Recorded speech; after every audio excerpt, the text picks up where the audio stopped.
It's that time again.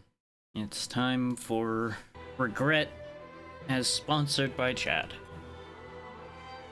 So, we had already gotten through the first two, but it's time for Dark Souls 3. Now, there's blessings and curses to this. There's blessings and curses to doing the third one. Out of the three, it's a coin toss between 2 and 3 as to the one I had gotten the furthest in when I had just took my first swing at it with no idea what I was getting into. That said, the other side of that coin is, see that 2016 down there? That's when I last played it. That's 10 years ago. I'll give you a hint how much of that I remember at this point. The answer may surprise you in that it's actually more than 0, but not by a lot. Okay. Now, I do not have a concrete plan, much like I didn't have a full concrete plan of what the build's gonna be and everything for the previous two.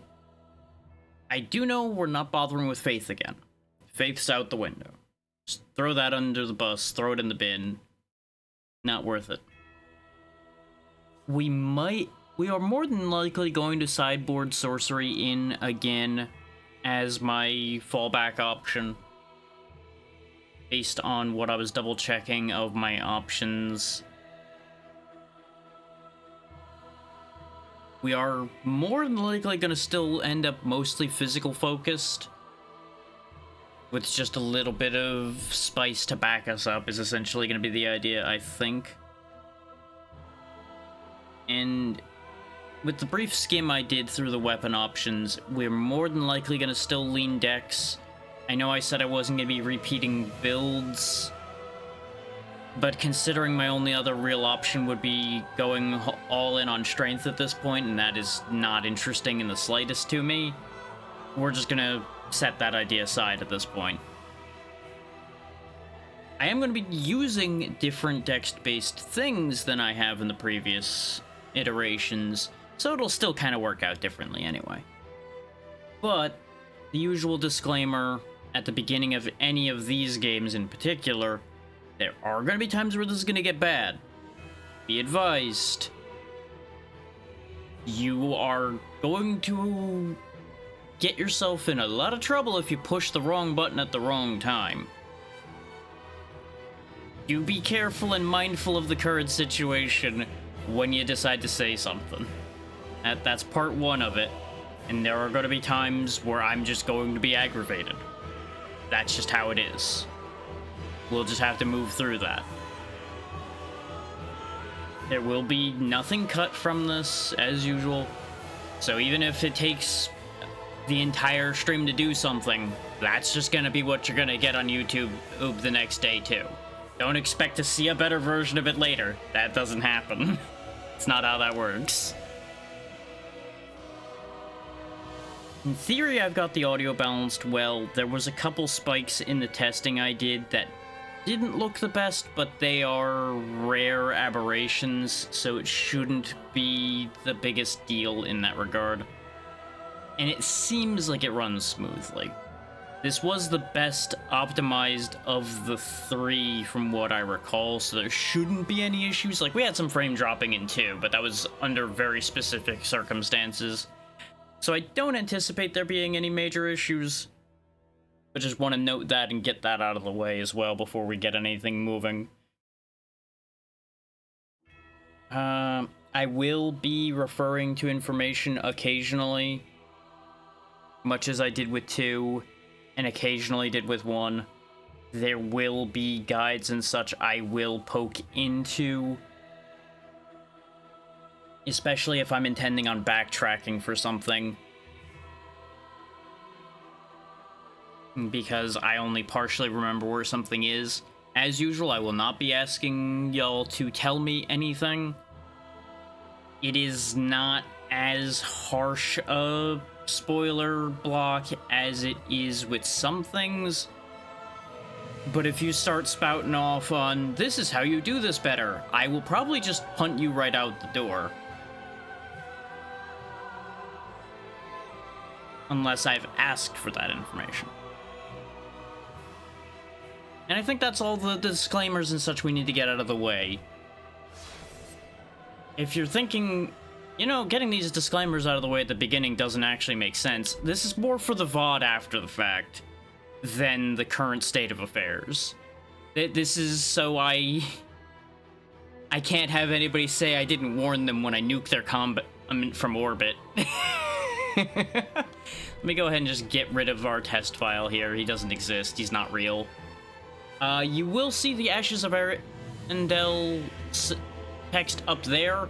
I do have that DLC because I ended up getting it bundled for free in one of the batches of Humble Choice I had ages ago. So I do, this is actually the first one where I actually have one of the DLC.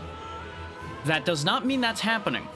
That means if there's something useful to me, I might dip in there and go get it, but there is no guarantee of me playing through the DLC. The only guarantee that has been garnered by the goal being hit is me beating this game. That's the other disclaimer that I had meant to mention. And I do not have the other DLC. So if there's anything useful that's in that other DLC, it doesn't exist. It's not real. Can't help me. Welcome to your doom. Yeah, that's about right, Natra. That's gonna be how this is gonna go. As I was saying, though, I do think this will go better than Dark Souls 1 did. It's gonna be kind of back and forth whether it'll go better than 2 did or not. Because I remember this being the smoothest ride of the 3, just purely for me going forward and doing the thing. For anybody who wants to know where I was, based on the achievement list I had looked at of what I had done, the last boss I had beaten was the Pontiff. I'm not going to elaborate further in case people don't know what any of that means, but I'm just going to note that as your benchmark point of where I had gotten when I had played this in my own time back in 2016 when the game was new. I had also dipped into a collab file with the same friend I had played 1 with for a while. That did not get as far. Let's just say he made choices that made it significantly harder for himself, and I could not crowbar him out of his decision-making. And we'll leave it at that. If you know what one specific decision that could go really poorly for you is, it's that one. And I don't just mean booting the game.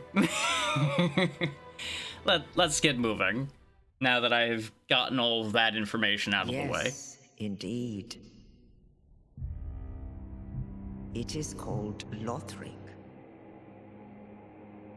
where the transitory lands of the Lords of Cinder converge.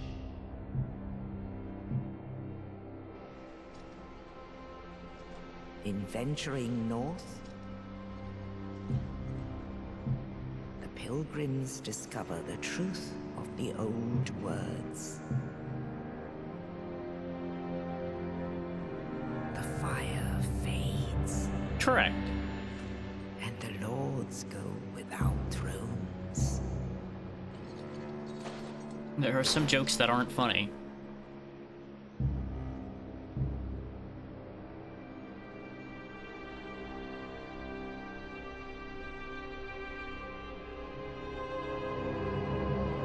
When the link of fire is threatened, the bell tolls, They really do like their bells. unearthing the old lords of Cinder from their graves.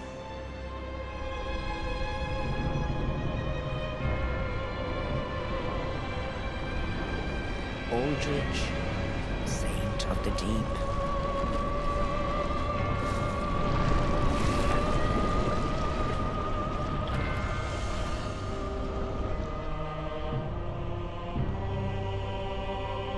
Farron's Undead Legion, the Abyss Watchers.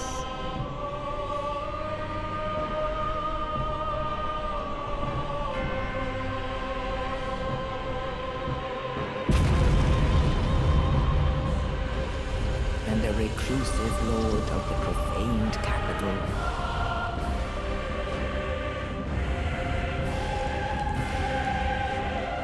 Yon the Giant.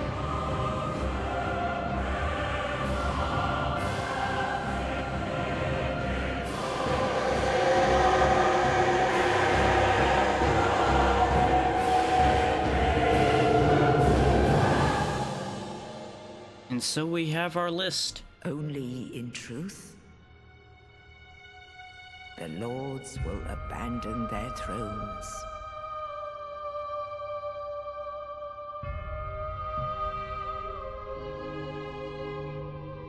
And the unkindled will rise.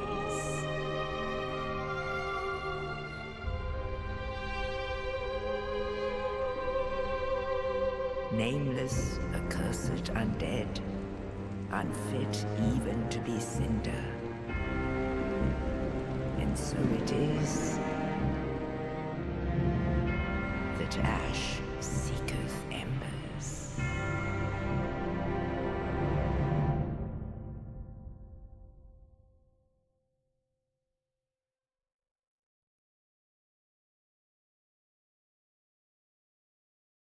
There we go. So there you have it. We have the Lords of Cinder this time instead of the Great Souls, or whichever you wish to think of. So, we have our usual class options: the Knight, the Mercenary, the Warrior, the Herald, the Thief, the Assassin, the Sorcerer, Pyromancer, the Cleric, and the We're Not Looking at That. Because that's not an option that's going to be a valid choice. Mercenary was what I went with when I played this the first time. And I think that is partially to credit for why I had a relatively smooth trip for a lot of the game. This is a good, solid choice. It's just got all around solid stats, good dexterity for focusing on dexterity weapons. The scimitar is a good solid starting choice. It's got a good shield. No particular bells or whistles. We're not going to be using that here, but it is a good choice. Same goes with the Knight and the Warrior. They're both very solid standby choices that you could make use of. The Knight being very good for having good starting armor, good vitality and all. And, you know, that's just a longsword right there. Good, solid weapon. You can't really go wrong with it. And even the Knight's intelligence and faith aren't horrendous. So you actually still have room to kind of have flexibility to go into magic or miracles if you really so choose. Hell, even the Warrior actually isn't, like, completely dump stat for magic, aside from the attunement being, next to non-existent. And, you know, big stompy axe gets some work done. You have the Herald, which is a little bit of an odd one. That, I don't think there's necessarily an equivalent earlier. This is your balance between physical and faith. Starting with a spear and 13 faith, as well as having 1 miracle and a catalyst to cast your miracles with. Similar case to the Knight as well, of having just decent solid armor. At least I'm assuming that's decent armor. A good breastplate like that and everything should, in theory, be solid enough, one would figure. That endurance is kind of tragic, though. Then you have the Thief, your starting option for being real stabby and starting with a bow. I was tempted toward this, because I'm not going to be using Faith, like, at all. And he does start with really good luck, which luck actually does impact your item discovery in this game. So, if you want drops, might actually be the choice. That said, it doesn't look like that number goes up particularly quickly, so your mileage will vary. Starting with a bow, though, is not half bad. Then you have the Assassin, which is your bridge between the Thief and the Sorcerer. Starting with the the Silent Footstep sorcery, a Sorcerous Catalyst, and a Stabbing Sword, as well as his tiny little shield. This is the one I just tested the game with to make sure everything worked properly. It's solid enough. The 14 attunement points is not half bad, and 14 dexterity is almost as high as the 16 the mercenary has. So you're basically just as well off in terms of your dexterity. And you just have one more intelligence as the assassin. The main thing you're losing is... Actually, you're not really losing much. Difference being the assassin starts 2 levels higher. And has a little bit more luck as well. But there's no, like, completely terrible stats on the assassin.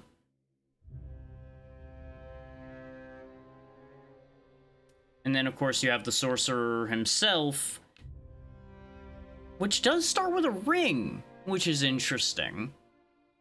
The physical stats, other than dexterity, though, are eh.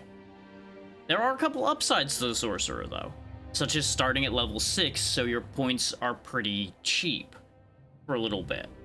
And if you're not worried about some of the stats that are really low, then you can just continue to flourish, because 16 attunement and 16 intelligence ain't half bad. 12 luck's higher than most, and 12 dexterity will wield a decent amount of weapons right off the rip. It's interesting that they start with the Mailbreaker instead of just a dagger. There's something to that we'll get into when we load in. The sorcerer's main advantage in my eyes, though, is the fact that they do start with 2 of the attack sorceries right off the bat. And I'm going to tell y'all right now, my current decision is between Thief, Assassin, and Sorcerer. Those are the 3 that I'm debating between right now while I'm going through the explanation of what they all have.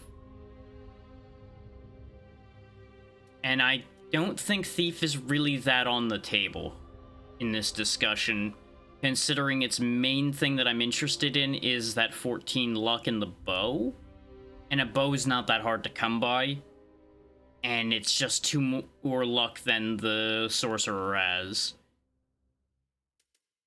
in exchange for slightly better physical stats. So I feel like the Thief just isn't really in this discussion, which brings you down to Sorcerer and Assassin. But before we finish that thought, we have the Pyromancer. Obviously, your starting choice if you want to be wielding Pyromancies, because they open with a Pyromancy Flame and Fireball. I don't know what that ring does, but I assume it's beneficial for what they do. You also have good starting intelligence and faith, because Pyromancy is based on both. Your vitality's a little lacking, and your dexterity's not great, and your luck is horrendous. Depends on what you're looking for.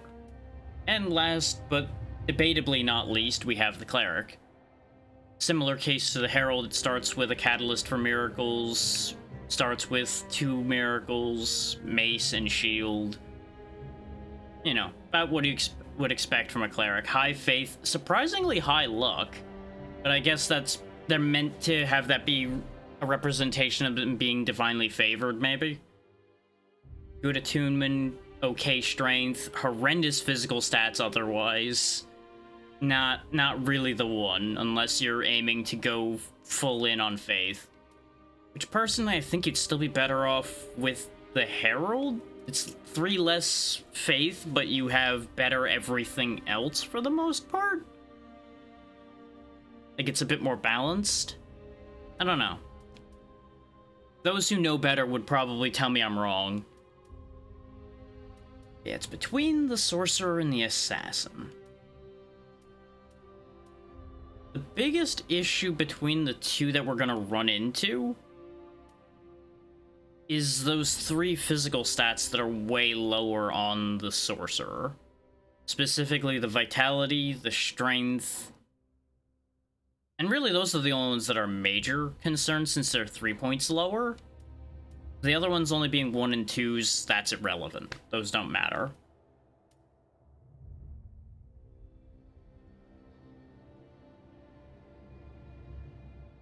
That's because that's what the community's good at. They're very good at telling you you're doing something wrong, and then they're not so good at telling you how to do it right.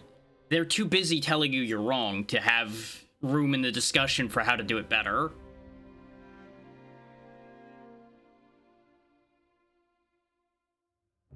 So really, the only how to do it better in most of these games seems to be use like one of 3 things in each category, and that's very fucking boring. Against my better judgment, I'm going to go the Sorcerer start. I think it will end up still being easier despite the statistics.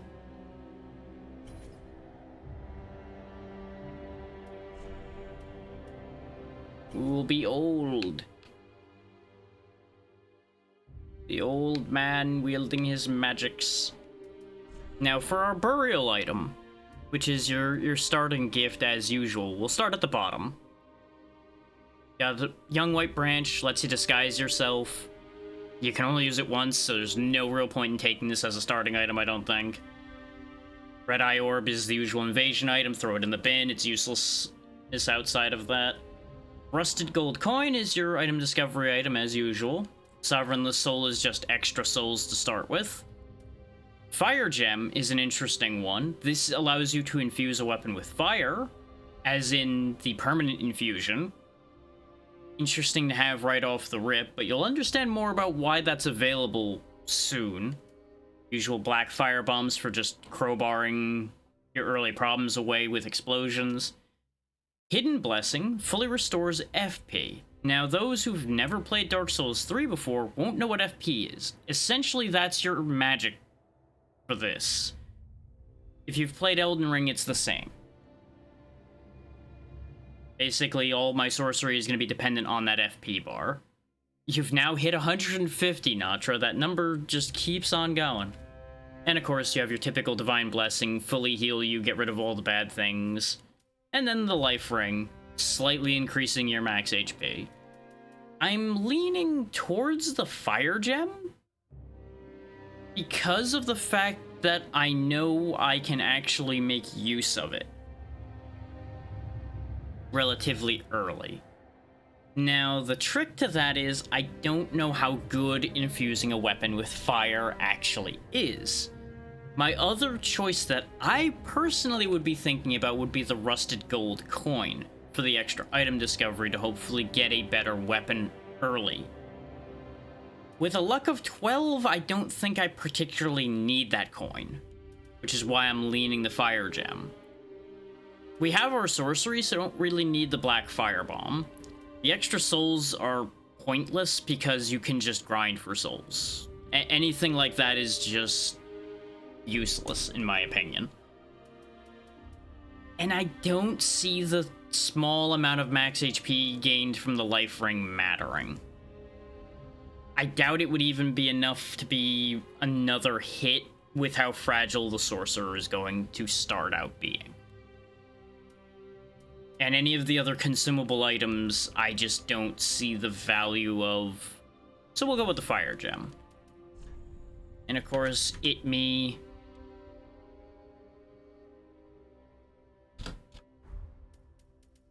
I'm not gonna worry about all the, like, face presets and build design and everything, because you're not gonna be seeing the body much at all. So it doesn't matter.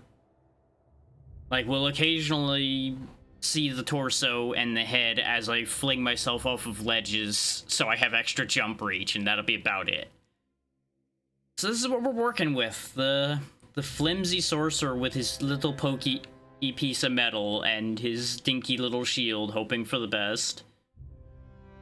Off we go.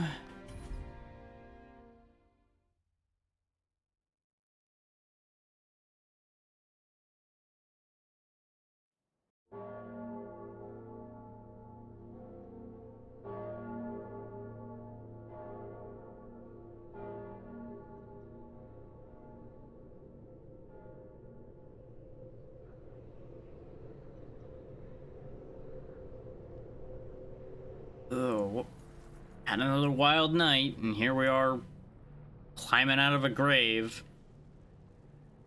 Really really gotta stop going places like that. Doesn't end well. And here we are. I don't know why he's perpetually holding the shield up. Stop that. Why is it stuck? Does that shield just do that? That's just a thing that shield does?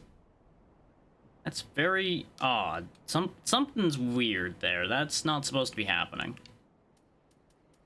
Yeah, we have the Young Dragon Ring, which boosts sorceries. Got our Sorcerer here, as expected. Estus Flask, as usual. Mailbreaker. Now, the neat thing is... Okay, yeah, it's just constantly pressing left bumper now. What? Why is that happening now? That was not happening before. Literally, when I tested this, everything was working just fine, and now it's convinced that left bumper's stuck. I'm gonna try something. Plug controller. Plug controller back in. Oh, frames. Nope, it's still doing that. Great, great, I love that for me. I love when I test something and it decides to do something completely different after the testing is over. Well, it's just as well that I'm probably not going to be using that shield much anyway. What I'm curious about, is it going to... Yep. So whenever I pull that out, it's just going to spontaneously cast a spell once. Okay. But as you can see, unlike the previous two games, there's no charges listed on my spells. I just have that blue meter up there to keep in mind. Overall, I think it's going to lead to us having a lot more casting freedom, which is the reason why I was willing to go back to doing sorcery again. Is the way we handle it is going to be different.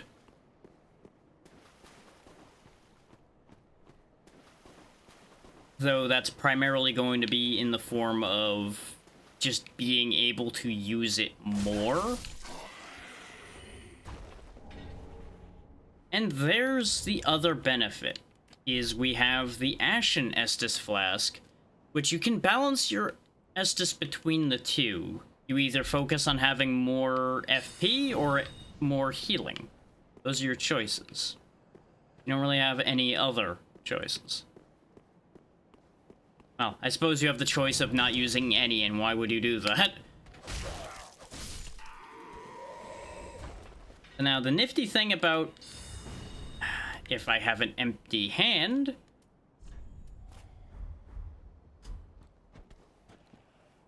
is weapons have special abilities now. So we can do that at Power Thrust, which also drains FP. This way, there's a reason for physical-focused characters to still actually have use of that FP. Because every weapon has a weapon art, just about. At least I think they all do. There's a lot of repeats, but I believe every weapon has a weapon art. Like, a lot of the thrusting ones have this power thrust, which does a lot more damage.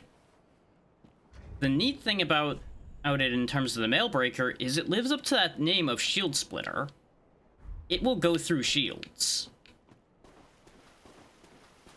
So it'll be very handy for all those guys that love to sit there and block all day. And thankfully, the Mailbreaker's decently long, so it's not like I'm trying to punch them to death or anything. Got a nice view right off the top, though. Look at those mountains. It's right off the rip, a good view of a nice castle that stretches really far and high, and a good mountain range. But over here is where we're actually going. Into that little fort over there. We'll get into why in a bit. Let me take the side trip first, and then we'll come back to this. Or, let me make sure I did everything I want to do over here, rather. I think I turned around immediately, didn't I? We went down this way, got the thing that was over there. Is there something actually back here? No, we cleaned all that up already. Never mind, I did do the thing. Never mind. It's not super relevant. It would be much more relevant in the case of somebody doing a randomizer. But never hurts to check.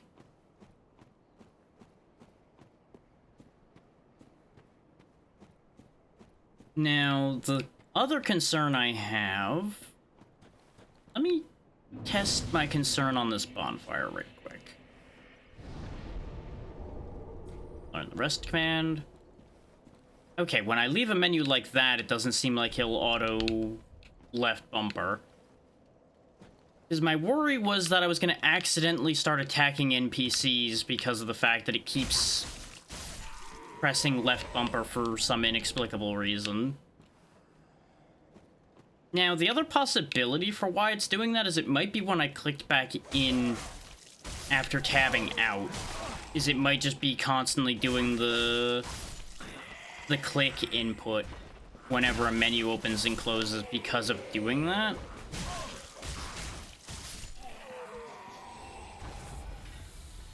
So I'll test that theory as well to try to fix the fact that my left hand just does whatever the hell it wants. Because that's going to be a problem. So let me fully tab out. And then fully tab back in. Because I clicked out and clicked back in when I booted the stream up. So there might be a world in which that's the cause for the problem. Now if I go in my menu and I come out... Nope, still doing it. Okay. It was worth a try. I genuinely don't know why that's happening then. That was the only other logical answer I could come up with for that. Now, there's an item to jump for right here. I kept botching the jump before, and I don't think there's too much of a reason to worry about trying to get whatever that is.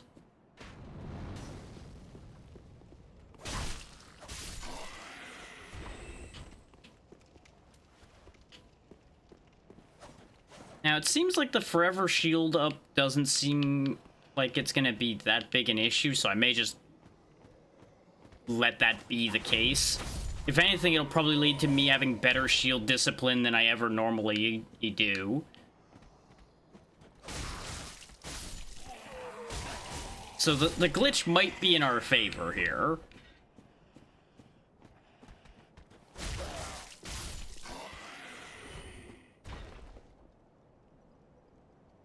Sounds good, Tara. It's always good to see you. Hopefully everything continues to go well.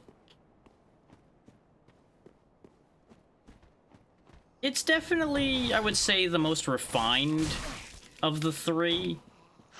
We'll see how I end up feeling about it in the long run. But I did enjoy it mechanically the most, but I enjoyed it in all other respects more with 2 when I had played prior. So we'll see how that ends up fulfilling itself now. Whether that thought has changed or not. It's just engine-wise and everything, this is the smoothest of the 3. Howdy, Hato.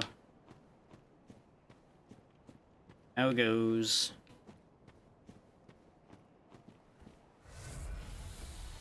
I was just explaining the difference in how I feel about the 3 of these, and telling people that that for some reason my shield is just kind of stuck. I don't know why.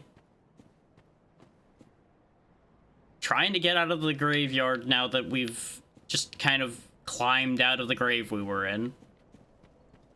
That's the current state of affairs. Go ahead and do that to get all the charges back.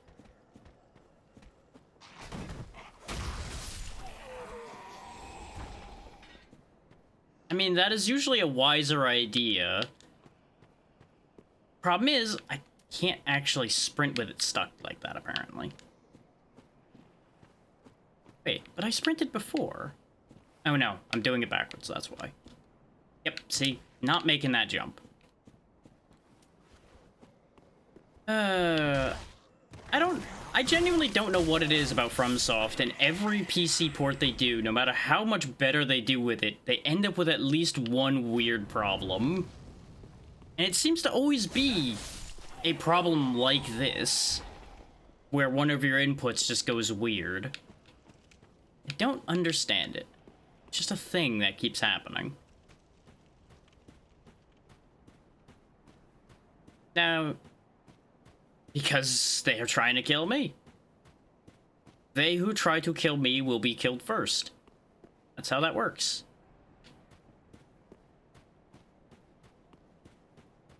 Yeah, you might think, oh, we can just go ahead and leave without dealing with the guy in the middle here.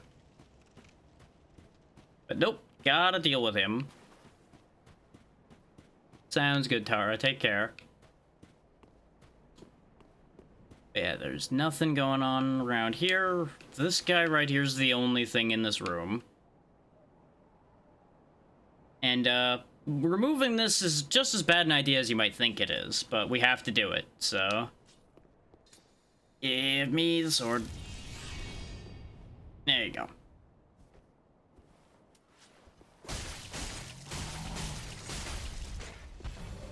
Get an early start to the fight.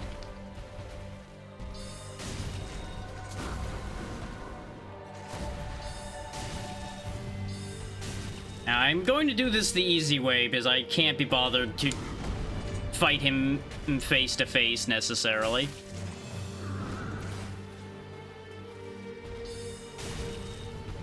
And there will be time for that in a moment anyway. When he does that. This is the part where we're actually going to want to be closer.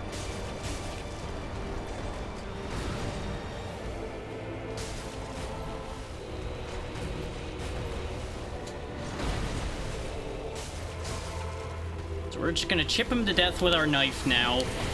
Being further away from him is actually a detriment in this situation.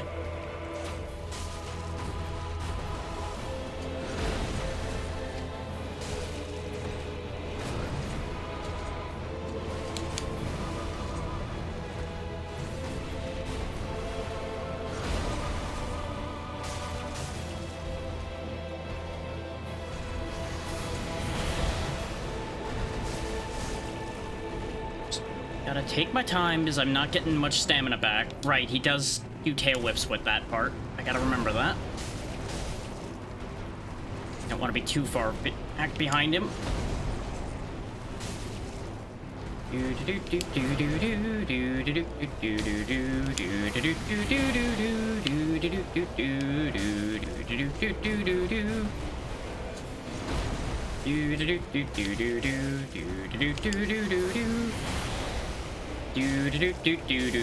Done. It's really hard to believe that I had so much trouble with that when I played this the first time, once upon a time. Nah.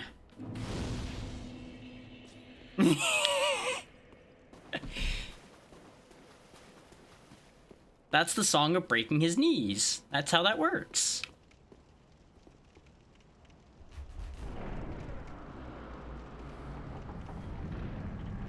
Besides, he's happier now. He doesn't have to be infested with whatever that thing was. Broken straight sword, because for some reason they're giving you that now? I don't even know why that still is a thing that shows up anymore.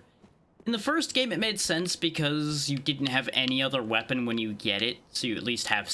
it's at least something for you to use. And then you just don't... outside of challenging yourself, there's no reason to use that broken straight sword.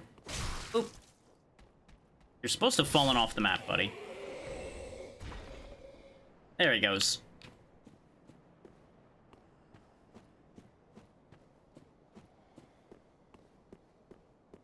Yeah, we just need to head on up this way, go in that building first. More people to stab.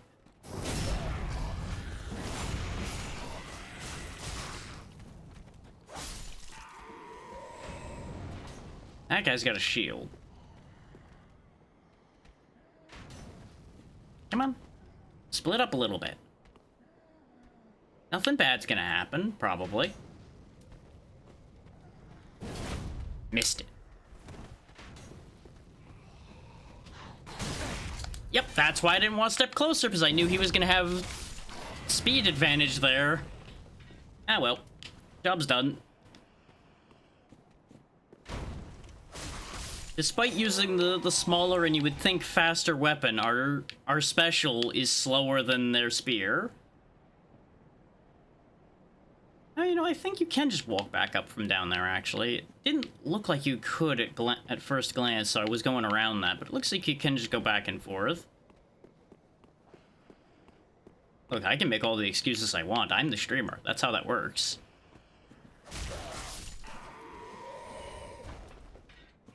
True or not, I can say whatever I want. And there you go. There's the first homeward bone of the game. Beatrice, thank you for the raid. What were you up to today? Hopefully y'all were having a grand time. I know I saw your post about what you were doing, but that does not mean Goldfish Brain has remembered. Ah, you played Overwatch. Okay. Hopefully your matches went well. And welcome in, Dr. Aramil. Hopefully you are also doing well. If any of y'all need to raid and run, please make sure to do so. We're just gonna be playing some Dark Souls 3 here, so... There's gonna be an amount of suffering that's happening. Yeah, that's fair. That's Overwatch in a nutshell, isn't it? But as long as you had fun, that's the important part.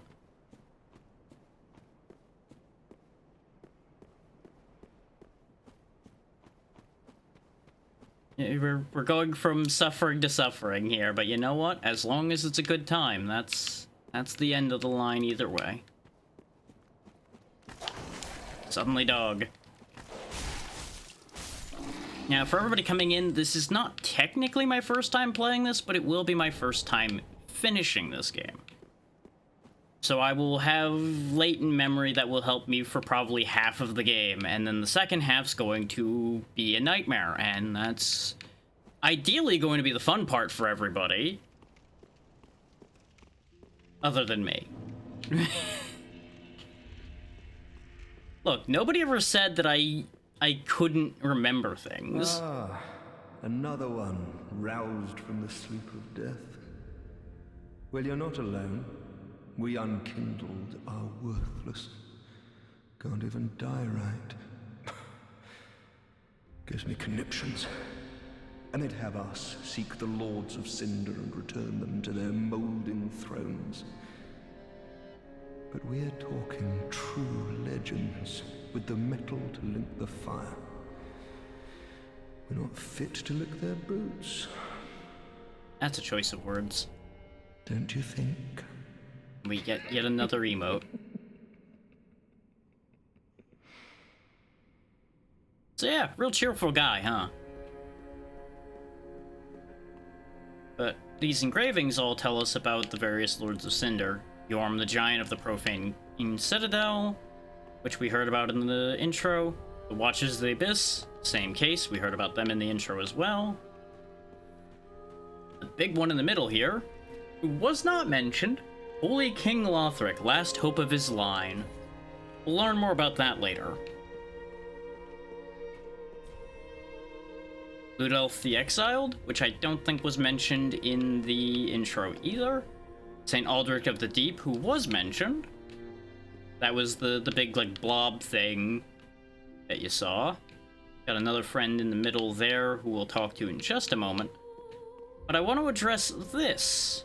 The reason why getting the fire gem at the beginning actually can matter. Is Andre's here, for some reason.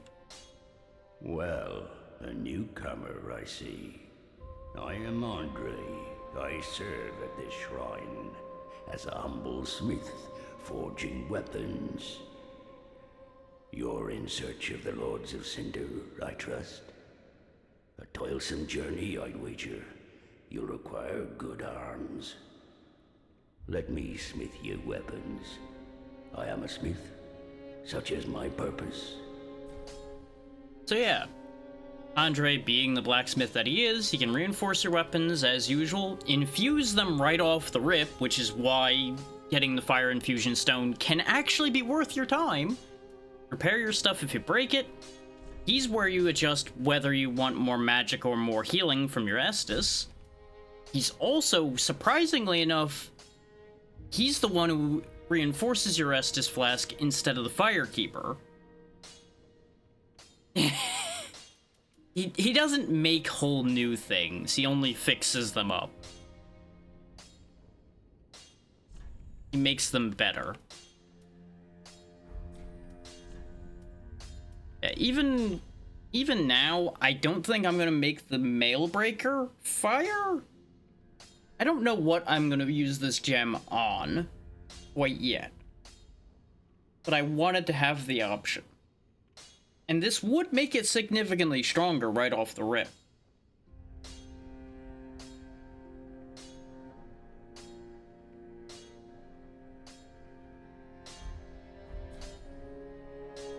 Pretty be careful. I don't want to see my work squandered. It will be anyway. Now, I skipped over the old lady here, but she's going to be very useful to us as well. Pleasure to make thine acquaintance, Ashen One. I am but a humble handmaid of the shrine. Weapons, armor, trinkets, and spells. I've lots of little things to ease the burden of a weary traveler. And yes, I'm undead too, but not so charitable as to give my goods away. That's what we started with. That's what we got. Ashen One, fetch souls and bring them to me. As is thy wont? No?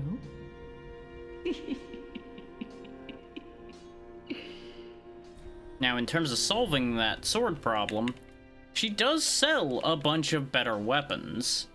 We are just not able to really use most of them right now. Like, even the short sword is too heavy for the sorcerer's spindly arms. But we do only need 1 strength to use it. 1 more strength than we have, that is. Also sells some basic armor if you want chainmail. Not really gonna be bothering with it. It's not particularly worth it. She's got an infinite supply of arrows and bolts, which will be handy for us. If this didn't take 10 strength, I would grab this, because this is a shield that allows you to use your weapon skill instead of parrying with the heavy attack on that side. So it would allow me to not need to have an empty hand to use our weapons abilities when we have abilities we want to use. Because I'm not going to be parrying, so the weapon skill option is going to be better for us.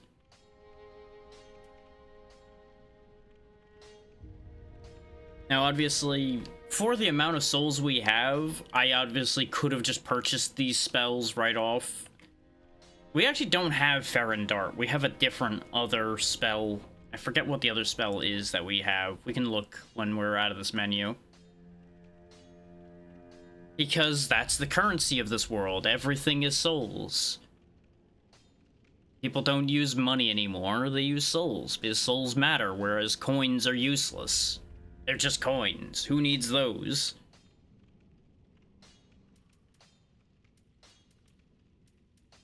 Yeah, you can also grab embers, which are this game's humanity, essentially. You rekindle your flame instead of bringing back your humanity. Got purple moss clumps to get rid of poison. Standard fire bombs. It's interesting that she sells prism stones for marking paths. We have no use for it, but it's interesting that those are there.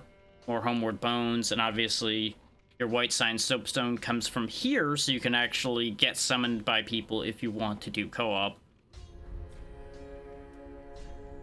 She also will buy things from you. I believe she'll buy the consumable souls for the exact same value that you would consume them for, so it could technically be faster to sell them to her instead of using them, because you skip the animation of using them. But she'll buy everything. which will be very handy for when we end up with a pile of duplicates of things. If my character was willing to put them in his pocket and bring them here, she probably would buy them. She'll buy, like, any of them. Ashen One, be sure to bring more souls. And with a laugh like that, I'm sure she would be quite happy to buy things like that. But if we stand in a very specific spot, we can embed that sword we pulled out of the first boss into this fire. And now we have our actual hub that we can use to get around. Not gonna be leaving yet, but this is where you'll attune spells, organize your box. I forget what burning the undead bone shards does. We'll deal with that later. Probably gonna raise the bonfire level, much like the bonfire aesthetics did. Most importantly, it lets you travel. You only have access to the High Wall of Lothric, which is where we need to go, but we'll do that after we talk to this woman here. Welcome to the bonfire, unkindled one. I am a firekeeper. I tend to the flame, and tend to thee. The lords have left their thrones, and must be delivered to them. To this end, I am at thy side. She is how we're going to be able to spend our souls to get levels. Then touch the darkness within me. Take nourishment from these sovereignless souls. I don't think it's ever explained in this particular case. From their vessels, manifestations of disparity, elucidate. Yeah, we have enough points to actually get a decent bit of leveling done. So what I'm gonna do is I'm actually gonna round off our strength to 10 immediately, so I don't have to worry about that for basic equipment anymore. Because I believe 10 is enough to even use a longsword, which might end up being our mainstay for a while. Manifestations of disparity. And we'll go ahead and round off to 10 endurance as well. Which, that's why it didn't matter particularly between the assassin and the sorcerer, as far as the statistics go, and the level 10 part went, because we were easily going to end up back there anyway. Farewell, Ashen One. May Yeah, now we'll warp away. I could buy the short sword, but I don't particularly need to. And we just kind of fade out and then fade back in wherever we're going. Who knows, maybe we turn into ashes and blow away on the wind until we're where we're supposed to be going. The world may never know. There's conveniently another one of those swords, except a smaller one, next to a basin. Must just be a thing they do around here. But if we open the door, eventually, we're out here in the proper High Wall of Lothric. There's more of that castle we were looking at just a bit ago. A lot more of that castle. And an actual bonfire right down there. Oh, don't worry, we'll be warping into plenty of things that may as well be a trap. This place isn't exactly going to be friendly, let's say. Got this guy just hanging out right here. Do him in before he has a chance to be a problem. This is a world full of madness that leads to just hostility everywhere you turn.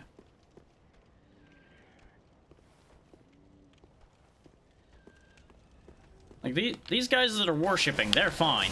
The dog that wants to bite my face off immediately, he's a bit more of a problem. They need to be taught manners.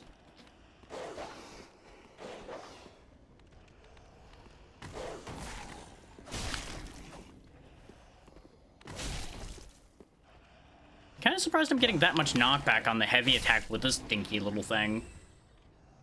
But I'll take it. Now, these guys with the axes, though, we'll use a little bit of magic on them. Especially that when that one decides to be silly and just attack the wall.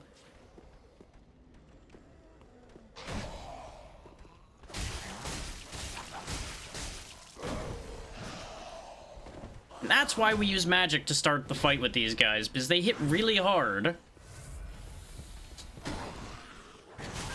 I did not want to deal with two of them at once, but we'll make it work. Or not, because the other one was smart, and as usual for these games, the laws of physics don't matter and they get to swing through each other.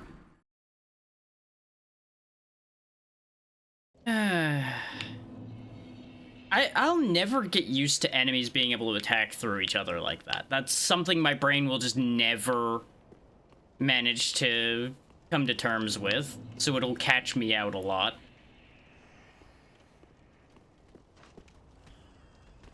But it's fine, we're right back here again. Death is an inevitability with Dark Souls games. Off you go. Did forget about you this time, so let's take care of that problem. Now, the dog didn't die, I don't think. I think it's just confused now. Oh, maybe it did die. It seems to be gone. Nope, there he is. He figured it out. Found his way back up.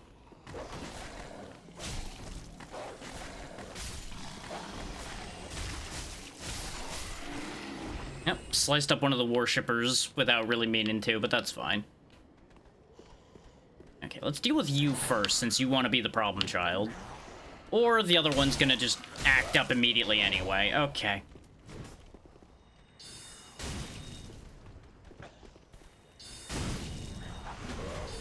You don't want to fight fair by fighting one-on-one, I won't fight fair by fighting you close up. Man, your swing takes forever and a day to happen, doesn't it? Oh. Oh. Oh. Nee, nee, nee, nee, nee. Oh.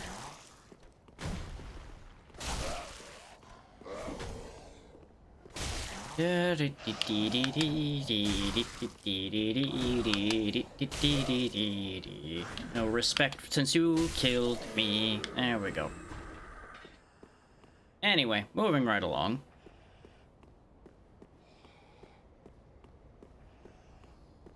Nothing up here, nothing up here. Doesn't remember all the statues and everything. I have to assume this is part of the path that the pilgrims they were talking about in the intro would take. Whatever that journey is that the pilgrims were doing. Rude. I just wanted to have a look and you tried to shoot me in the face for it. Oh, you transformed faster than I expected. So yeah, remember that guy from the tutorial fight? Yeah, there's more like him around. Yeah. The idea was I was gonna kill the other guy and then go for the one that transforms, but, didn't quite work out that way. Well, yeah, we are a spindly little sorcerer who has had no time to get better yet. That's to be expected. Can't really expect much from this tiny little knife I'm using.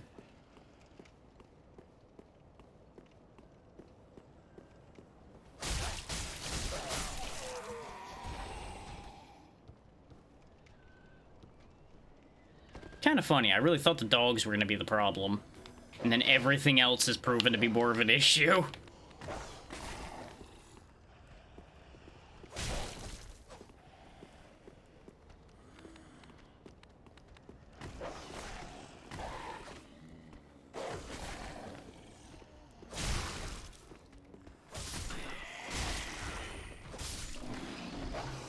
Missed.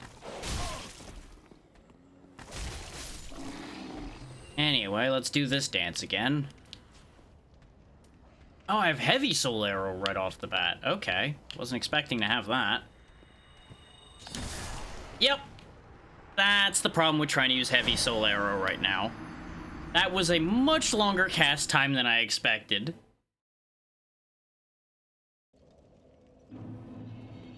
And this is why the whole low endurance thing is an issue. Hey there, Jay. Just dying. You know, business as usual.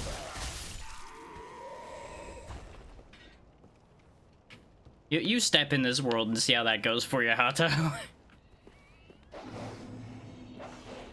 Well, when you have to abide by a world's rules, it becomes suddenly much more of a problem.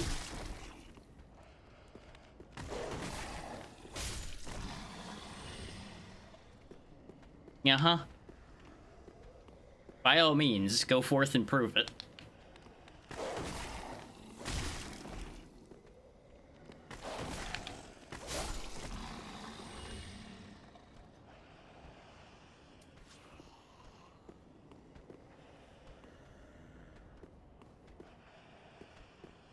Come on.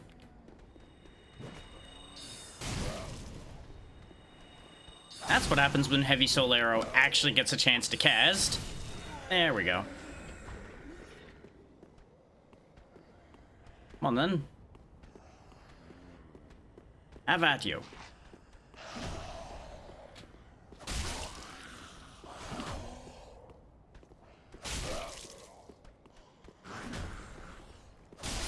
Poke you in the knee. Poke you in the knee.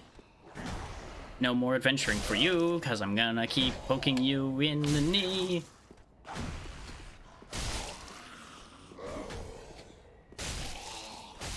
There we go. The ads are playing, so I'm not gonna make any more forward progress. I'll just clean up what we've already done, basically.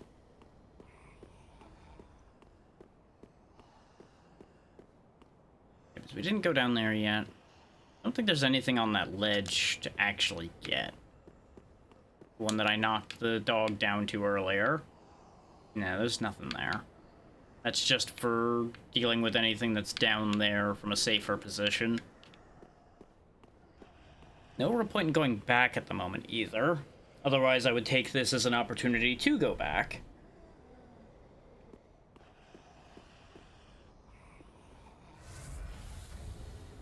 Let's double check our inventory while we're here. Yeah, we got the Way of the White Circlet to restore your connection to people. Black Separation Crystal to get rid of people that have joined you. That is, I believe, only for separating willing visitors, though. That does not get rid of invaders. That's about it.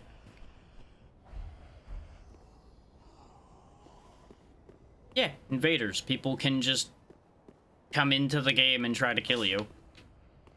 That's how these games work. It's arguably the best, worst feature these games have.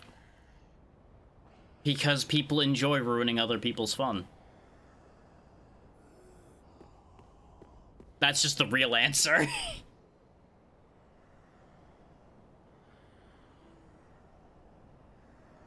For the exact same reason I don't like the invasion mechanic, yes.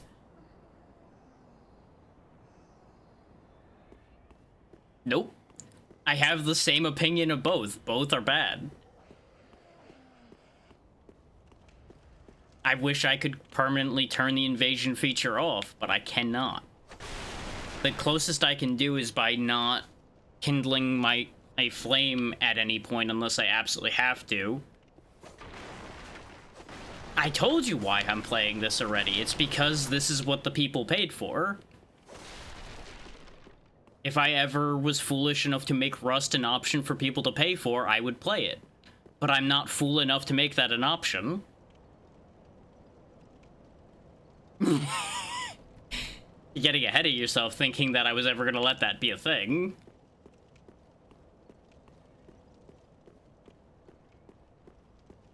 Besides, I don't own it, so there would be an extra charge on top of that to begin with. But people should be back from ads now. You didn't miss anything. Wild concept there, Jay. Because it's fun to taunt you with things like that sometimes, Hato. Speaking of getting taunted with things, look at this door that I can't open. Look at all the stuff that's in that room that I can't get into. There's even a lever in there. Who knows what that lever will do?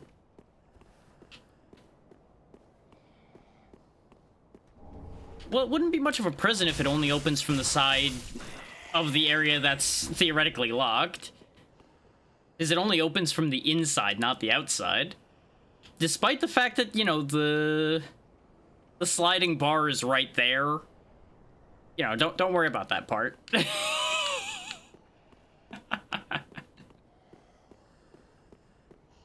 Maybe once upon a time it was. Who knows? Everybody here's dead at this point, so nobody's gonna be able to tell me.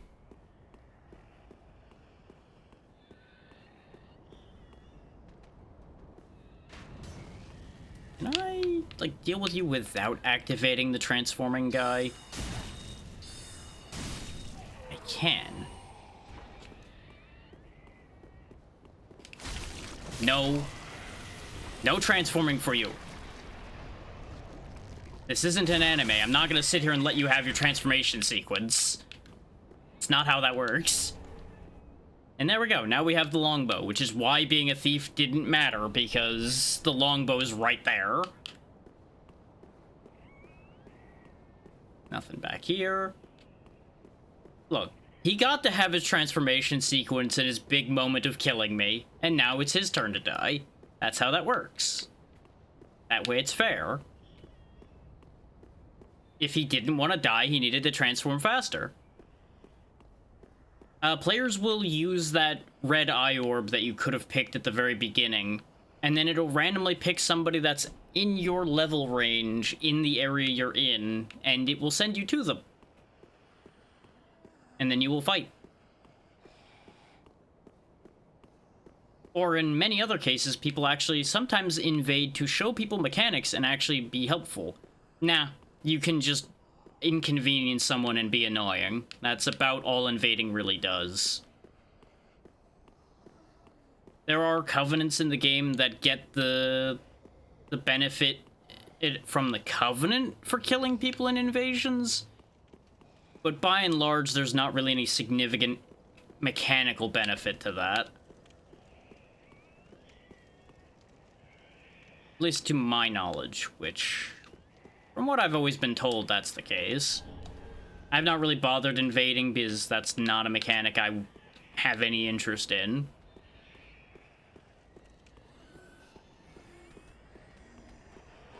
No, no, no, no, no, no, no, no, no. You are not going to stir everybody up. No. Bad rabble-rouser.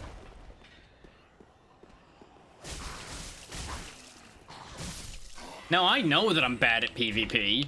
And I also know it will aggravate the shit out of me, so I have no reason to deal with it.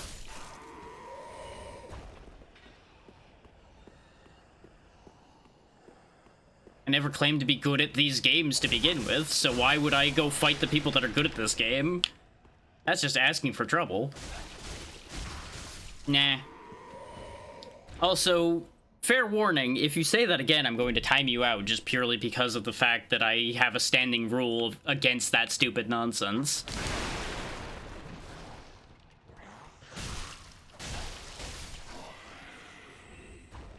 Is that represents a culture I just do not stand for.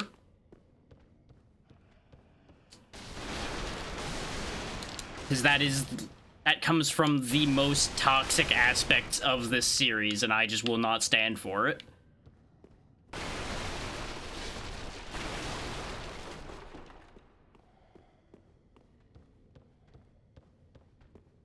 Like, there are people that have taken it and made it more memey and more fun, but it comes from something that fucking annoys the shit out of me. So I'm going to just, you know, stop that at the start, and let's not have that.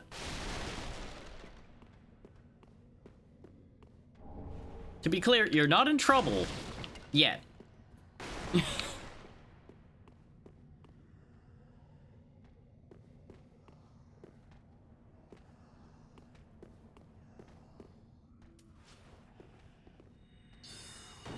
All the shield in the world won't protect you from magic.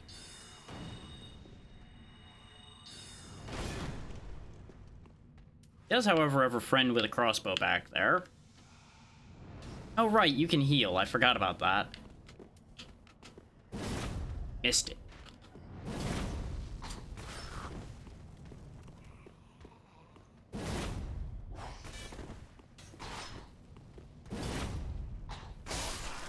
There we go. Ran myself out of magic doing that, but it worked.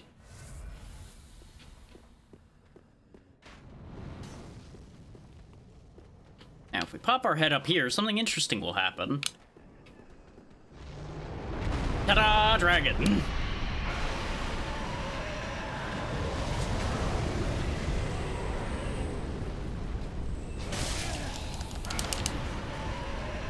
This guy managed to get away before the burning happens. That's a bit of an issue.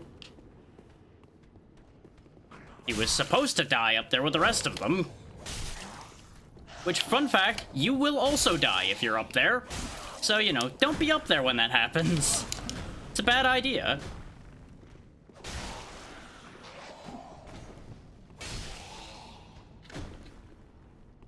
Neener, neener. Neener, neener, neener. Neener, neener, neener. Silly you, not knowing how doors work. There you go.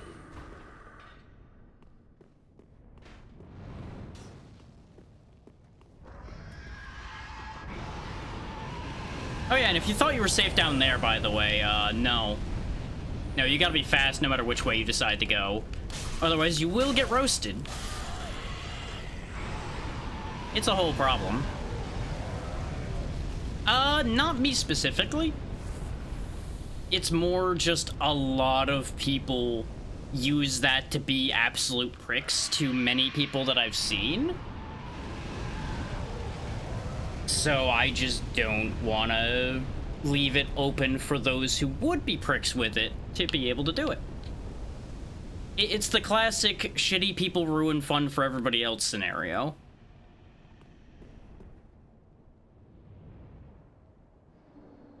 But I can't very well say they can't say it and y'all can. That wouldn't be fair. So I just say, no, we just don't do that.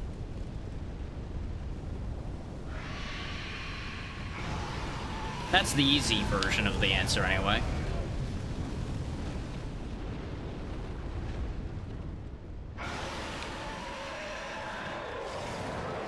So yeah, he's just up there doing his thing. That guy's right there doing his thing. His thing is being my problem.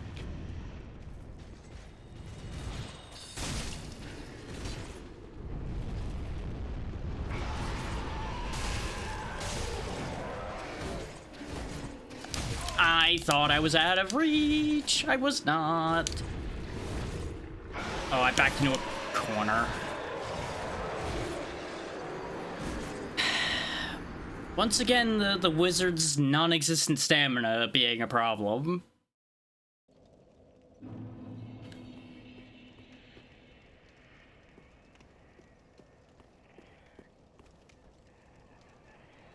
How nice for you.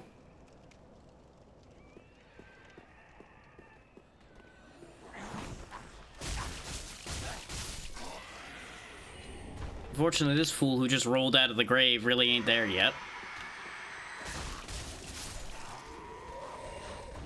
Yeah, the whole gimmick with that guy with the lantern, by the way, is when he yells, he wakes up some of the worshippers around the area to come attack you. That's his whole bit. He doesn't really fight you, he just has other people fight you for him.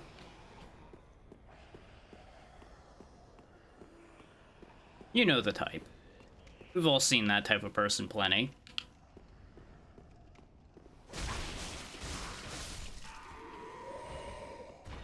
Gestures vaguely at social media.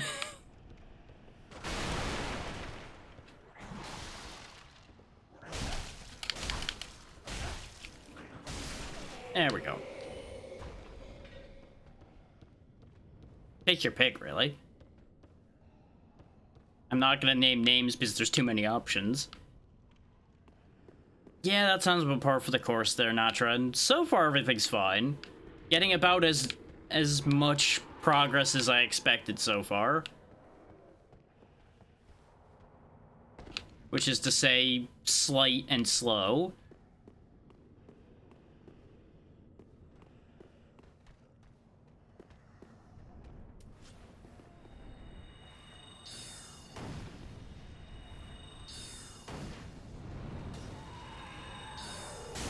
There we go.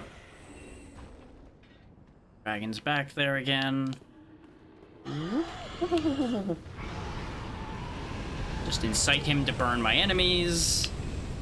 There we go. Best part is, I get the souls from that.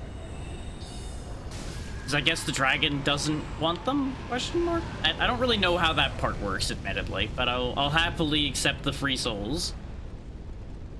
Yeah, you know, we had to clean up for him.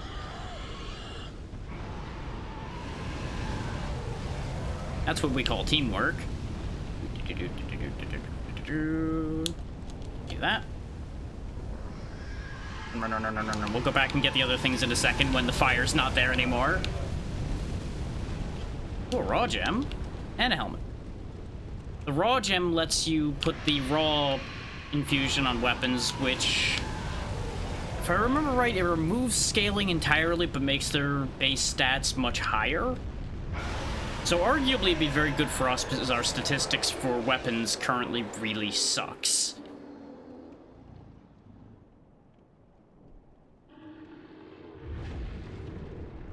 So I think what I'm gonna do this time...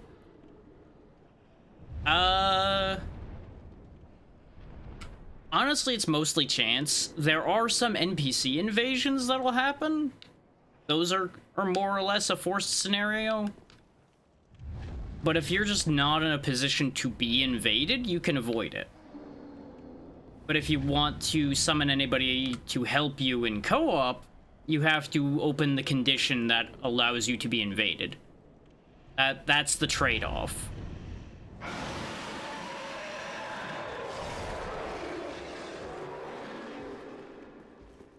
Okay, he just doesn't walk out till you come up there. That's why.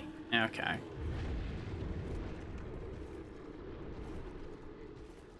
Oh, he's heading right for me, isn't he? Trying to be sneaky, but he definitely knows I'm here. He's looking right at me. Yes, using embers is, as far as I recall, the exact same as if you would have used humanity in the earlier games, which is the condition for getting yourself invaded and for doing co-op. Basically, all the multiplayer systems are tied together. And I got screwed on that one because of the fact that my shield is still stuck, because I didn't want to try to block that. But the game has my shield stuck, so it ended up causing me to block that and ate the stamina I was going to use to roll away from that. If I had any room to maneuver, I would use magic. But unfortunately, the extra layer of problem to magic right now is dexterity is how your casting speed is determined, and our dexterity is not good enough to cast at full speed. So we have a lot of problems to fix. But we have no tools to fix them with right now. That's why the early game is awful. I can, but I know that's a dead end. That's why I don't go that way. I know better.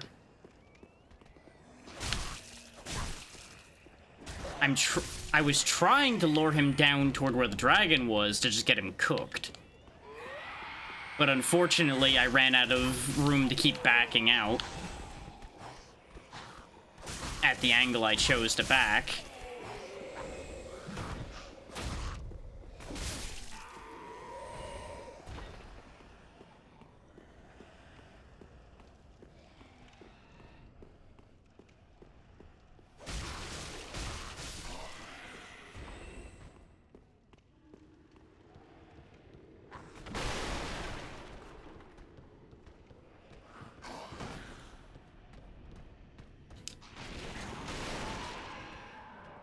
Because part of the thing is, I try to leave space around myself the whole time because of all this random garbage that's distributed all over. If I had endless mana, I wouldn't bother with a melee weapon. But unfortunately, I have a mana bar to maintain. So the melee weapon is the way to go most of the time until I can get more charges for that. Because it doesn't cost me anything. Well, how nice for you. I have no such benefits.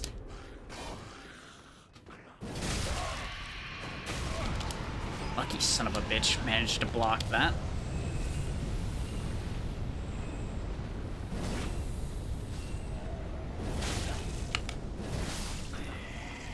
I need to remember that I can chain those. Nah, I have no rule against swearing. I swear all the time. Good luck with that idea.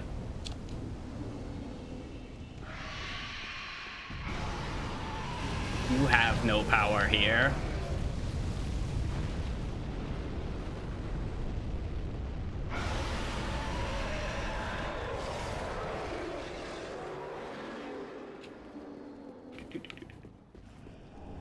Right, that was just another corpse.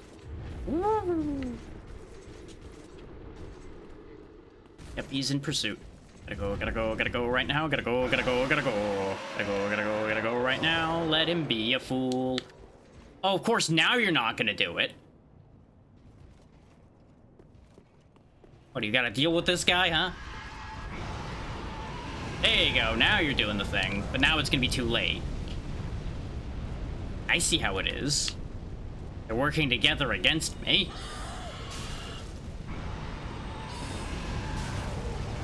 There we go. Nah.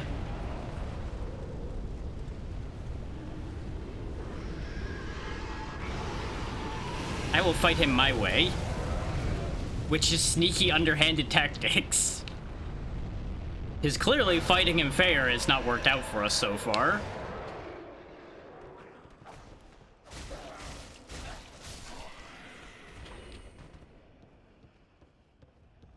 We do what we need to do to survive.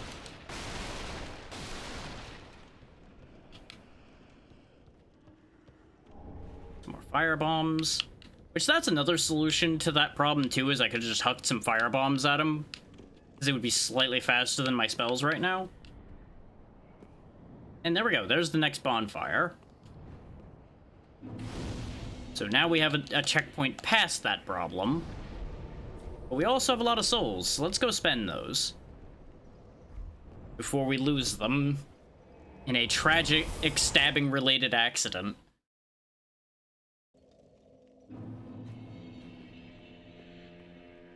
Now comes the question of, what ways do I want to spend? Ah, how may... So I know he said I wasn't gonna buy the short sword. But it would be a damage increase. We would lose the move we have, but would gain the stance attacks, which might be better? Oh, we can actually equip the Warrior's Round Shield now. So I'll go ahead and pick that up. Yeah. You know, that would actually be a really good thing to have right now. Though arguably the starting staff is one of the better ones. I believe it stays at decent scaling throughout the game, whereas some of the other ones need to have specific stats to reach their better scaling. Ashen One. At the very least, though, we'll take the new shield. Now I don't need to worry about swapping my shield out of my hand to use Shield Splitter. We sadly don't have the dexterity to use the longbow yet, otherwise that'd be another solution to some problems.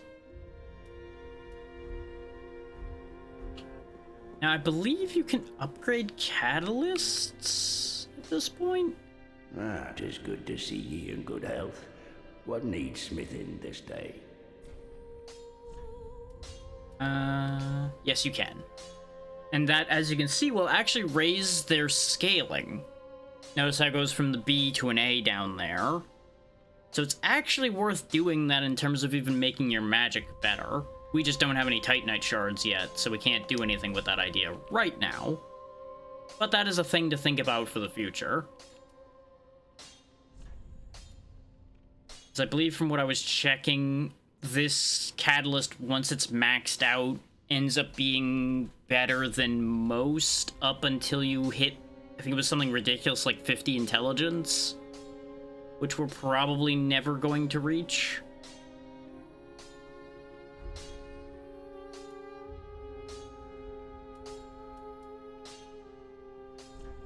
Once again, the idea of turning this into a fire knife is a thought. Because you'll notice it would actually be a detriment to make the mail breaker into a raw mail breaker at this point. We have enough dexterity that we are gaining more than that.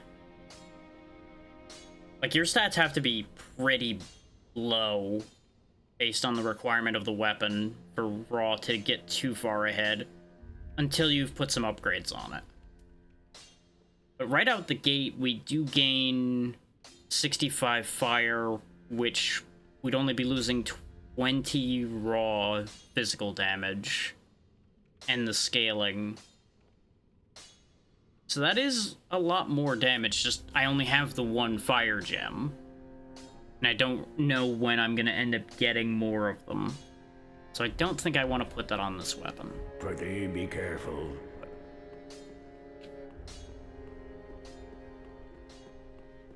I think for right now, we're gonna go just ahead and get rid of these souls for Welcome home levels. speaks thine heart's desire. Very well. Then touch the darkness within me. Take nourishment from these sovereignless souls. We don't have enough to get a lot of levels, but we can get a bit.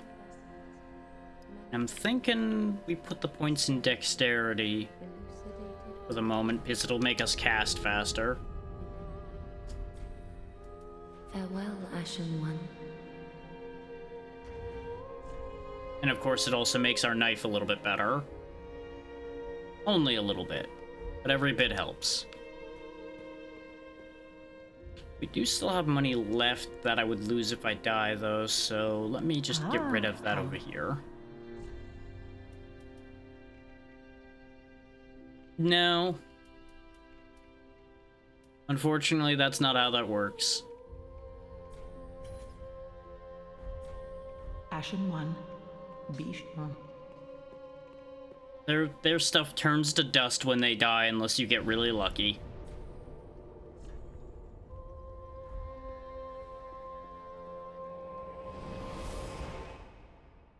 That's just how it works. And while our luck stat's not terrible, it's not good enough. Yep, it exists everywhere. Yeah, you'll notice we gain 10 more basic damage right off, and then 8 more damage from scaling. Switching to the short sword. It is a little heavier, but we have plenty of carrying capacity for that right now. But of course, you know, a little bit of a different moveset now.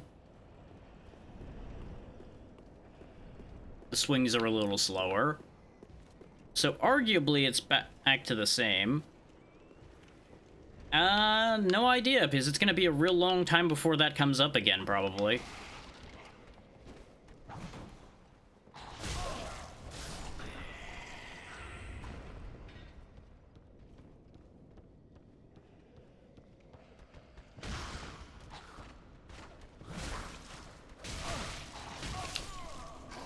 And that's the problem with the slower swing speeds. Is you can end up just getting ripped to shreds by somebody who's just got a knife and is right on you already. Yeah, there is some consideration to do with that in general right now. Because of the fact that, for example, the Final Fantasies have not really been doing that great. So I've got to consider the gamble involved with that situation at this point, because clearly people want them in the moment, but the simple fact of the matter may be that it's not worth it in the long term, and it may be better to give people other things to spend money on instead of purchasing game in playthroughs.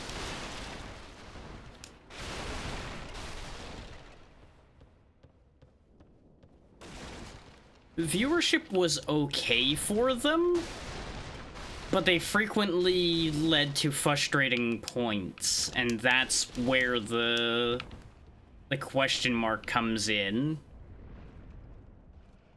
Like, to take the most recent example of the playthrough of Final Fantasy III we're doing, the end of that game is dog shit. And it led to probably the worst segment of stream I've had in a long time.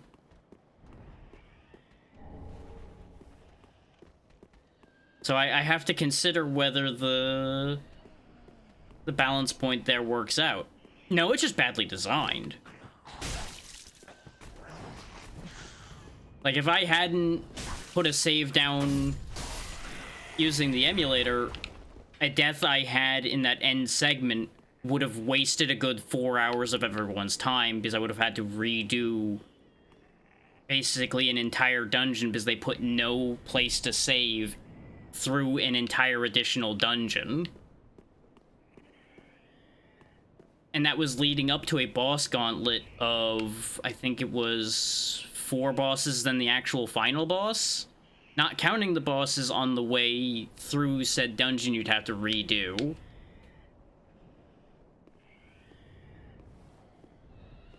And that's while dealing with badly scaled random encounters throughout the whole thing. It just...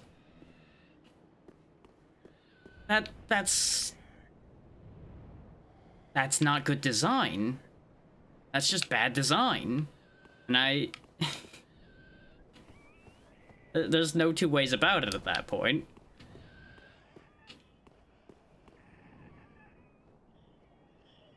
And I'm not those people, and that's where the decision has to come in as to whether to keep putting myself in those positions or not, is the point. Because I feel bad when I get angry at something people paid for me to play. Because they clearly wanted to see it happen.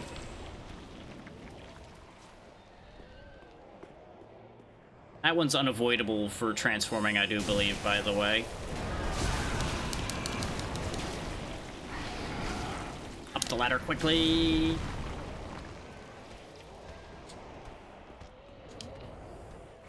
His health bar didn't even register when I hit him while he was transforming there. So I'm pretty sure he's guaranteed to transform. Get a load of that weird nonsense that he is.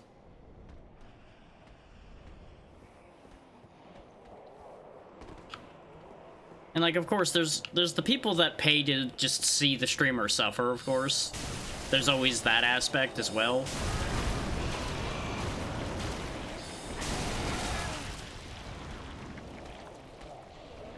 But I feel like there's always a risk.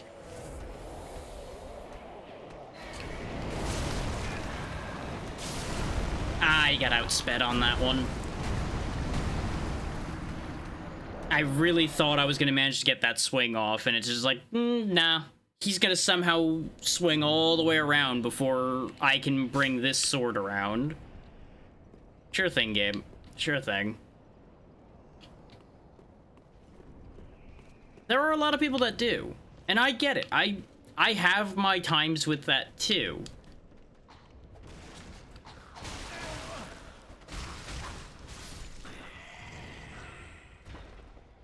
But like I said, I just feel guilty when I'm sitting there getting angry at something I know people like, that people paid to see get played. That's the balance point that I have to figure out. Is where's the line for that, for lack of a better way of putting it.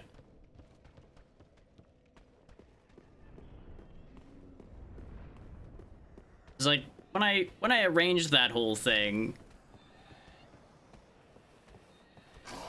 I covered myself as far as a couple things I knew were going to be problems.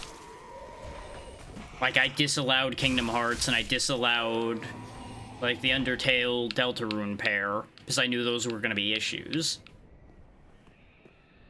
So I shut those down. I didn't even think about Final Fantasy being a problem. Like, I knew the early games were rough, but that went wrong in ways I did not fully anticipate.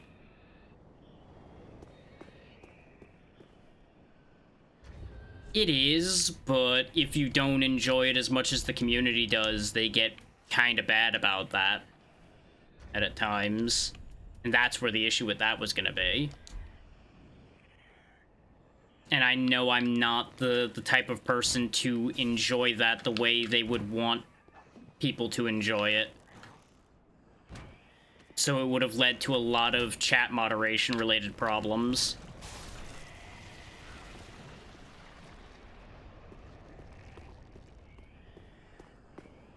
I didn't care for Undertale. I did try a little bit of it. It didn't really do anything for me.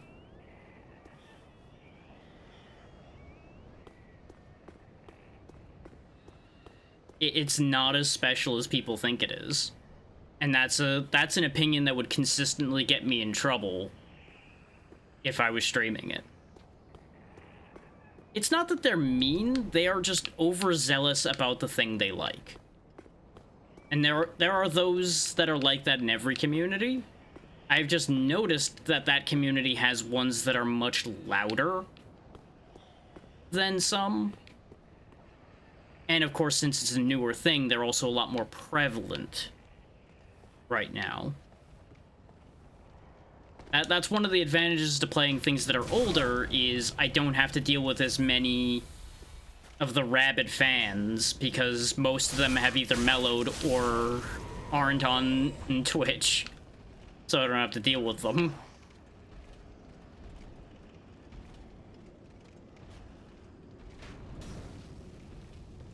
I am also the person who has gone on record to say that fandoms in general are kind of a mistake. Here's the trap with that logic, though. I am a small streamer to begin with. Less people watch everything I do. So it kind of doesn't matter.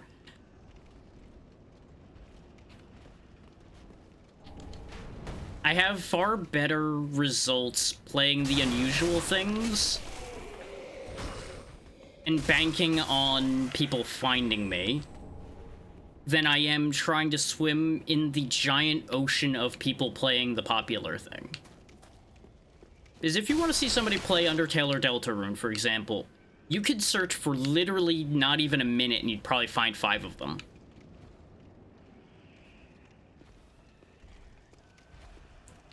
So you end up having to then fight to be the one people click on there.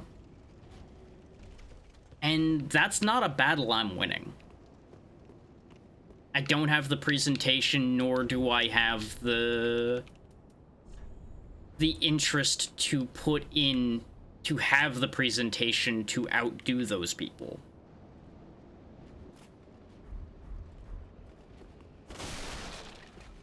It's simple mechanics.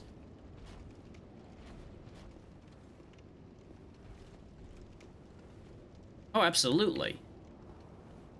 But the way people find artists and the way people find streamers are not the same thing. Correct.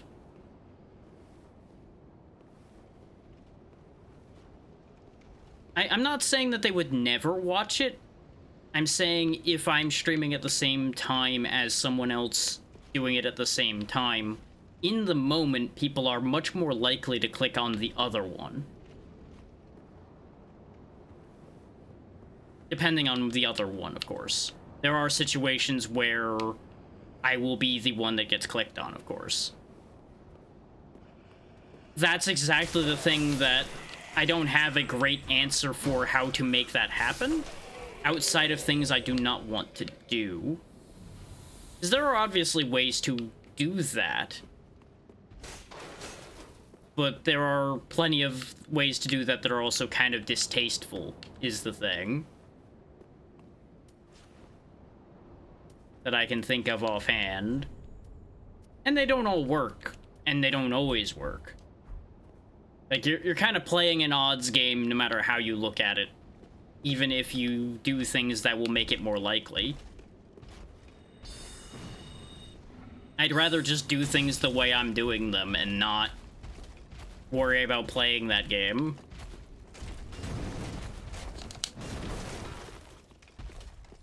It actually can. That's the thing.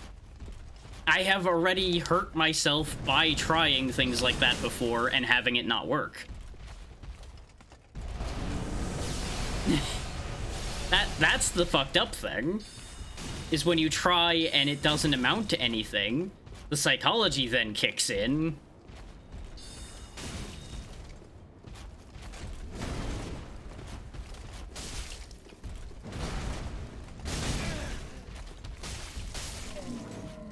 Because I am the type to be upset with myself when I put in the effort to something and the results don't show themselves. So if I put in, say, an extra hour of prep and it shows nothing, I then feel like I've wasted that hour. And then it's very easy to spiral down the path of like, okay, well, these are all the other things I could have done with that hour, instead of adding all these extra bells and whistles no one used. It's not a good mindset to have. Not in the slightest. But it's something I'm still working on. And until I'm past that, there are certain angles that just aren't going to be a good idea for me to try to take. Just purely for my own mental well-being.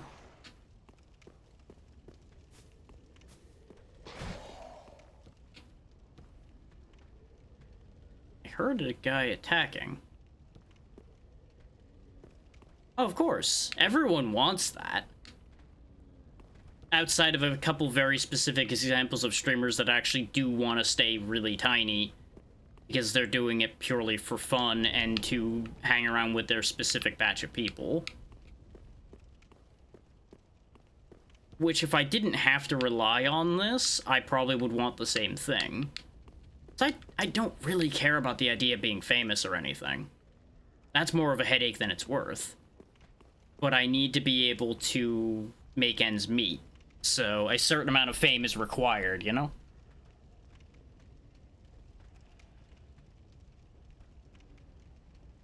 See, the thing is, to a certain degree, being famous doesn't guarantee you being remembered, though. There's a lot of famous people everyone's forgotten about.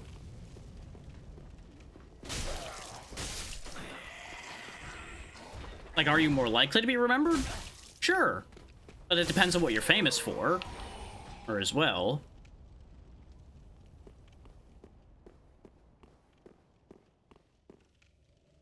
Like, just consider all the people that have made vital, important things invention-wise, and how many of them have been forgotten. And you'd have a perfect example of the varying degrees there. Definitely more likely to be remembered than an inventor, that's for sure. Unfortunately, or fortunately, depending on how you look at that. The comedy of life is exactly that.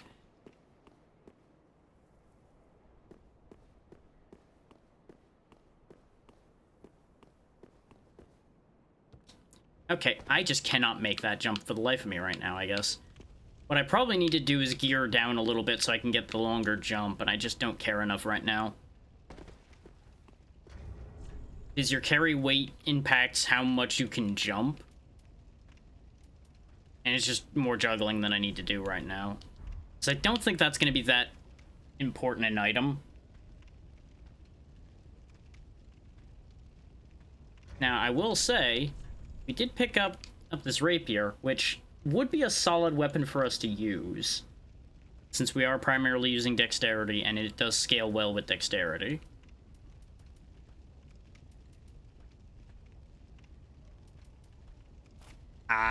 Mostly just more advertising at this point, honestly.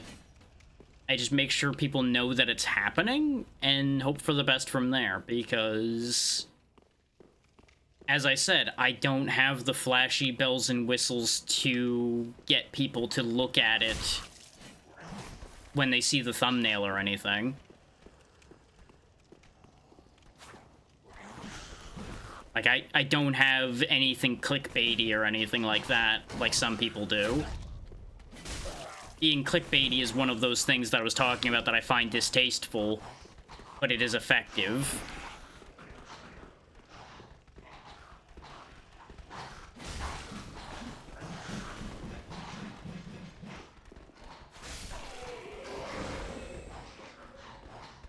I mostly advertise on Blue Sky currently. That's the main one as far as streaming advertisement goes. It doesn't need to be bad, but here's the thing, though. It's a terminology thing as far as that goes. The moment it becomes clickbait when it is the bad form of that. That's what the terminology means there.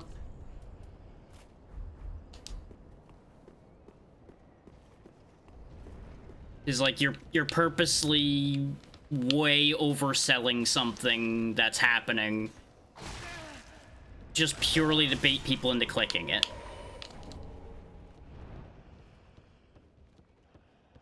And I just really hate that kind of false advertising bullshit.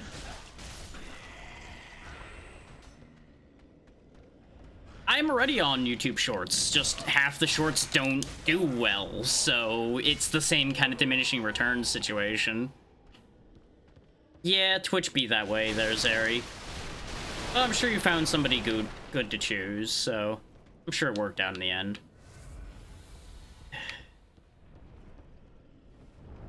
Things don't come out of nothing, Hato. If things came out of nothing, I would be much more successful already. Just trust me when I say it's not as easy as you make it sound. Oh, nice for you.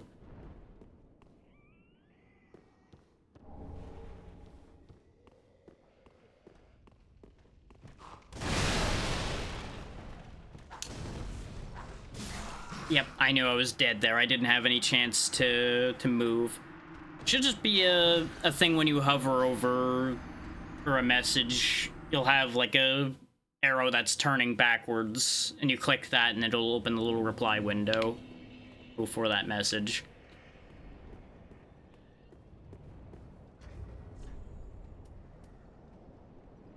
I might be just tap and hold. I don't know the mobile interface because the mobile interface for Twitch is well known to be terrible. And I also don't go anywhere, so I've not really had any reason to interact with the mobile interface myself. Yeah, probably.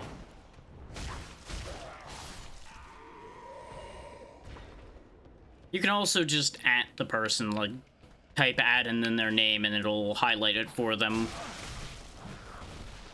Which is close enough to replying in most cases.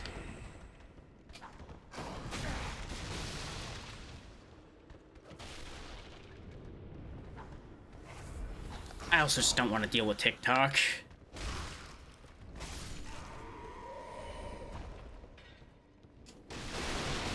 Like, bear in mind, I've gone down most of this avenue before, and I fully acknowledge that I am not helping myself by avoiding some of these avenues. This is also why I'm not stressing over it, because I could do more if I chose to do more. But these are not avenues that I have found to be worth it to me specifically.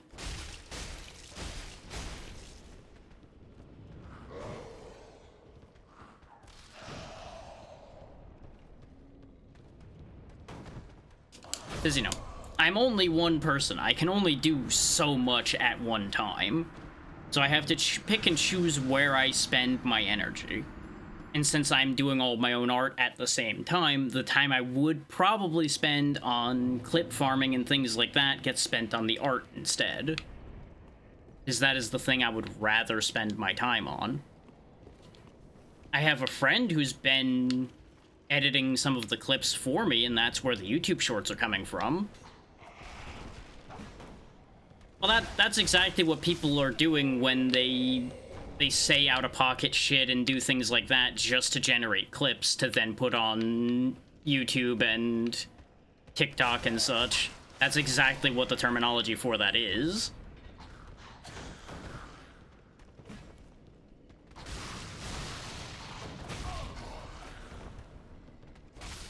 A lot of people do, but the problem is it also gives people a false impression of what you do in order to bait them to click on you. Because you're not saying things like that all the time. Not in most cases. So if people come in expecting that to happen, they're going to be disappointed.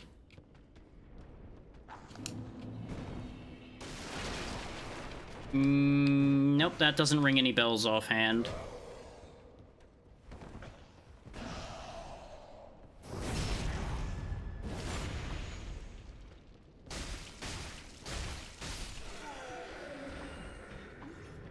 So are like 10,000 other people, and there's no way for anybody to know of everyone.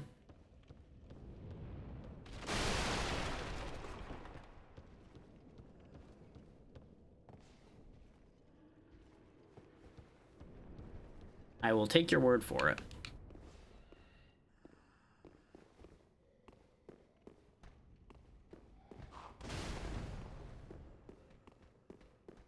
I don't know why he threw the bomb that way. So, I'll be honest with you. On average, I don't really think that a lot of what I do is particularly clippable either. Not in the same way a lot of people end up with these really noteworthy clips. Because again, I don't say out-of-pocket things, really. I don't engage in a lot of these very hype moment games and things like that, because they just don't interest me. And if something doesn't interest me, I cannot engage with it on the level I would need to make it entertaining. That's already proven out with some of the really popular co-op games and such that I've tried playing. They don't work the same way for me because I don't engage with them that way. Like Peak. Peak didn't do much of anything for me. Yeah, you were thinking of the exact example I was going to use. You see, Peak stresses me the fuck out. So that doesn't do well for me. That doesn't lead to the funny and the hee-hee and the ha-ha.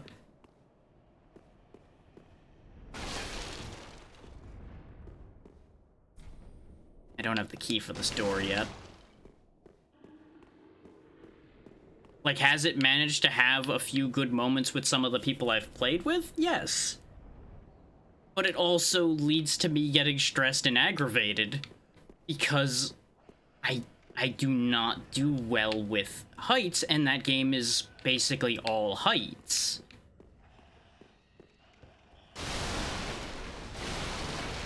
And I also do not like being rushed, and Peak rushes you if you're playing on the normal settings for it, because the fog makes you have to keep moving. So it's got two things that really just play opposite me.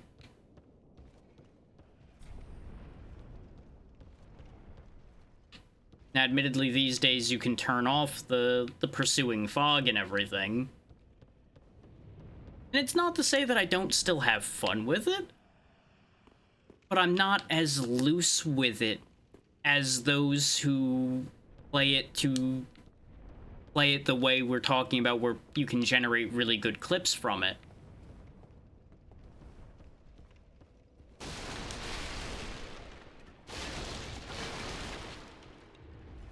I would sooner set myself on fire than touch Roblox. That would lead to so many other problems. No, no, no, no, no, no, no. No, no, no, no, no, no, no, no, no.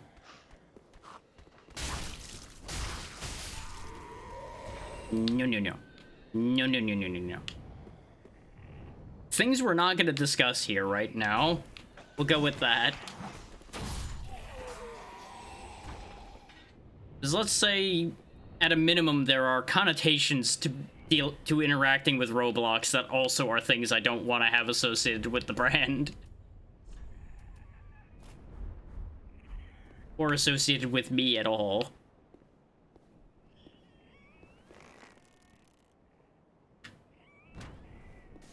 There's more to it than that, but that's one of the easy answers. Okay, so shooting him does stop him from transforming. That is now confirmed after it's worked twice now. I'm gonna run out of arrows. So, need to remember to buy more arrows. No, and the thing is, I'm given to being a bit goofy and chaotic at times, but I'm much more given to more methodical and thought through things, which are not clip-worthy. That's not what's clip-worthy. People don't want the deep thought, intelligent clip. They want the goofy, hee-ha, funny, he said something fucking stupid. Clips. Those are the clips that succeed. I would have to find the right people for that, for one, and for two, I'm not really an interviewer, if that's what you mean. I have actually had people ask me about being on an interview thing before, but the format that they used for the interviews they were doing wasn't gonna suit me, so I didn't go for it.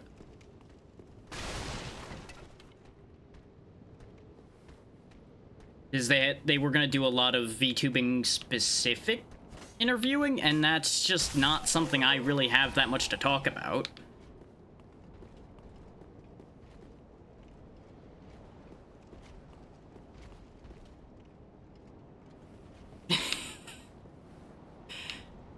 Literally things like, oh, how do you feel about this VTubing trend and that, and things of that nature, and it's like, I couldn't give a shit about your trends. That leads to a very short interview segment if I just tell them I don't care. You know, it just wouldn't be good for either side there. That's not content. Outside of it being a really good clip for 1 minute of me just shutting their interview down, and that's not good. Like, that makes for a good bit, but that doesn't make for a good interview.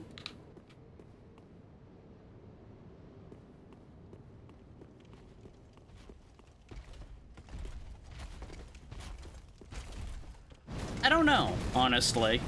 I really don't fully understand what their goal with that interview show they're doing is. Which is part of the thing as well. Oh, there's a lot of knights here. This is about to be real bad.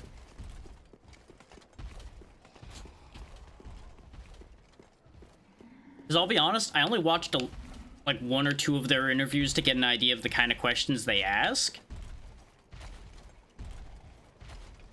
Like, while I'm a friend of the person, I'm not really a fan of their work, necessarily.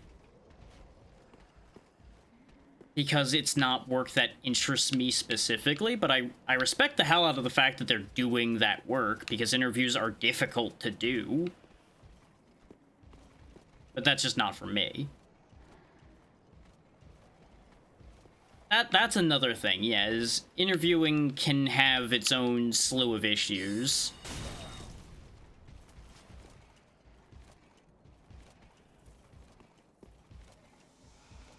And I'm having a hard enough time getting people to consistently show up just to play a video game.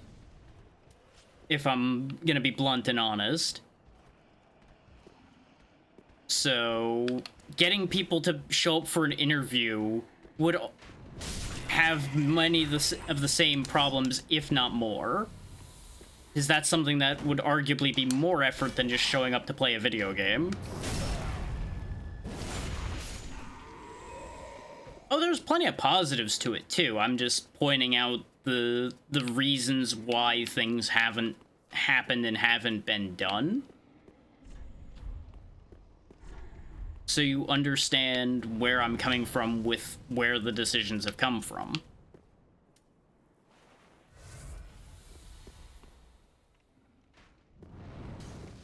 That is a chunk of the problems, yeah. Not to mention people getting uppity about who you choose to interview, is they'll perceive it as you specifically picking people out when it could easily be a case of these are the only people you've managed to get. Is they think you just magically can just pull whoever into a interview. People are fucking stupid. I've been streaming at all probably 6 years now? Something like that.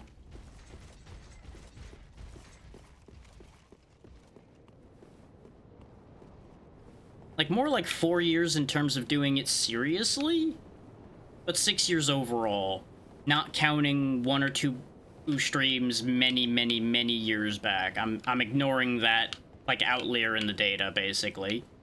If I counted those, it would be more like 14 years now, but any kind of consistency, it's only been like 6 years.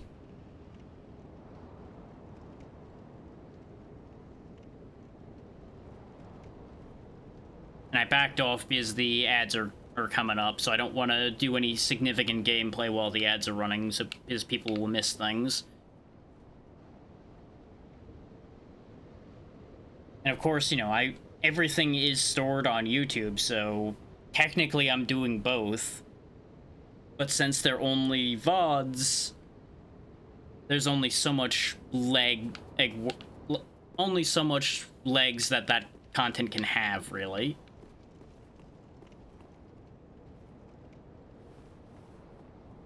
A little over 100. I don't remember the exact number because I have no reason to have that exact number off the top of my head. Something like 103, 104, somewhere in there. Nothing huge. It does okay. But since it's like a 90% VOD storage channel, 100's honestly pretty good, I would say.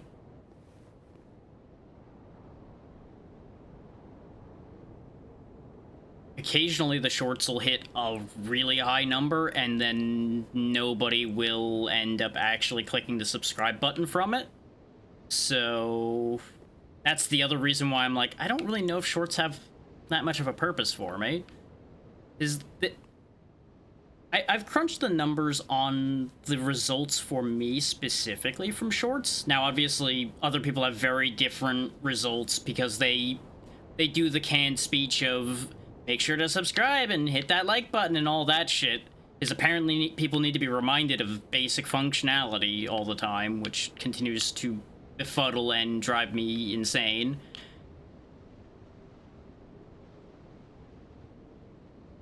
But yeah, I've just not had any serious amount of payoff from even shorts that have hit thousands of views and things like that. Just nobody clicks on anything. They watch the short and then they keep moving on to the next one. That's the problem with shorts, is there's no reason for people to do anything because the shorts just pass through automatically. As soon as the short ends, if you're on the shorts feed, it just kicks you to the next one. So a lot of people won't even take the time to even click a like on it as it's going by, is they're there for not even a minute.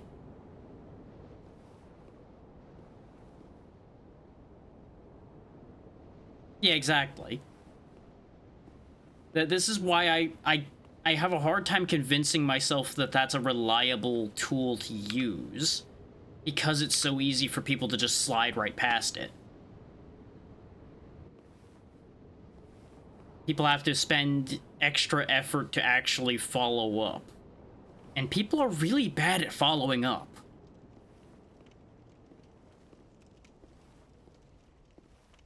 So it's just one of those things.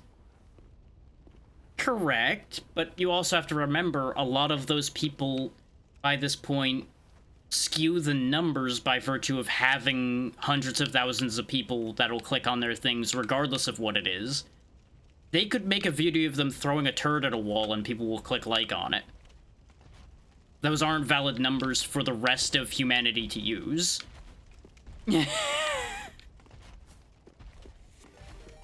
Sunny, thank you for the raid. What were you up to today? Hopefully y'all are having a grand time. You're in the middle of a little bit of a downer talk about the way things work with like YouTube shorts and such, but hopefully y'all are having a grand time. But I don't know what it is about Dark Souls, but we keep ending up having these conversations during this game. Oh, that's right, it is Sunny's birthday. Happy birthday, Sunny. Everybody make sure to wish Sunny a happy birthday. I meant to send you a message earlier today about that, but I got sidetracked with something else, so I do apologize about that. Thank you for the reminder, for AVT. Much appreciated. It's been one of those days where my head has not been on straight at all, particularly. You contributed, Hato, but that is neither here nor there. Yeah, Sunny's wonderful, and y'all should check Sunny out. Ow. But I assume then, since it was a... You're fine, Sunny. I was just wishing you a happy birthday after I was reminded that that was today. And just trying to get my brain functioning properly. Because we were on a whole thing about the situation with YouTube and everything.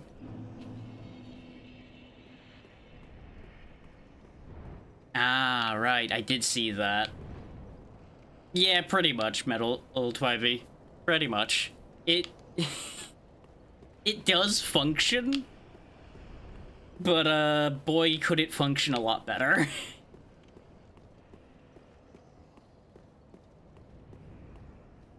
And of course, Sunny, especially if you did karaoke and everything, if you need to raid and run to get some rest, please make sure to do so. Taking care of yourself should always be your first priority. Now, the only other thing you missed was me lamenting being a bad friend because I forgot to send you the happy birthday message I had planned to send today.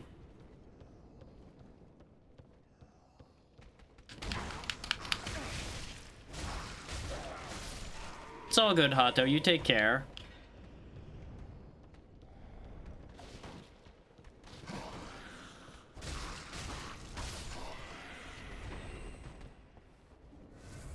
Yeah, we're just trying to make any kind of headway that we can here in Dark Souls 3 to finish that thought as well. That's understandable, yeah. I know you normally have a fair amount going on to begin with, so planning any kind of event on top of that would be a lot. So hopefully it ended up all working out without any issues. You know, issues beyond the fact that we are VTubers, and as such, by existing, things go wrong, but that's neither here nor there.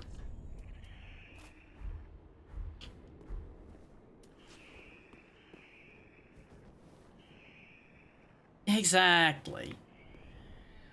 It's... The one I need to shoot move, or am I just at a weird angle? I think I'm just at a weird angle. For those coming in late, that guy transforms into a big, horrifying monster if I don't shoot him before I get close, so we just avoid that. Yep, we're just here. It's early game. We are having a time because we do not have the tools to do anything better. We'll make it work, though. Just gonna take more doing than it otherwise might need to.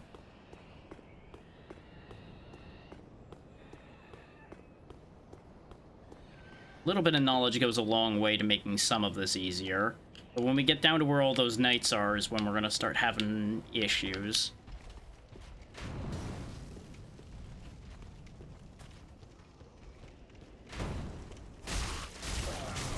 Because it's a little too crowded over there for me to really leverage magic too well.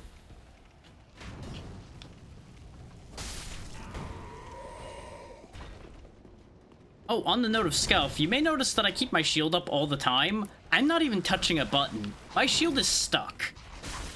For some reason, it has bugged out, and my L1 is just constantly doing, even though the controller is fine. It's just constantly doing that. Even with the controller unplugged, it's doing that. So, that's a thing. I've just been kind of leveraging it as best I can and working around it.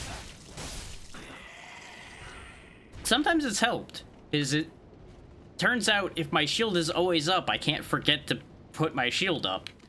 It just also gets me killed sometimes.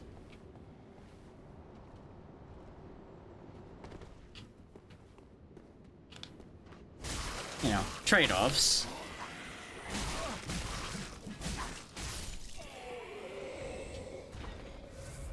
Yeah, the only other bit is I have played this game before, but I've never finished it. This will be the first time finishing this game. So, if you're looking for good gameplay, look elsewhere. You will find it in so many more places than here.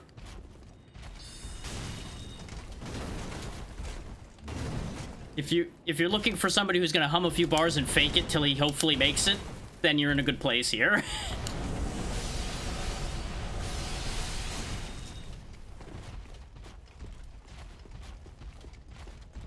I'm out of healing, and that is a bad sign. I thought he was gonna swing a little higher than that. So the clever scheme was to drop down and go under the swing, and it didn't work.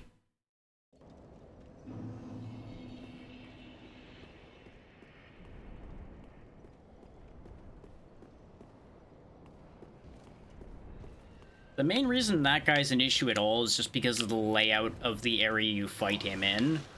You have very little room to maneuver without either tripping over a ledge, running into a corpse, etc. And that's by design, obviously, because that guy would be no threat at all if you had maneuvering space. As I demonstrated by the way I was kind of dancing around him just fine, into a point. But that's why they do the stage design the way they do, is to make sure you actually have to deal with the problems.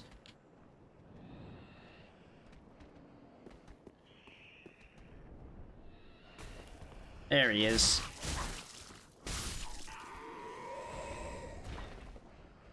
And you know, you can either agree or disagree with the logic of stage design like that. Personally, I go back and forth on that. Is there are times where it is unnecessary, and yet they do it anyway. And of course, you know, there's also a layer of it being necessary for it to appear to be a lived-in world as well. Which that part I'm more accepting of to a point as well, though. Like, if I'm tripping over random boxes because you wanted that to be a thing for your world to feel lived in, I might be a little more cross with you about that.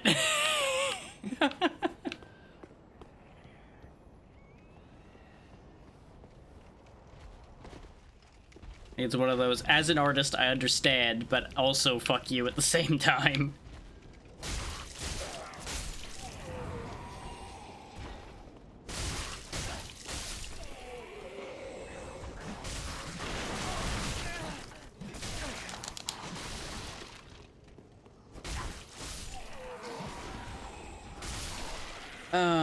The joys of getting stun locked. But we made it work.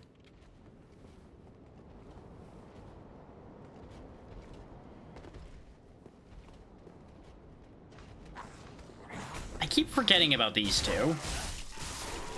Which is by design. You're expected to really focus on the clanking noise you hear over here, or you might see the big guy over there and you're like, ooh, I need to deal with that. And then suddenly Dumb and Dumber pop out of the corpse pile behind you and stab you in the back. It really is clever the way they do these things, even if it ends up being annoying. Like, it's one of those, you gotta give credit where credit's due, that they know how to set these things up.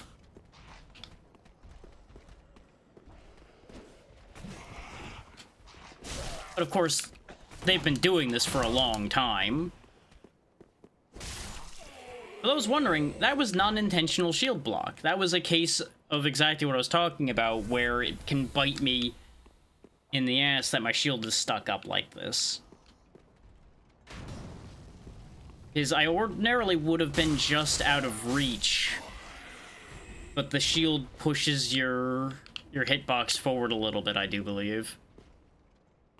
So the shield ends up getting me in trouble. This is where the big guy is again. There's the jump over there that I kept not making. And of course, the other part is, like, I could put the shield away and get rid of that problem. But then I lose the ability to block, so trade-offs.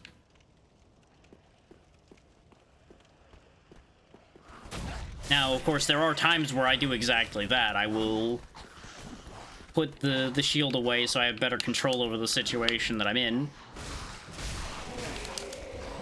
This is where we were when I was using the rapier still, and I got overrun by the mob here.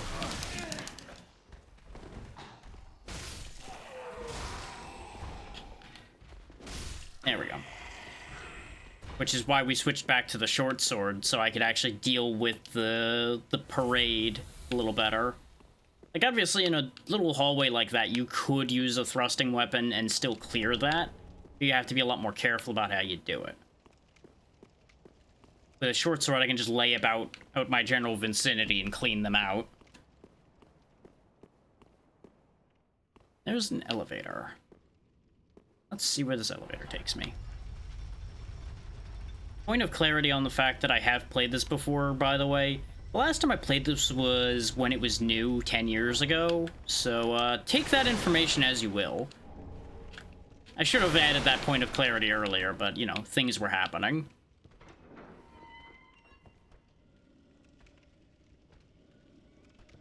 We all enjoy different things.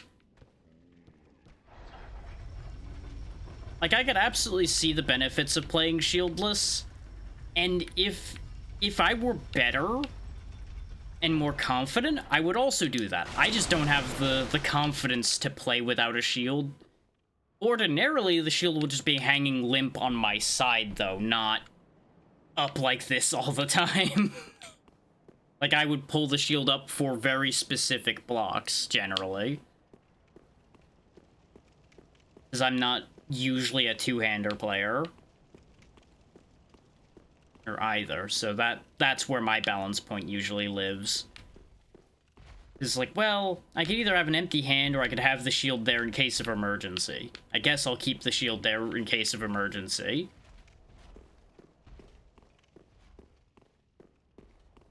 So I'm a cautious sort for the most part with these. Though, I'm also just as likely to put my catalyst in that hand. Problem is, it does just randomly cast my spells with the way it's currently bugged out, so that wouldn't go well right now. I just don't enjoy greatsword gameplay. That's the thing. And that's coming from a Monster Hunter player. I still just cannot convince myself about greatsword gameplay. It's effective, and it's very good if you know how to use it. It just doesn't appeal to me. Yeah, exactly. I'm not the slow weapon player. Though let me tell you, the unintended consequence, additionally, of the shield being stuck is my stamina regeneration doesn't exist, which is what got me in trouble right there.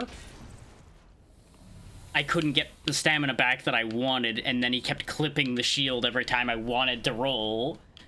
So it just went to hell in a handbasket there. I really should just reboot the game and fix this problem. But I've been stubborn and just kind of rolling with it, and it has been such a thing.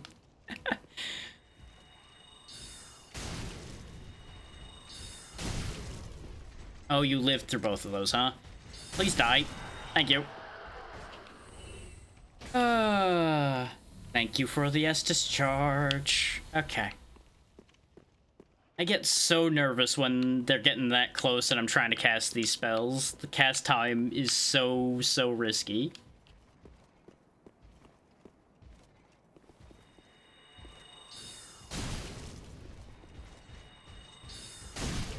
Okay, it actually worked. I was worried that when it lost the lock on, it was gonna go wandering off. This is why we have magic, though, is for dealing with guys like that, because our sword ain't gonna do a damn thing to them right now. Lucerne Hammer. Not something I'm gonna end up using. I'm 90% sure that's gonna take more strength than we have. Yep, by enough of a margin that ain't changing.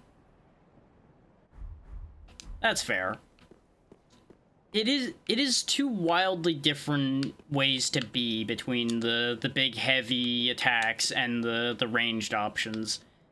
I am almost always a jack of all trades situation. I will keep as many options on hand for myself as possible to deal with a variety of situations. That's what makes me happy. If I have options, I am happier than if I don't have options. I don't know why I thought Heavy Soul Arrow was gonna work there. Every now and then, my brain just does not connect with what I'm doing at all and just goes, this'll be fine, dead. Okay, I tell you what, after that death, how about we load out and back in again and see if I can actually fix this whole stuck shield problem. We're at a point now where I think I'm gonna need to fix that.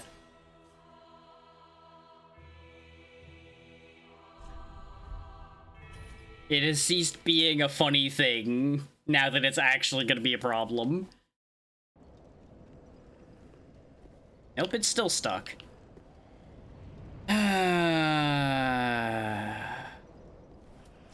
I don't know what it is about these games. For those wondering why I don't just two-hand, you're stuck guarding instead, because it is genuinely taking the L1 input constantly.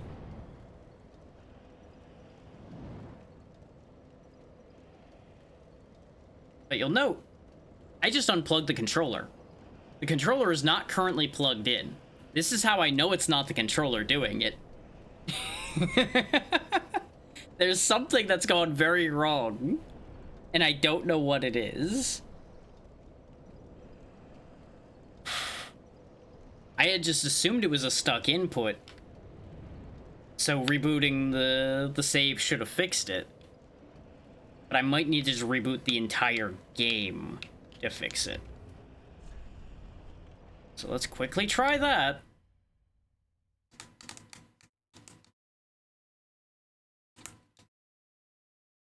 This is the very specific thing I was trying to avoid doing. Not that it's going to take long for the game to reboot anyway. It's just something I prefer not to do, as I may have to fight with OBS about actually tracking the game again.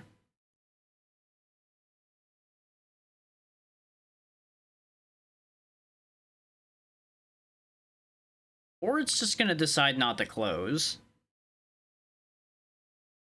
Oh, yeah. This is also a thing that didn't happen earlier, where it's frozen on closing. It's thinking about it. There it goes. So many new problems. No, the blocking would be... Well, actually, no. There would be a key for it.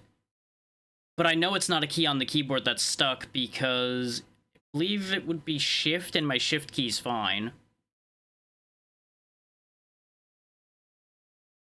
I recently cleaned all this out, so I know none of the keys are stuck.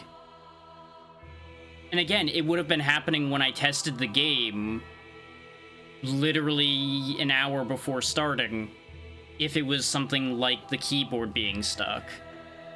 This would not be a problem that just suddenly started happening.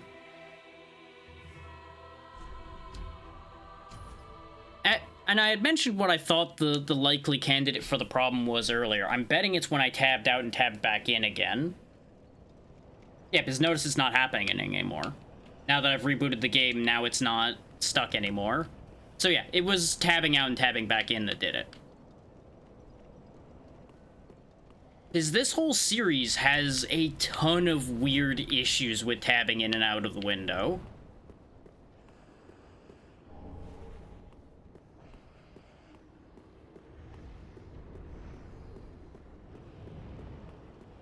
Now we'll see things radically change, because I'll actually have functioning stamina again. But it was actually kind of fun trying to take that and roll with it. They also don't know how to port to PC. This is the closest to getting it right they got, and still a bit iffy there. Though, actually, no. Elden Ring's PC version is still better, generally. But they've had a lot of work to figure out how to actually port to PC.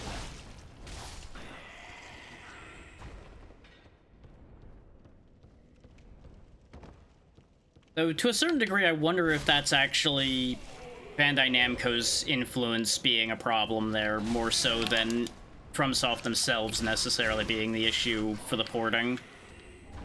Because a lot of things Bandai Namco has published have similar PC port problems. So it may very well be the people they have doing the porting. I don't really have detailed answers for any of that, though.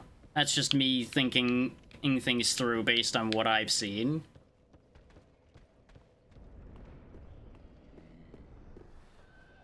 Still, it's nice having a working left arm again.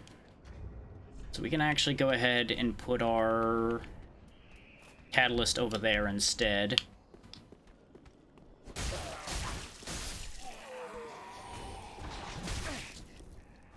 Now, if I had a better working brain, we'd be in business, but you know, we take what we can get. One problem at a time.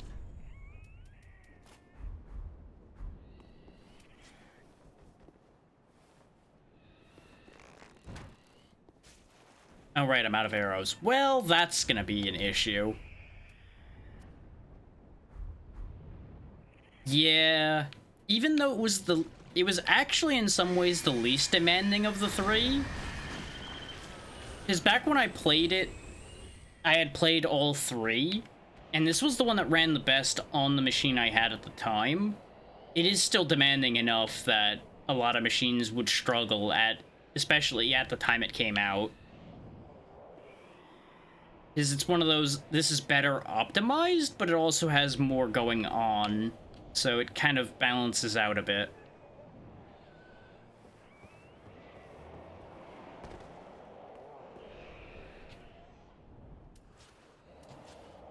Of course, now I gotta get used to having my catalyst on the other side.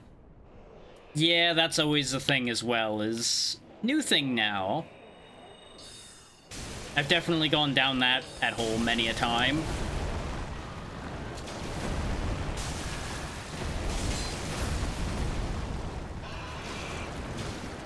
And that's why you shoot those. Not necessarily because of how hard they hit, but because of the fact that if you get close to them, you can't see what's happening anymore, because they just consume the entire screen. Anyway, let's go buy some arrows. I'll just go ahead and use some of my consumable souls to go buy me some arrows.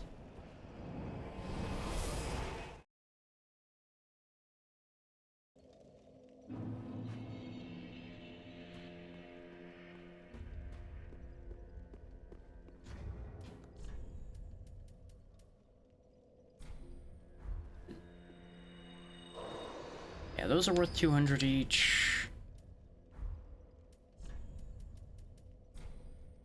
Also, needing to hit use selected to use multiple is why I was suggesting just selling them to the old lady here if you want to sell to get rid of quantity of them, because it will be much easier and much faster. We're gonna go ahead and just load up on wooden arrows so I don't have to think about that anytime soon. There we go.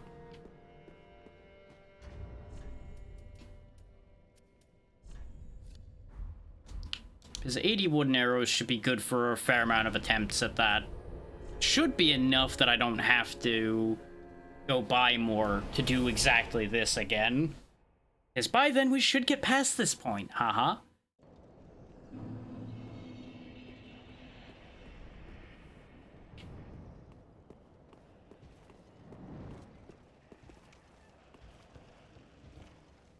That's the goal. Whether it works out or not, well, we'll see.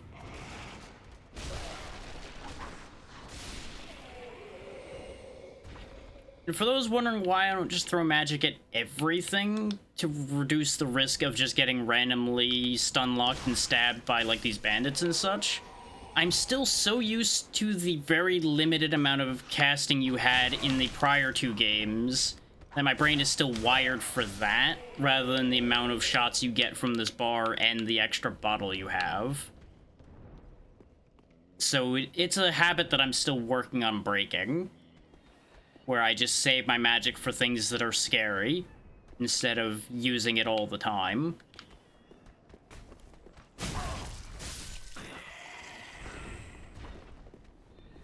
And obviously, most things you shouldn't really be needing to use your magic against either.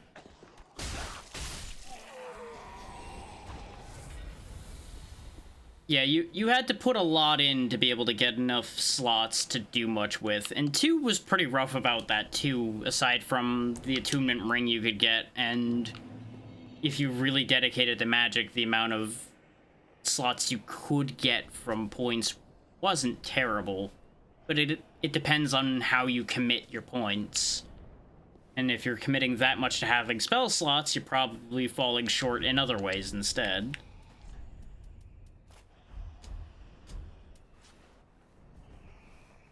Like, you may end up, for example, being able to cast a spell a lot, but not doing much with it each time you cast it.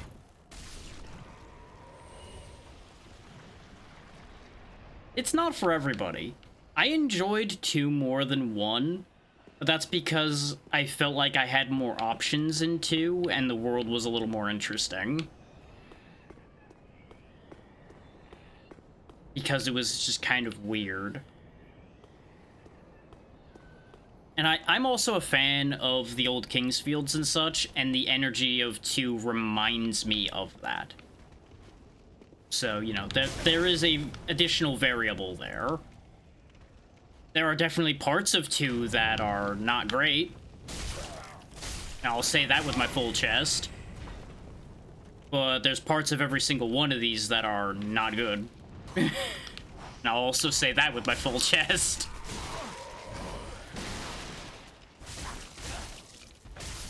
That these are not the perfect games people convince themselves that they are.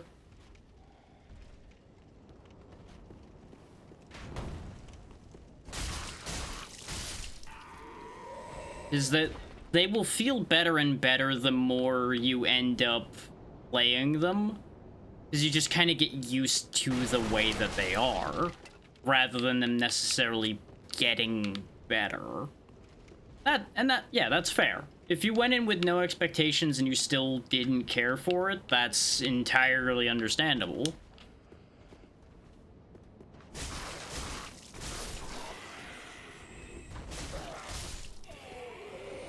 Like, I'm not like a chunk of the community where I will flip up a table because you don't like one of the games. I will instead go, yep, you're probably right.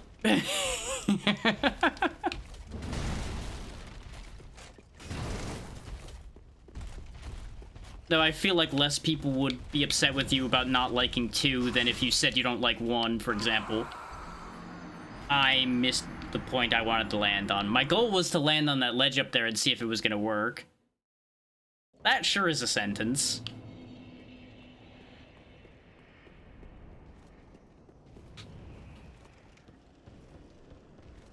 Now, will I say that Blighttown's nowhere near as bad as people like to think it is? Absolutely. Will I ever say it's good? No. Neither from a technical standpoint or from a gameplay standpoint will I say it's good. It is interesting. I'll give it credit for being interesting. It's just also a poison hellhole.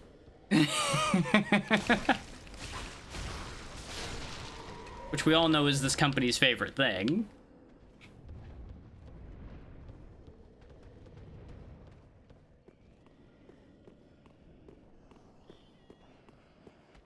Boop. That's something you could do about that guy at all times, by the way, is you could just kind of smack his fingers and make him fall down. See, that's the thing, yeah. That's exactly what I was explaining to a friend of mine when I was playing through 2.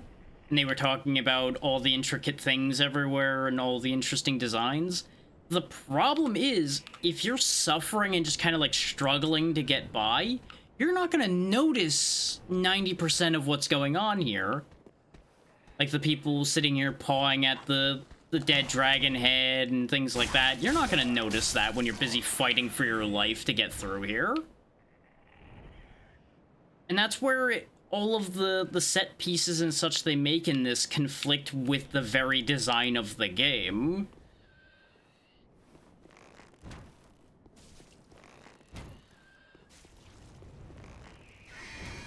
Wow, he transformed real fast that time. Well, that's a problem.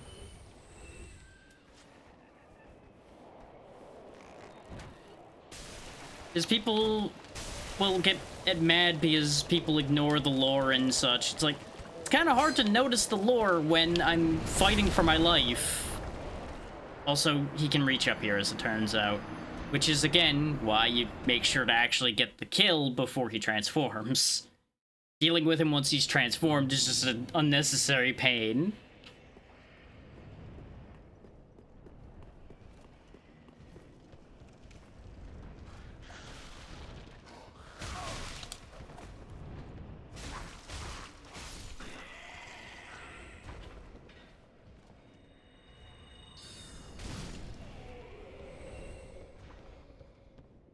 And then there's the people that'll defend the runbacks you have to do to get back to certain bosses. Where it's like, oh yeah, you just run past all the enemies. It's like, yes you can, but that doesn't make the design of the path to that fight good. That just means you have an option that makes it better. That's not the same thing.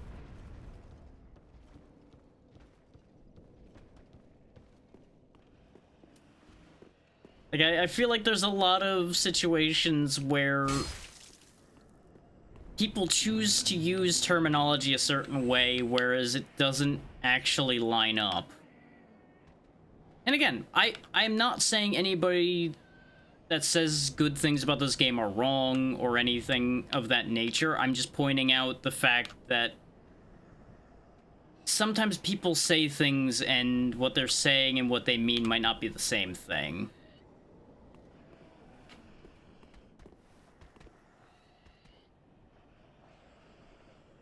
Like, they think the words mean one thing, but they don't actually mean that. Wakey, wakey, come on up here. Yeah, Seath's runback's not great. Like, I can't remember too many specifics off the top of my head right now because my brain's half cooked, and I also just don't keep that kind of thing in memory for the most part. But there were definitely numerous situations where I spent as much time just trying to get the run back clean, so I wasn't wasting resources before fighting the boss.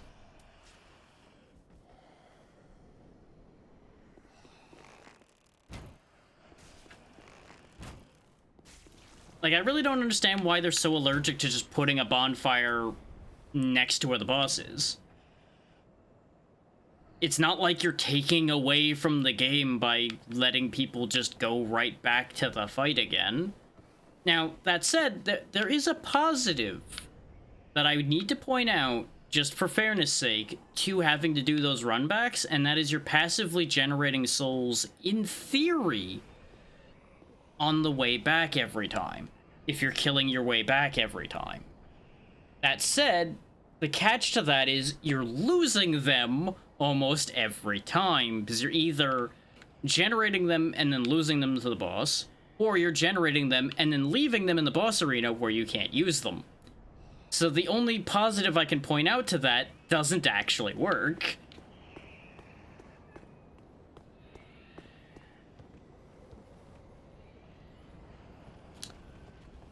And the people could make the argument like, oh, you're meant to use that to practice to be better. That practice is a different skill set than the one you need against the bosses, though. Those aren't the same skills.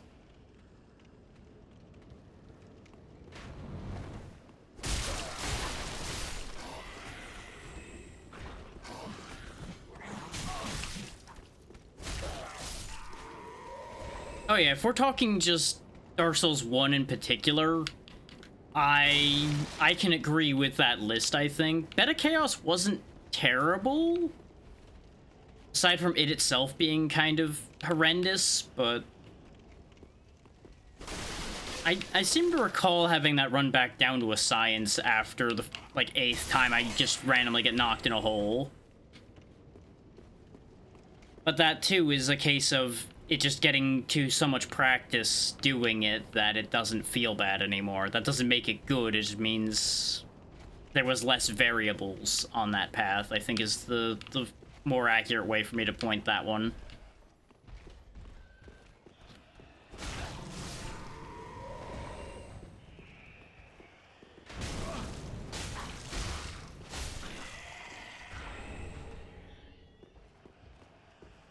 Now, another thing I think ends up making people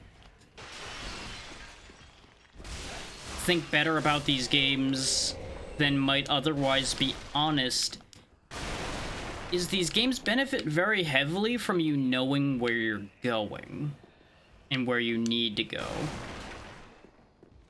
Yeah, that walk back was mostly just kind of tedious in my opinion. Because you could avoid almost everything in there even without running. But it was just a slow, tedious walk through the swamp.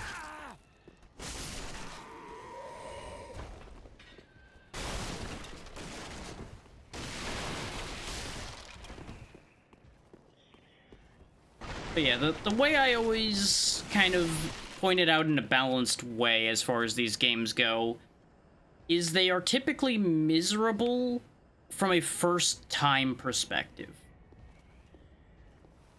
As a first-time knowledgeless player, these are generally really rough and not necessarily the best thought out for that experience. I think is a good, like, singular sentence to use for these.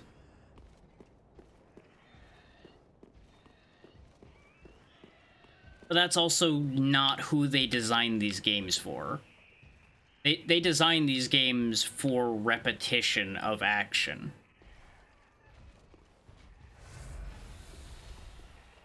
Like, you either gain the knowledge through doing the thing repeatedly, or you find another way to gain the knowledge that you need.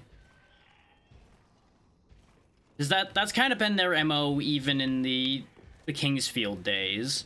Because those games are rough and nasty and bad for first-time experiences in a lot of cases, too. Like, that's just kind of a FromSoft MO. That they don't really do first-time experiences particularly well.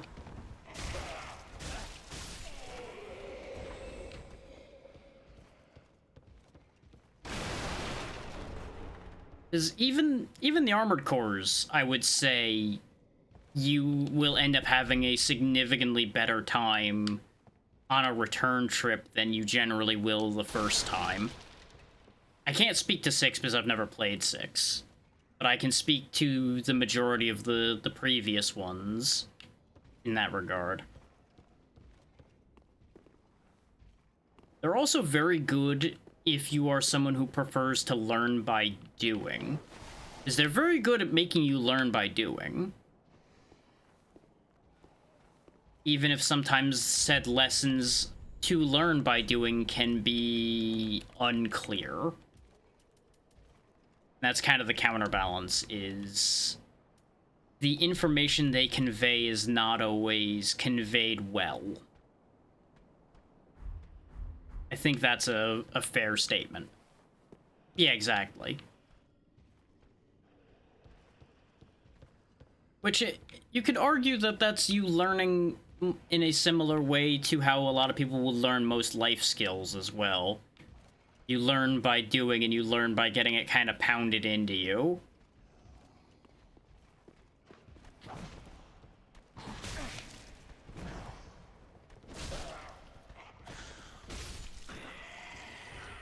Now, there's blessings and curses to that, too. Yeah, I assumed that wasn't gonna be a mimic.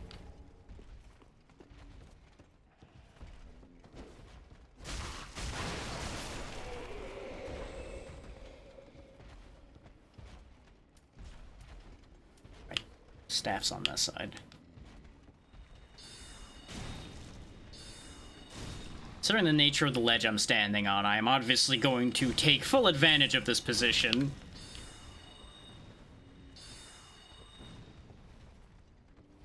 Yeah, exactly. Some lessons you have to learn by having the bad thing happen. Even if sometimes you would rather somebody not have to go through that specific kind of lesson, it is sometimes the only way that lesson will stick.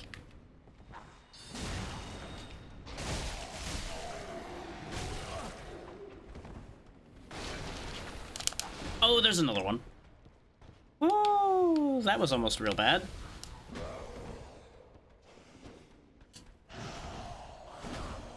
Do do do do do do do do do do.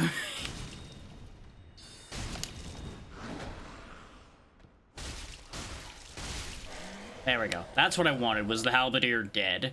He's the danger.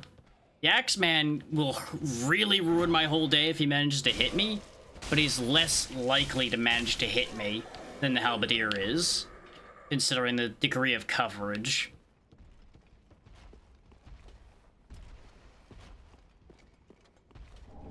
Estus Shard. It's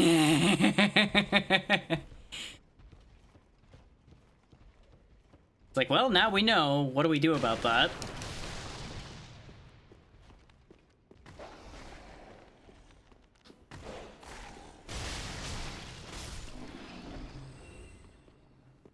Like, I used to work in a meat shop, and there are definitely a fair few people that had to learn, hey, maybe don't clean the sharp blade with your hand directly on the blade. A very unfortunate way. And more people had to learn that lesson than you might expect.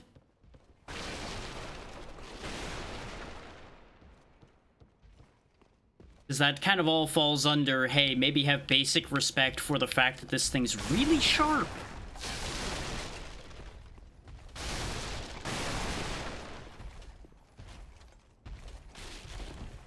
Thankfully, we never had to have them learn that lesson by losing fingers outside of the one old guy who lost a chunk of his finger a very long way back because of making poor decisions involving the equipment.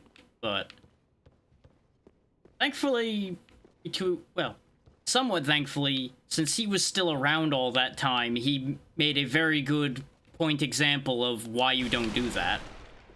Because he could hold up the missing chunk and demonstrate, hey, this is what happens if you don't listen, and then don't touch that. Poor decisions for him, life lessons shared with others.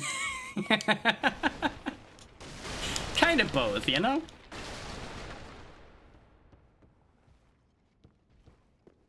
One person's poor decision is a lesson for a lot of people.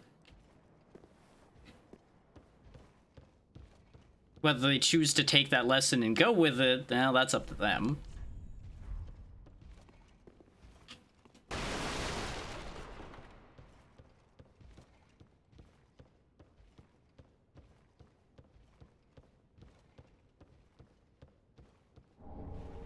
Blossoms.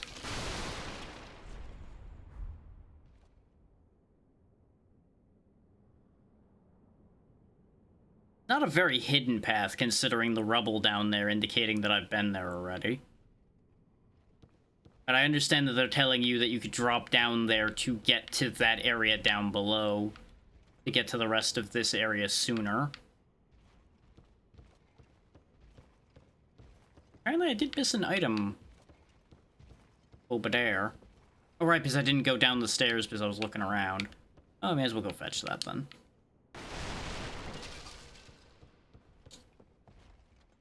Which, that's actually another set of lessons I would say these games teach you, is don't always listen to what those signs tell you.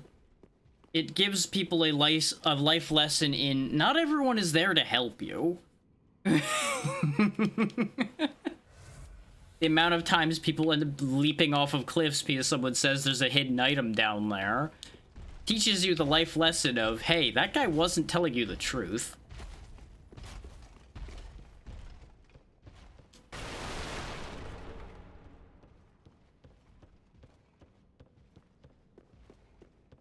And thus we have that huge pile of content generated from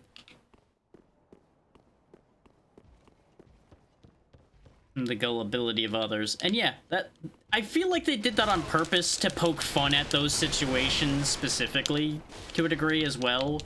Because they're usually very self-aware of that kind of thing to begin with. So I would believe that they did that on purpose.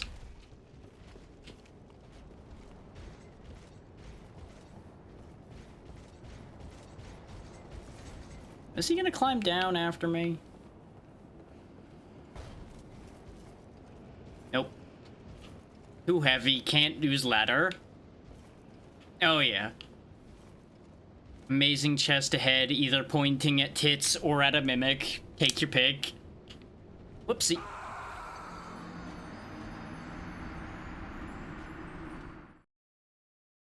So you know how that happened? That was purely my fault.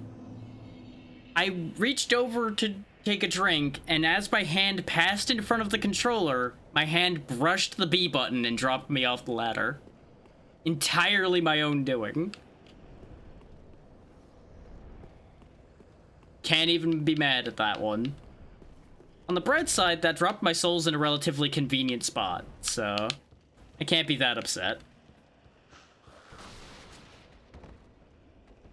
If there's anything I'm real good at, it's finding new and different ways to die.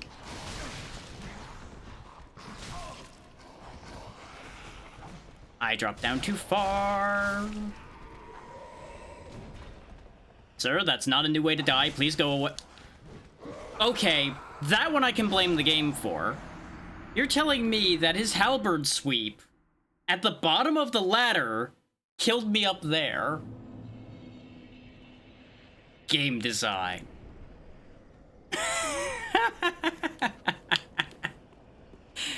Never let anybody tell you that the Souls games have good hitboxes. They're lying to you.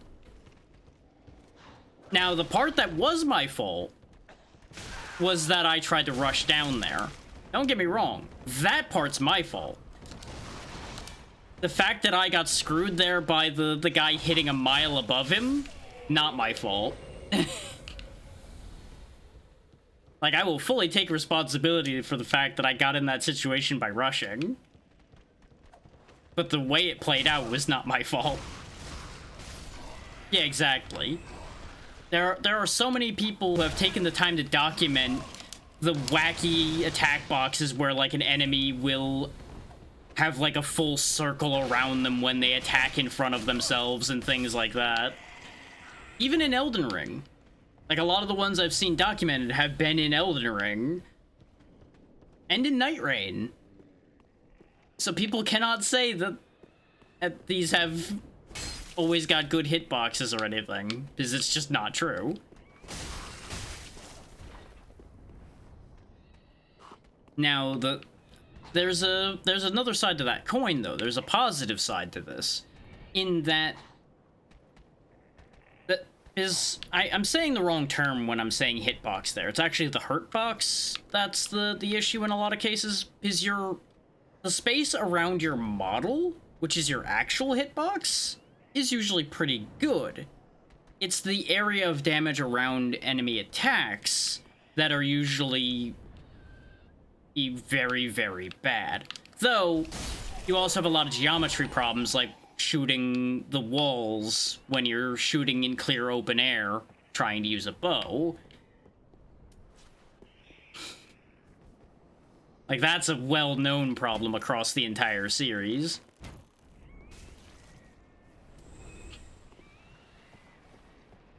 And I said all that not to be pedantic about it, but in case people don't actually know the difference there, you've learned something today. Congratulations.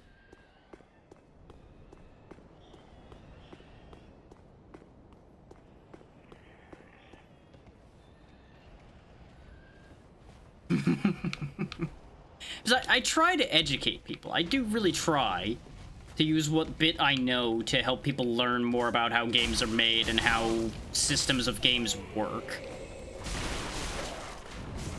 Again, I can only do that with what I do know, or what I think I know. But, you know, Huzzah! If I can cause anyone to have an additional brain cell, I've done well this day.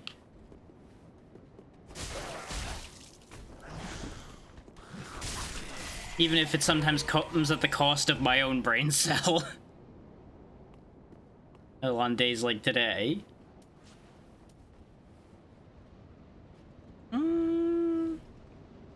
Eeny, meeny, miny, no. Gotta go right now. Gotta go right now. Gotta run away from you.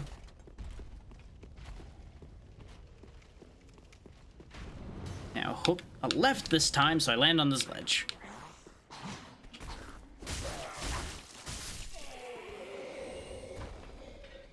Now, that's a fascinating thing with these games that I've ended up learning about, because it just pops up on my various feeds. Because everything knows what the hell you're doing these days without you telling them. I mean, without you interacting with information directly tied to that. I've seen so many of these wild skips you can do in these games. Like how in the Demon Ruins, you could just fall through the floor there and skip, like, the vast majority of the Demon Ruins just by attacking an enemy in a corner and getting pushed through the wall, and wild nonsense like that. Well, so much for that plan. All because I forgot my catalyst was in my left hand again.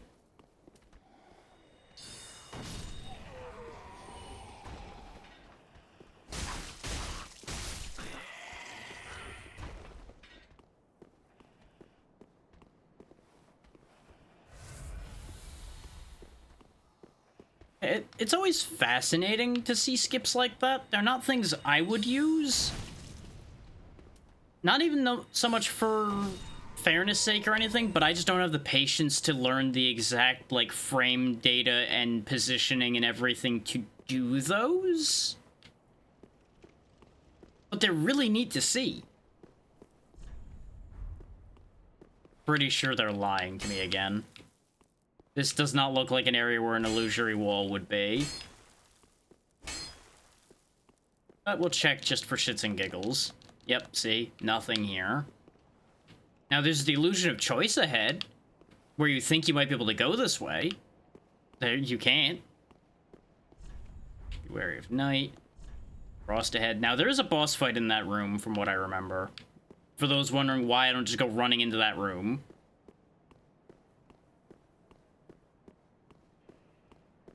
I know better.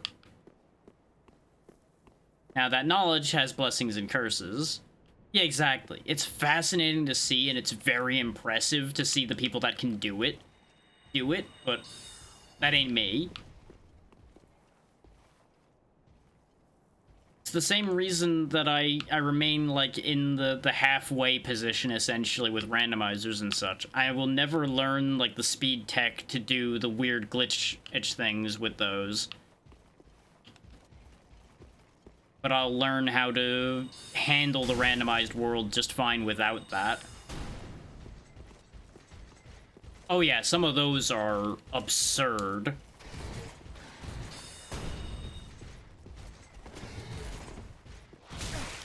Like, I've kind of learned the basic idea of how to do, like, mock ball and things like that, but I cannot do any of that consistently by any stretch of the imagination.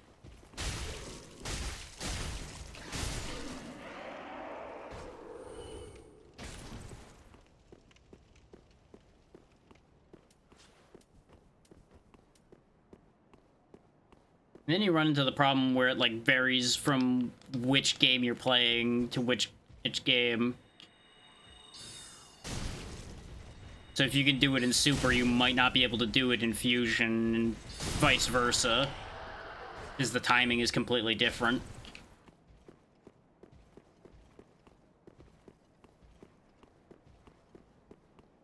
Now, is it this side that's the problem, or is it the other side? This is another case of the community trying to fuck you over, by the way. I won't fully explain why, but trust me when I say that what they say and what they mean are not the same thing there. is they're not lying to you that there's a foe ahead, but the reality of that situation is not quite what it seems.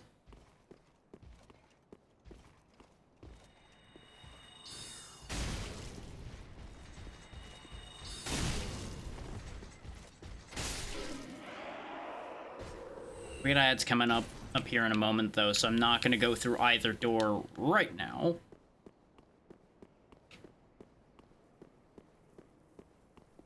Which does put me at a slight impasse, but that's okay.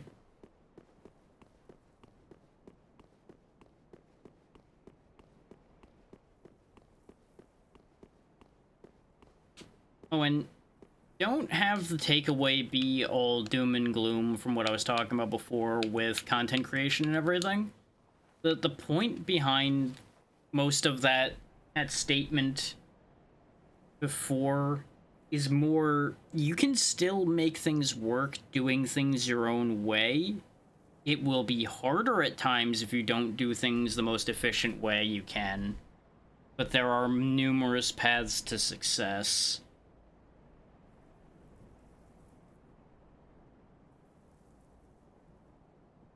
Yeah, that's expected.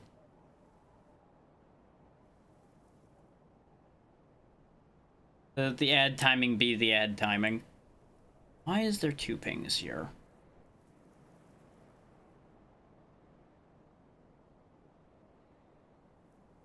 Oh, okay. He just decided to add everyone twice about that, even though people probably hadn't even seen the first ping yet.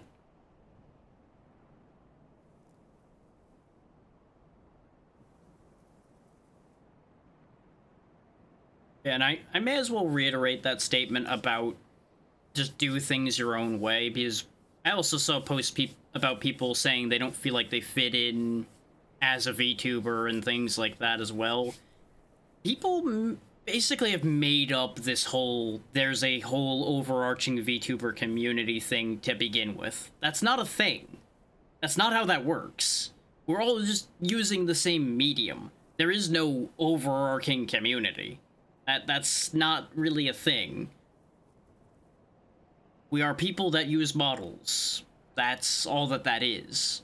We don't have to all agree on how to use these models. We don't all have to agree on how to do anything.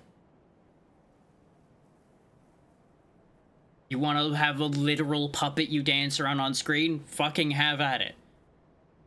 You want to only use a PNG? Go for it. You want to use the most top-of-the-line 3D model? How nice for you. Go for it. Doesn't fucking matter.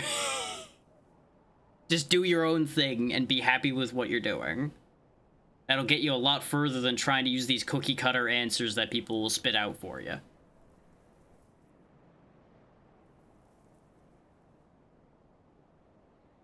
Because let me tell you, people's situations aren't cookie-cutter. Not everybody can do the same thing that other people do.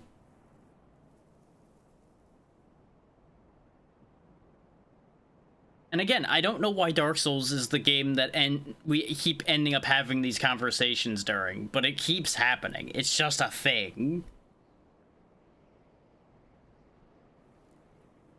And it will never stop being funny that this keeps ending up being where these conversations happen.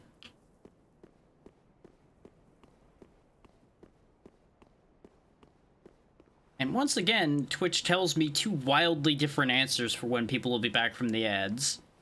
We are once again a full minute of desync between the 2 ad timers. Which is just incredible. And I would love to move one of my windows over, but I don't want to getting my hand stuck again. Because I can't see half of my activity feed right now, for example, because of the fact that my bot's window got moved over at some point. It is now blocking that. The good news is the bot has its own activity feed on it, so I can kind of put the 2 pieces of information together, and it works itself out. The things I have to do because of engine design. But, you know, it be what it be.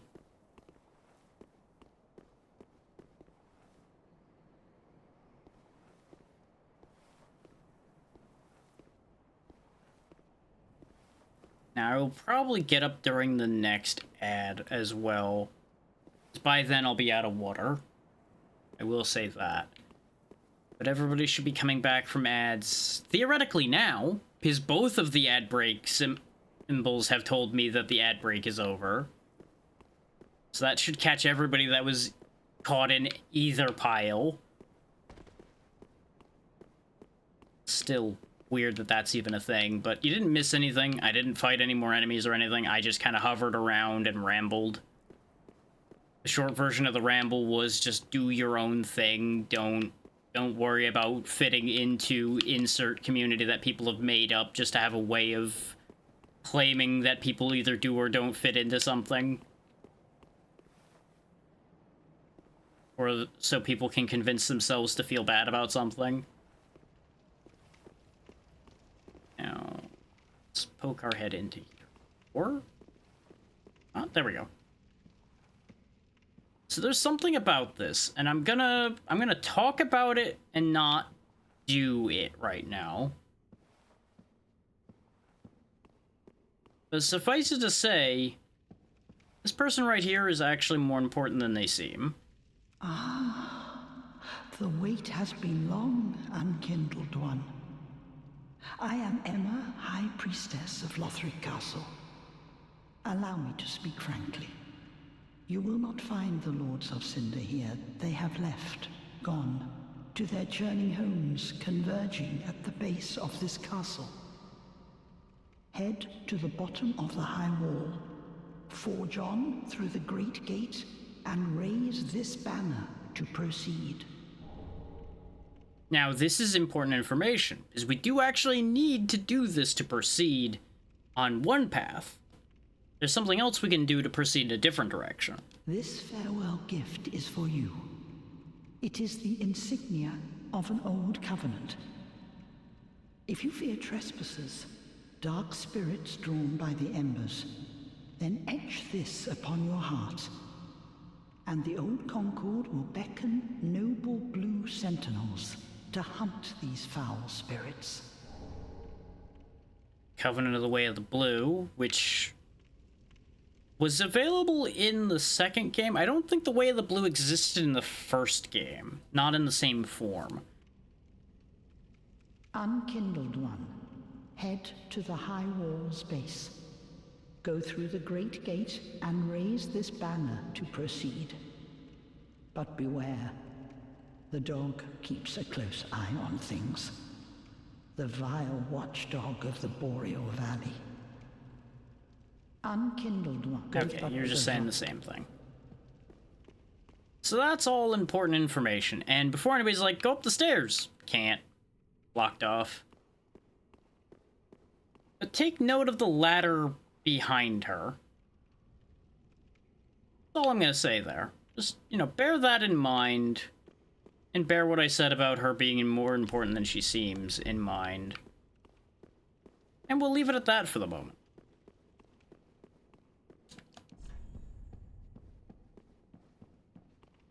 Is there's a specific very bad decision people frequently get encouraged to make in that room. That just makes their life harder than it needs to be.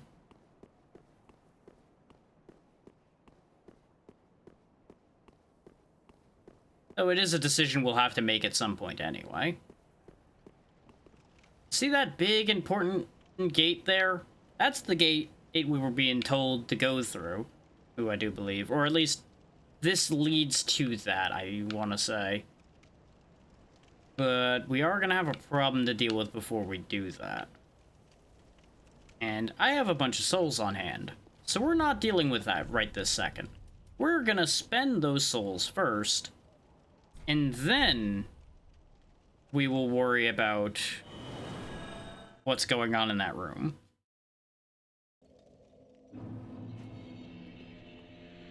Because I have the power of this little thing called common sense on my side.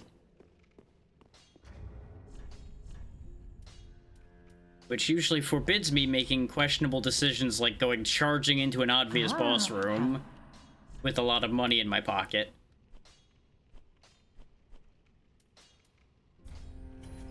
As you can see, the spare or copies of weapons don't sell for a lot, but 100 at a time is not a bad amount when you only have 1,000.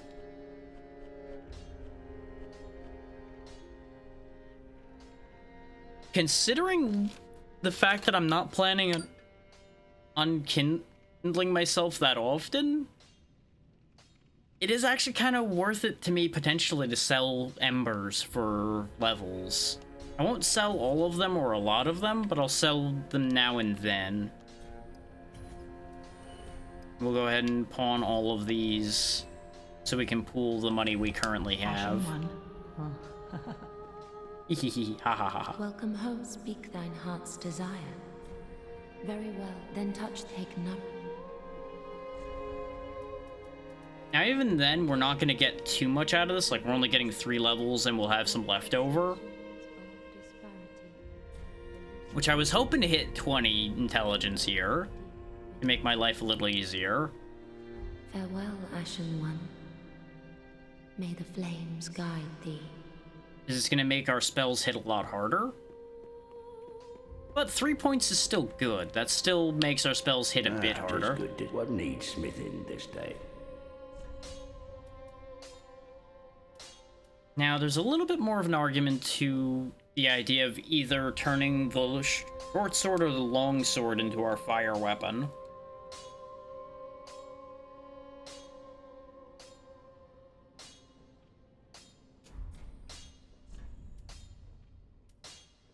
And I think of the two, I'd be better served making the long sword into our fire weapon, because the scaling on it's already not great. And it's already got a better raw damage. But I unfortunately can't afford to do that, because you'll notice different weapons have different costs for infusions. So, unfortunately, I can't actually do what I plan to do, because I didn't account for that. I can't even make the short sword fire if I wanted to right now. We could, however, upgrade one of them. But I think of the things we have available to upgrade, I'm going to upgrade the staff once, guaranteed. Because that raises our scaling. Should help. And I'm guaranteed to be using the longbow long-term, probably. At least till I find a fancy bow. So we'll upgrade that. That's not going to help me in the immediate, but I think that will help me more in the long term. Who have done both of those decisions. Now, obviously, later on, we're going to have more Titanite than we know what to do with, so that's a problem that'll solve itself for the most part later. But that's why you have to be a bit more particular about what you're upgrading early. Like, hell, even now I could grind for Titanite shards. Not going to, but I could.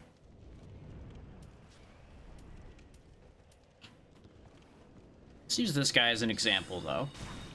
Notice how much more damage our magic's doing. I think it was about half of his health before, and now it's 3/4. That's a pretty sizable increase.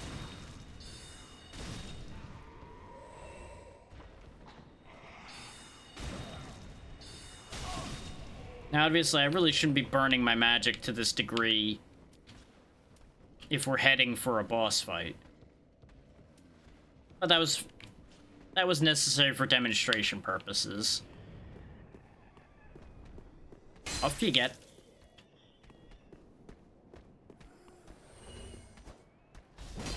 Well, that happened. Yeah, now you're just as confused as I am. Anyway, bye. Here's the thing. I never actually had to deal with the transforming guy to begin with. You could just run past this situation and leave.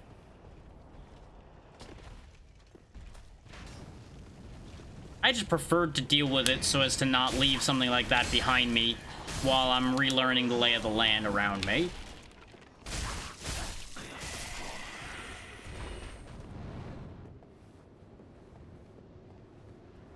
And that's where one of the big differences come in for these games.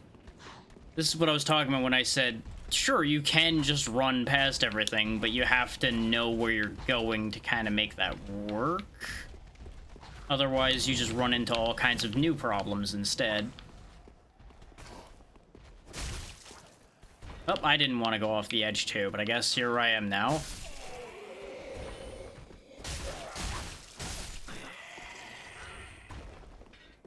Now that we know that we're going for that boss door, though, we don't need to worry about dealing with any of this.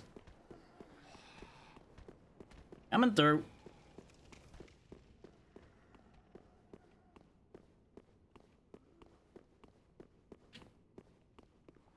As you notice, conveniently, none of them are following me in here. Touch.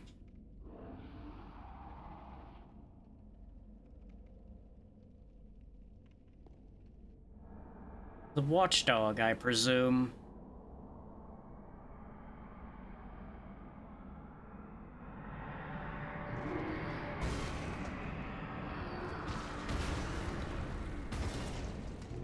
That's a mighty big mace you got there.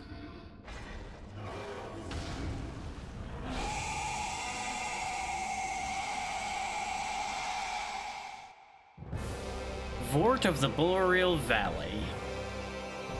How much does this do to you? A decent amount. And my heavy arrows do much better. Ow! I forgot that your attacks are kind of abrupt at times.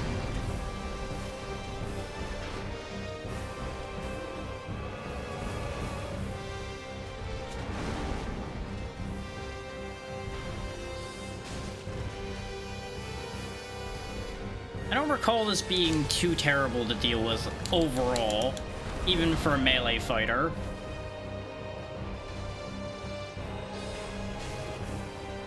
It's obviously going to be, in some ways, a bit easier for us to do with magic.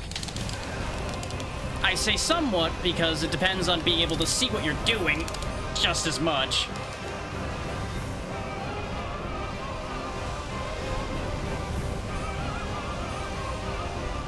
But you have more of an opening during attacks like that to punish his attacks.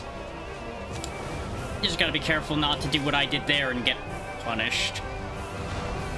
I didn't expect him to have the immediate return swing there. We would have actually had it first try if I had known that he was gonna come back at that moment. Like, it looked like he was gonna, but I couldn't read the timing on when he was going to bring the mace back across.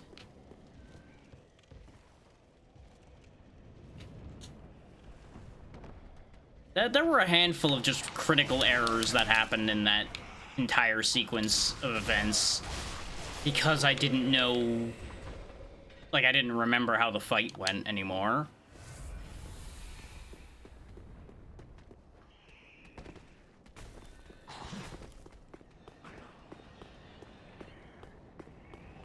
But yeah, Vort's not a bad head fight.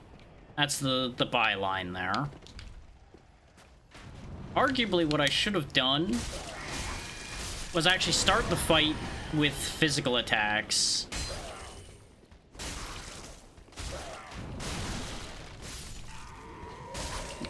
Because of what his moveset is early on.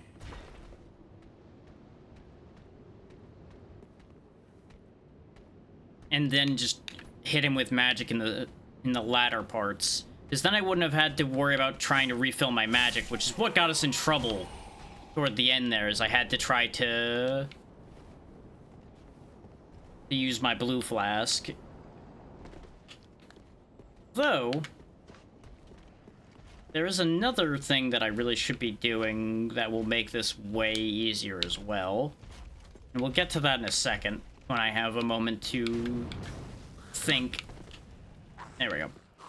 Fire bombs. Fire bombs will help.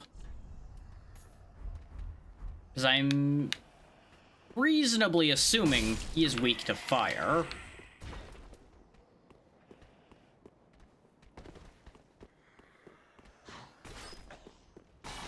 Now, that said, there is a gamble to that, in that you have to be in the right range to throw them at him.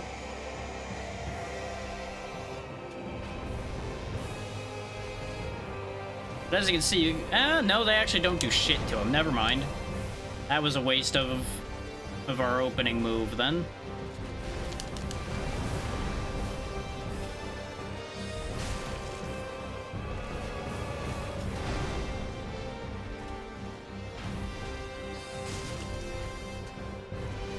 So I'm going for the big shots. I'm taking big risks. I can't believe he didn't get me with the charge there.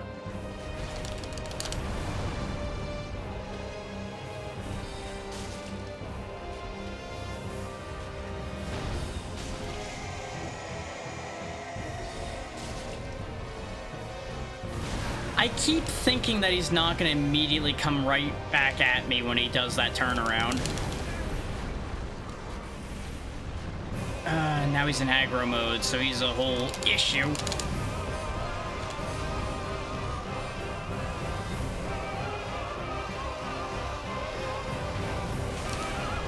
I'm not gonna get an opening to use magic much, am I? I rolled too early.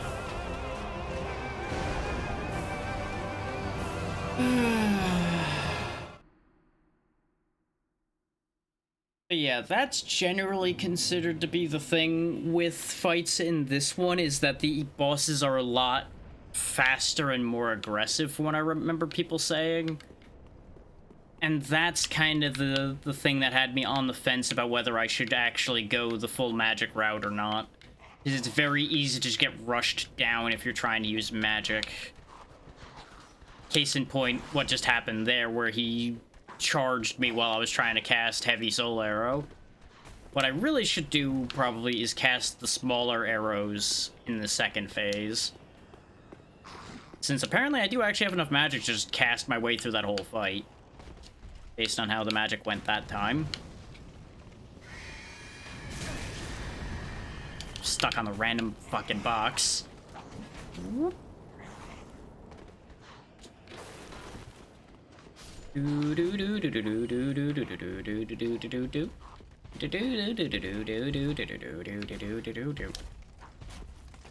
Now, something's ticking in the back of my brain, and I feel like he actually has like an obvious safe point somewhere.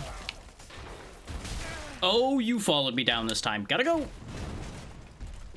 Never mind, never mind, never mind fighting anybody. Gotta go.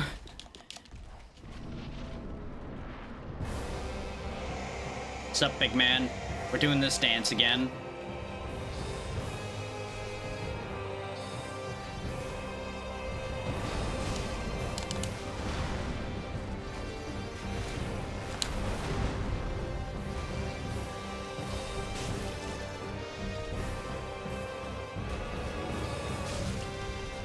Like, none of his attacks are particularly bad. He's just fucking huge.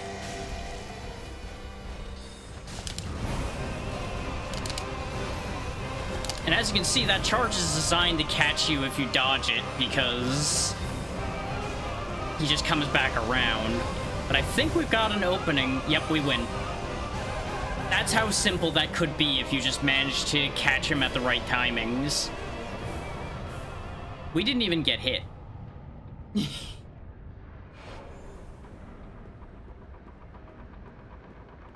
There you have the downside to winning boss fights to a degree, is our embers restored, so we're at risk of being invaded now. Unless I, like, purposely threw myself off a cliff to get rid of it. Which I'm not gonna do. You're over the cliff and hold up the banner.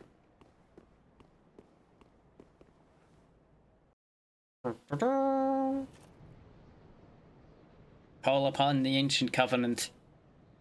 Do something. Like, oh, I guess it's not doing anything. Oh. Aye. You may recognize these fellows from Dark Souls 1.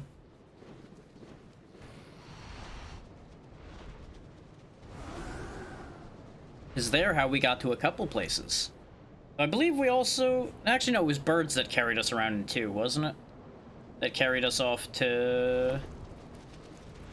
the Bastille. But ta-da! We're in the undead settlement now. Conveniently, another bonfire immediately here.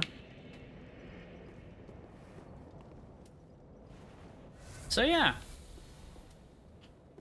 That's a thing that's happened. And we've actually managed to go somewhere other than the start of the game in 3.5 hours. Hooray! Large cell of a deserted corpse.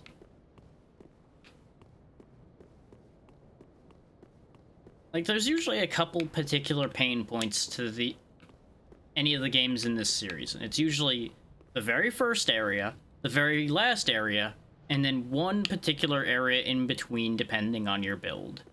That's what I've noticed is a rather consistent thing with this series as a whole. Yep, they've unleashed dogs upon everyone. Well, that's a shame for them. About to be a shame for me, though, considering they're probably going to come up here soon after they're done eating everybody.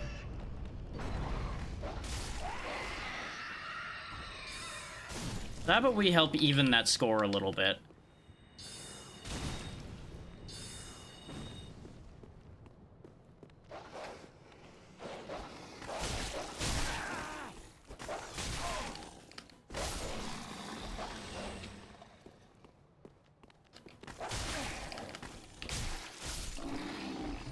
Okay, got through that relatively clean. Should have switched to the shield for that, arguably, but, well, too late. So yeah, isn't that grand? Got a Hound Master and everything just chilling there. A clunk. Oi. Fuck you.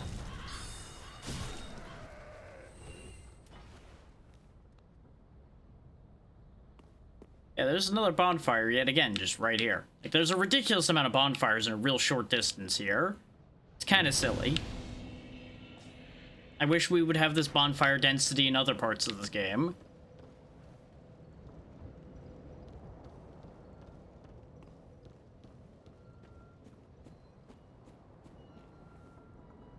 This is also an area I got really confused between this and Harvest Valley when I was playing Dark Souls 2.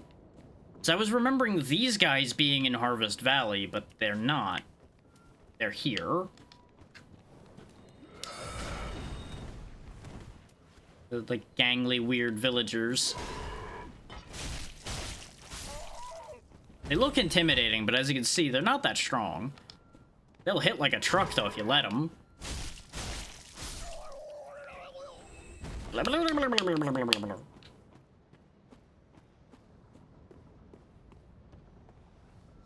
Yeah, despite the fact that we've gone into a further area, trust me when I say it's actually going to get smoother for a bit. It's going to get bad again, but it's going to get smoother for a little while as well. It's part of the weird ebb and flow these games usually have. Like, nothing even really is going to have changed with what I have and what I'm doing. Just the positioning and the enemy types are going to be more favorable sometimes than other times.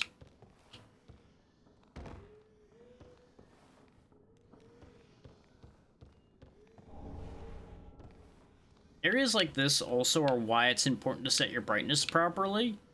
Because if you have your brightness up too much, a lot of this is going to be lost on you because the enemies are going to be super obvious. They're still easy to spot even with my brightness almost as low as possible. Like, I couldn't actually get it to the brightness they wanted me to, because it wasn't physically possible. I put it basically to the bare minimum that I could, and it still didn't make the thing on the other side invisible like it wanted it to be.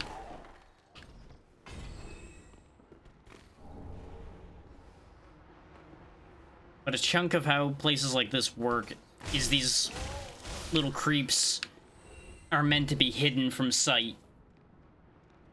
At least to a certain degree. And then you go back out into the light again. And obviously I could have slapped the torch in my other hand to see better and things like that too.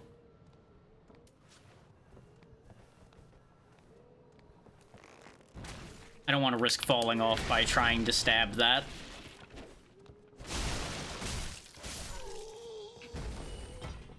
One way or the other, we gotta go down there to get that body, but we can get to that later.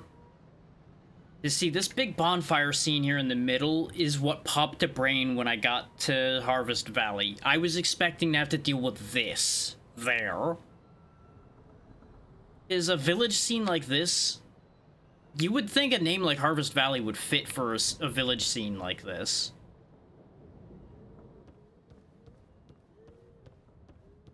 That's just one of those moments of things just getting crossed in my brain.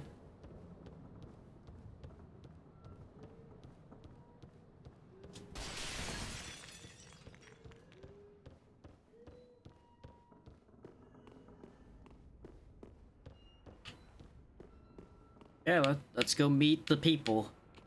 I'm sure they're gonna be so welcoming. It's gonna be great. He says, getting his staff and his most powerful spell ready.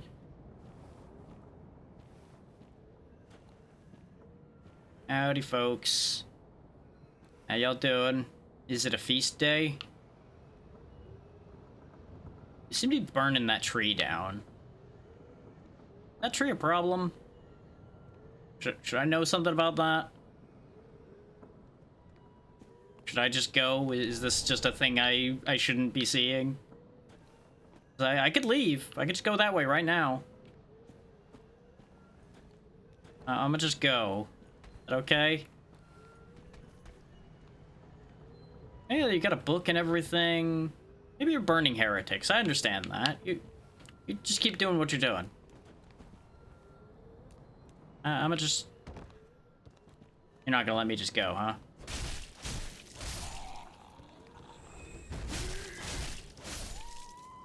So I didn't know you could walk past that. That was the first time I tried to just slip past that whole situation, because that situation's a mess. That's a whole thing. If I don't have to deal with that right now, I'm fine with not dealing with that right now.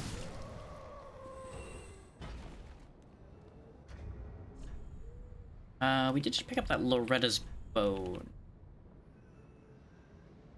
Old human bone with several holes bored into it. That sounds like you use it as like a whistle or something. I don't remember what that does. And I know I have that cell key that I should use to go back and go get the guy we saw in the jail. I'll go back and do that soon. It's kind of funny. When I was looking through the potential weapons, this was actually something I was thinking about using. The four-pronged plow here, that looks like a hand. We're just not strong enough to use it. Boink.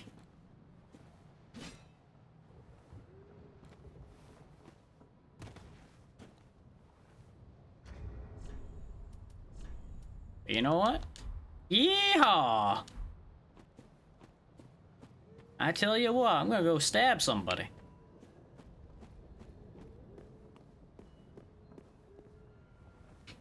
That's still happening. Anyway.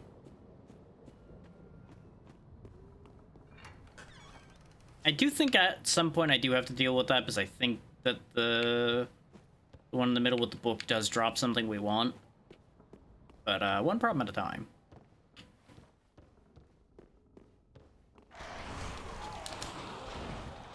That's also a thing that happens. If you're thinking that that's why I purposely grabbed something that had more reach, you would be correct. I remembered the weird cage amalgam monsters.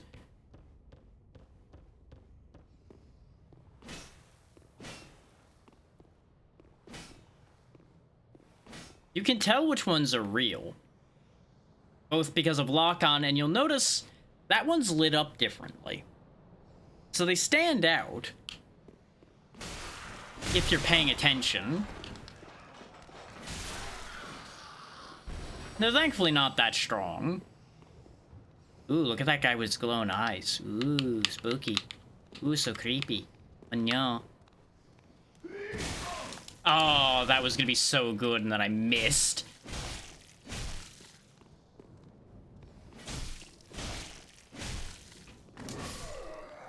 There we go. I think he's another one that's got something that I do want.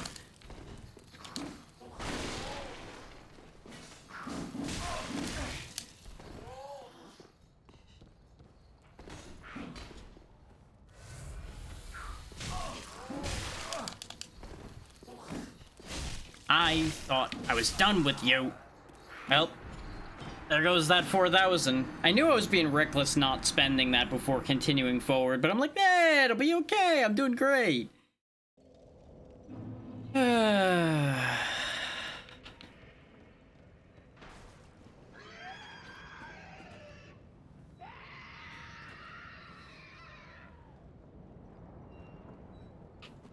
Oh, the dogs. Okay. I was like, what the hell's going on that everybody's screeching about?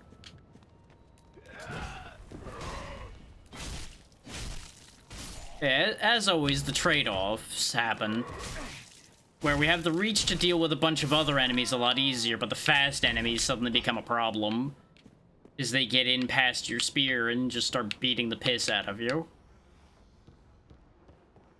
So for walking back through here, let's get that sword back. So it'll deal with the stabby boys a lot better.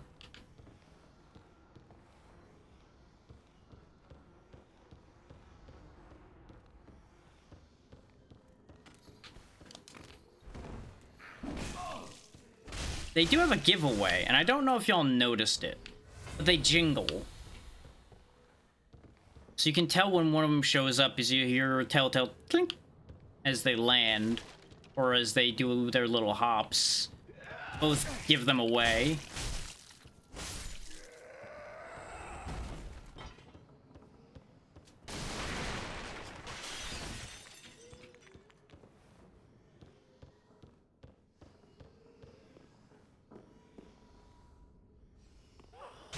And of course, you know, just standing around also gives them away.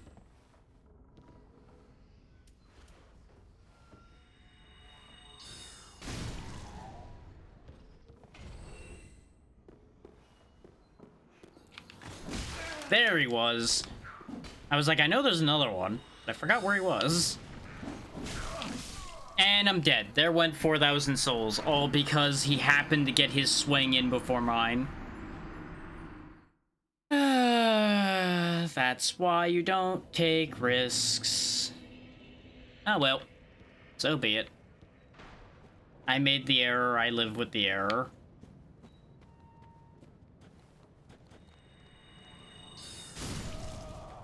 Like, I can't even be mad at the game about that one, because that's genuinely me just being stupid and pushing my luck. For no reason, either. I genuinely had no reason to push my luck carrying those souls around. Other than I just couldn't be bothered to go back and spend them.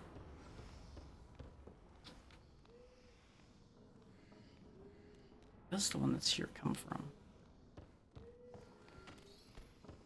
Oh, he drops down from up there. Okay. I was like, I know he's there, but where does he come from? I looked around and I didn't see him.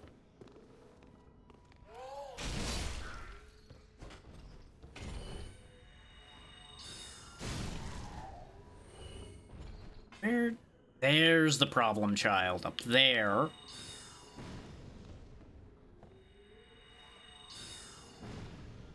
Magic can't get him.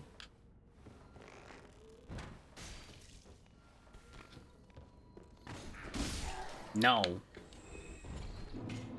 No more of your nonsense. Well, I've got a lot less to lose, so maybe we just go piss off the whole community here, shall we? Hearing somebody's feet slapping around behind me. Oh, it's him. Okay, that's fine.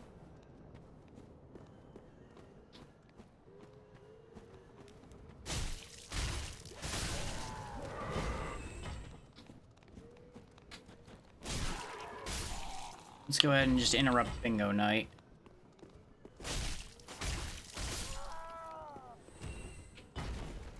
you notice most of them don't care about this happening. It's kind of funny that way.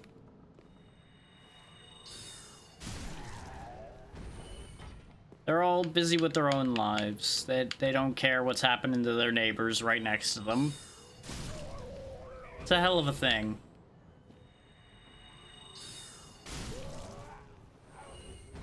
Bit by bit, their community shrinks. Bit by bit, there's less of them to be in my way of dealing with their leader.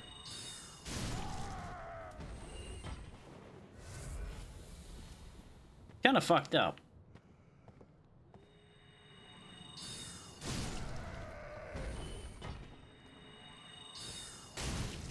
Oh, now you're gonna get up.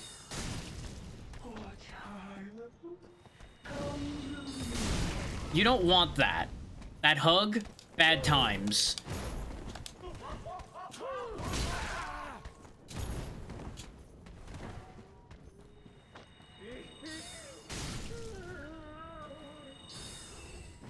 That is very much bad touch. You don't want that. I don't remember exactly what happens. I forget if she, like, explodes or what. It's something particularly bad along those lines. You will die. But there's an Estus shard in here, which is what you want out of that sequence of events. So it's one of those, you kind of have to do it at least once so you can get the shard.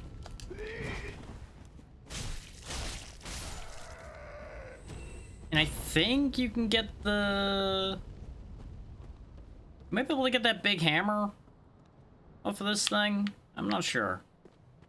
I feel like there's something that one drops that you want. I just don't remember anymore.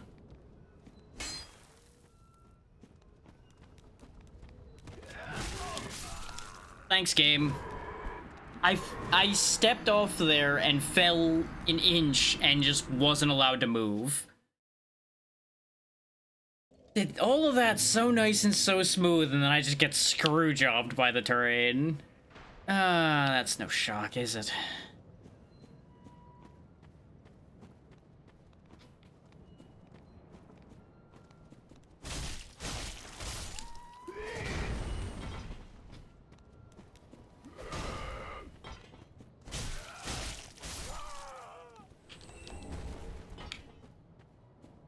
I think I almost have a complete disguise where I can just blend in around here.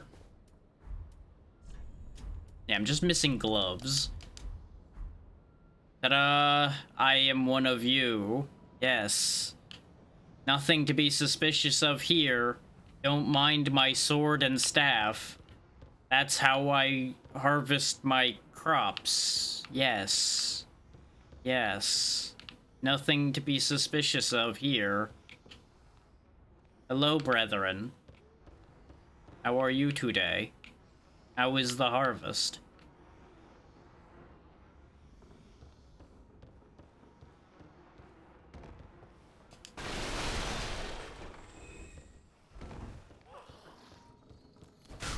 This is why the first time I was in here, that guy didn't drop down on me, by the way, is because I came up here and killed him to begin with. And then promptly forgot all about that, because that's how my brain is today.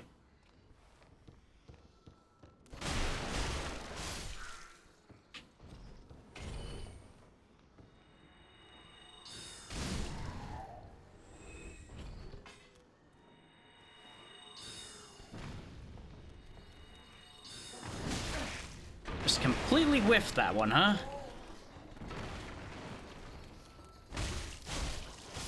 And I'll just splatter him all over the pavement. Anyway.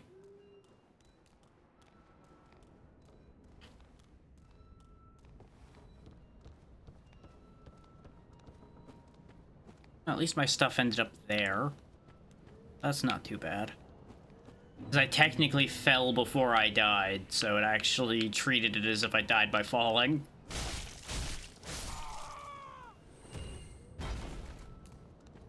Anyway, let's go this way this time, I guess. Bad feeling about this. I'm gonna get across that bridge. Well, never mind. Guess he just attacked faster that time. See, I got nervous because I thought they were gonna set the bridge on fire. So I made a bad call. And then I died. It's kind of sad. I think this might genuinely be my worst performance so far for the early game of any of the three of these.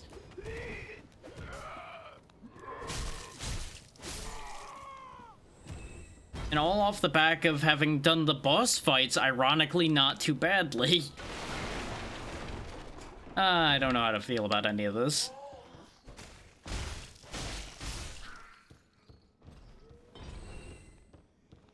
But I suppose that's what happens when you don't look at or touch a game for 10 years.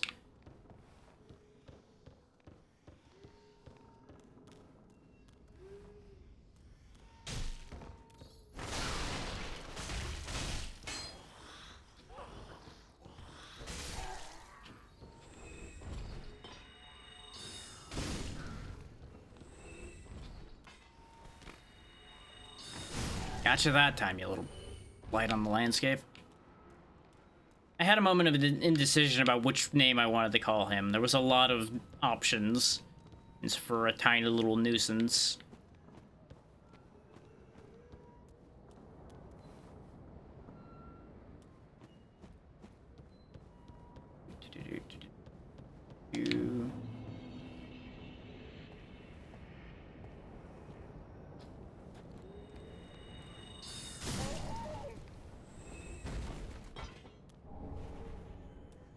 Why is there only one of them this time?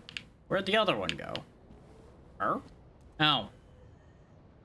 He's just right there. Just completely ignored the fact that I just shanked his friend. Hi. Did you just not like him? 'Cause honestly, same. There's somebody real close. Oh, yeah.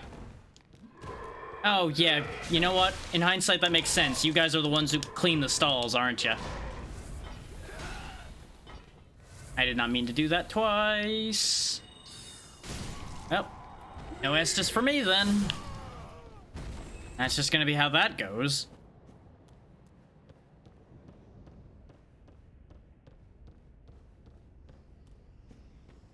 I think the dream of blending in around here might be dead. Look at you with the big sword. Oh, you lived that. That's upsetting. No. Just not even entertaining the idea of tiny little gangly man with the broadsword, with the bastard sword. Just no. No, no, no. No, no, no. No, no, no. Off go the crows. Atticus round shield. Ow. Rude. Wanna play like that? We can play like that. I can do that too.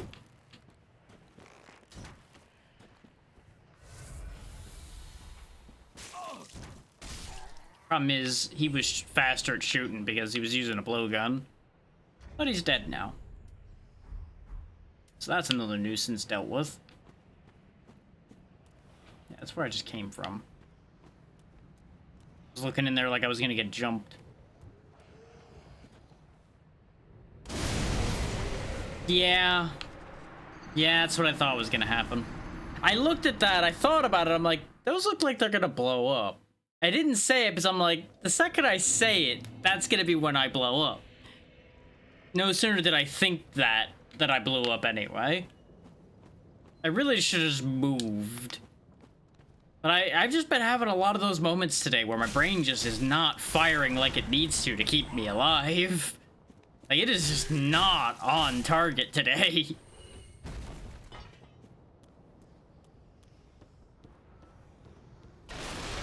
Like, I wish I could say I did that as a bit. That genuinely wasn't. I just had a fucking misfire. Or and a half there.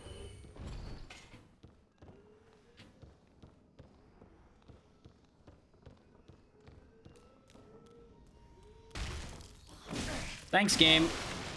I didn't want to do a dropping attack on him or anything. No, I'm much happier having my ankle slit by him because I just kind of floated. I swear.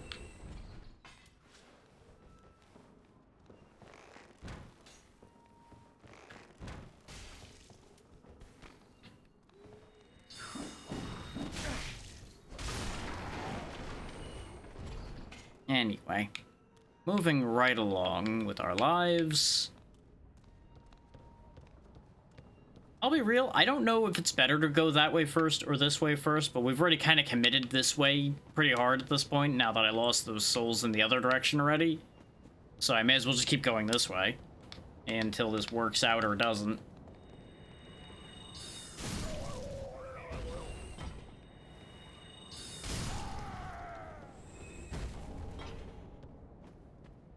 Let us show these peasants the power of magic. Oh, I can just go around the building entirely, huh?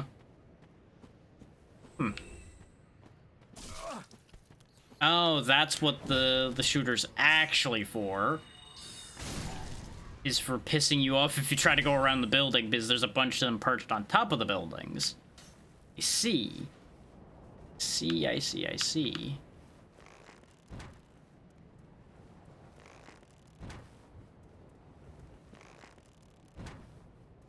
In fact, I think... Are these guys the same models as the Blow Dart guys in Blighttown? Just realized that. Because they have the same animation type of the full body Blow Dart shot. Where they arch their back and do all of this just to shoot a blowgun at you.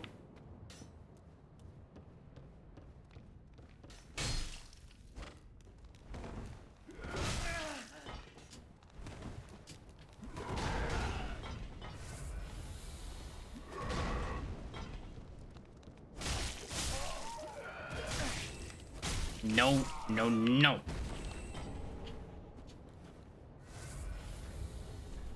Okay, let's put the worker or disguise away. It's clearly not working.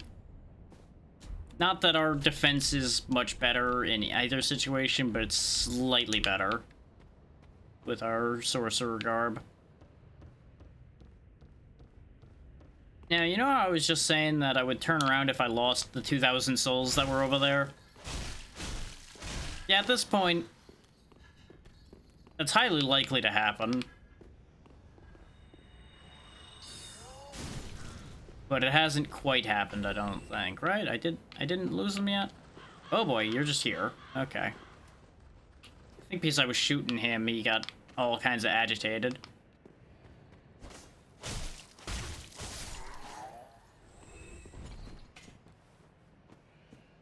I don't see a soul pile by the explosives, so I'm kind of concerned that my brain's done me in again. No, there it is. Oh, there's more than 2,000 as well, so that would have been real bad to lose.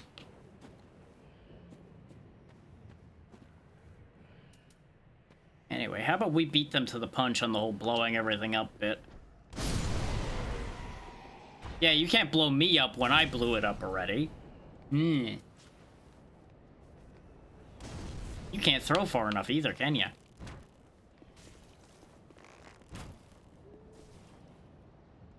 I heard footsteps.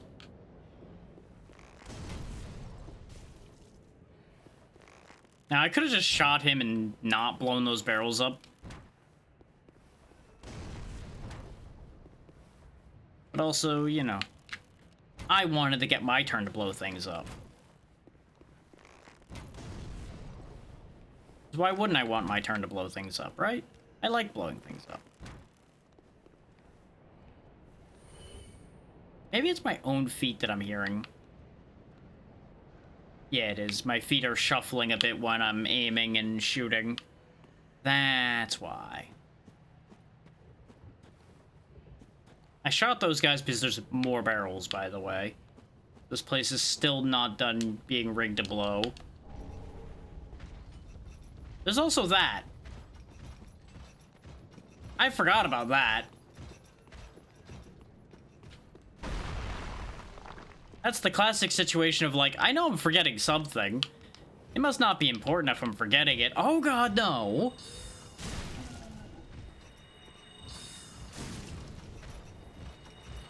I do not want the punch bowl. No! I'm okay. I don't need any punch. I swear, some people are so aggressive with offering you refreshments.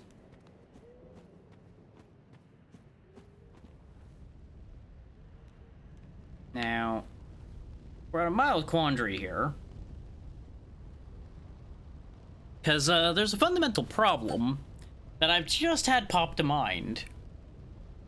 And that is, I had only the one homeward bone. And I used it.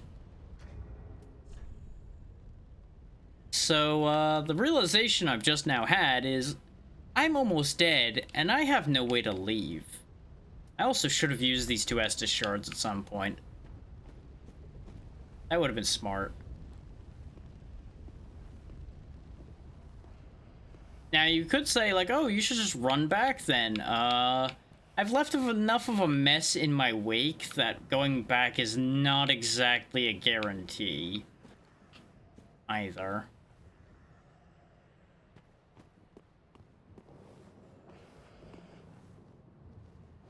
Yep, there's another one of those. That's what I thought. Looking at this area, it made sense that there'd be one of them there. And there's another punch bowl man over there. Oh, this is awful. Also got a dog and everything there, too. That arrow took so long to get there that they just heard it hit the ground behind them. Just went, Ah. Well, then.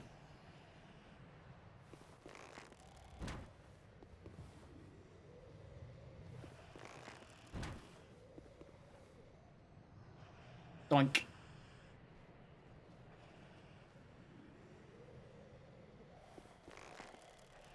Notice how that dog was so far away that it didn't even render in unless I was aiming.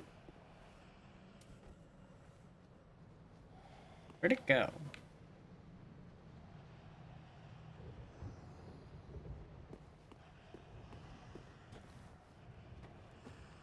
There it is.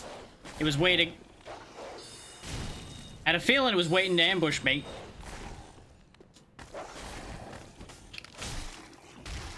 Bad. Needlessly dangerous, but got the job done. Is the dog was the variable to be concerned about in that situation for the most part. Is the dog would be the least controllable variable there, essentially. Oh, there's another one waiting behind the tree there, too. Look at that. Cheeky shit.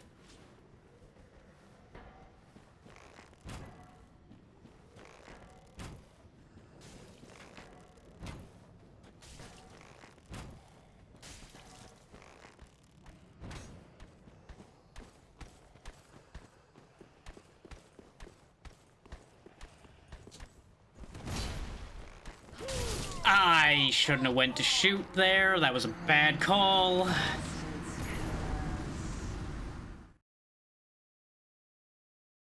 I should have used my magic, but I was like, that's gonna take too long to cast. That's gonna backfire. And, well, both moves backfired.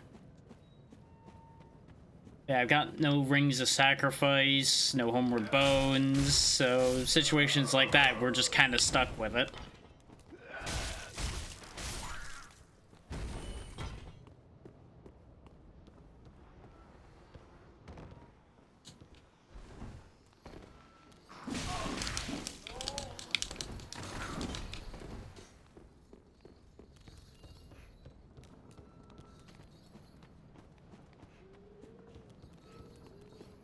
They're still on my tail.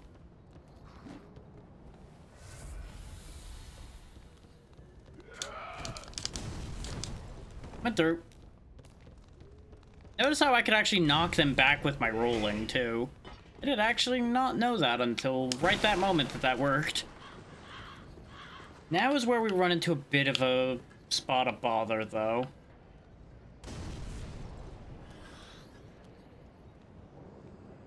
It seems like he's not making good on his pursuit. so I can stop to deal with these guys.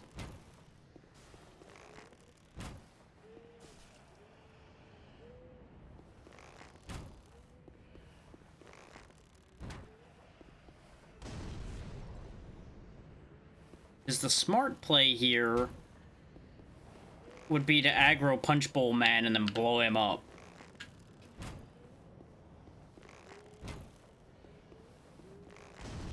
Now that we know Punch Bowl Man exists.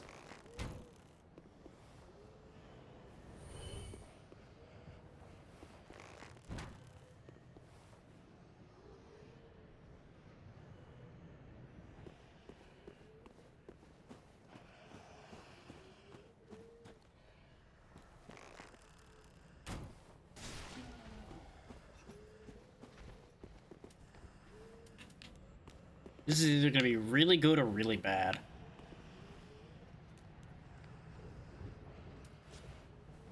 Or really annoying when he turns around and ignores me. I know the ads are playing, but we already fought this guy once. It's not a big deal. Got him!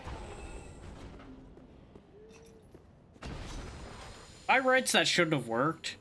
Is the detonation went off before he got there. Also, Dark Souls hitbox. Aha!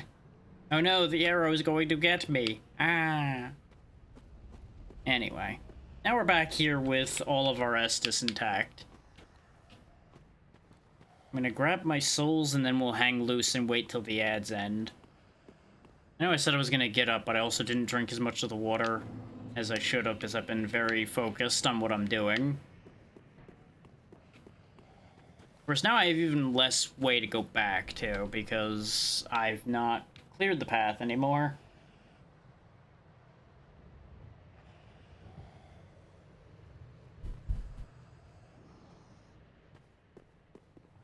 That's the whole thing.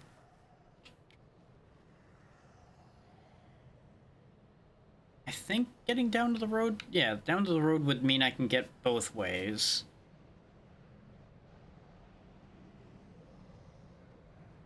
So I can head toward the creepy building over there, or go to the creepy building over there. One way or the other, I'm going to a creepy building. Just whether I want to go past Punch Bowl Man or Explosive Hug Lady. Neither of them sound great, if I'm honest.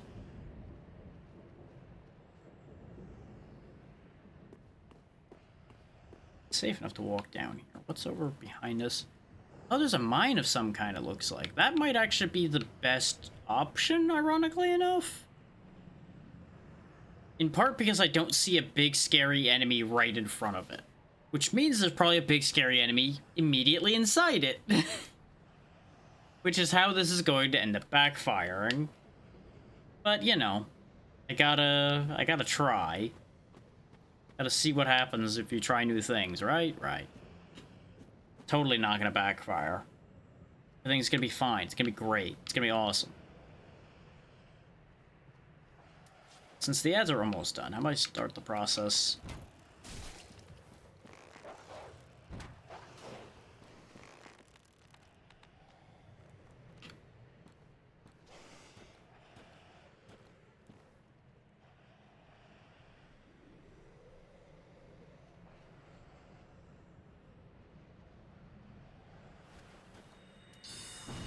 Wasted some magic, but that's okay. Doggo?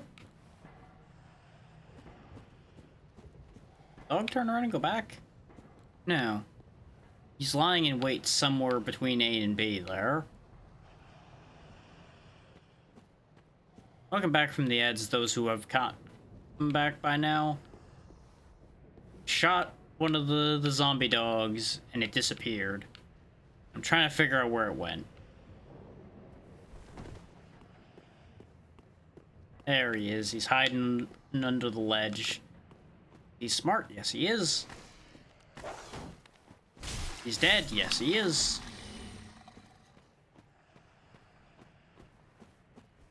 So what's under here? More dog. Anyway. Go ahead do I have this sneaking feeling that I've made the worst of the 3 choices I had in front of me? Try pyromancy. I would if I had any. Oh, it's the rats.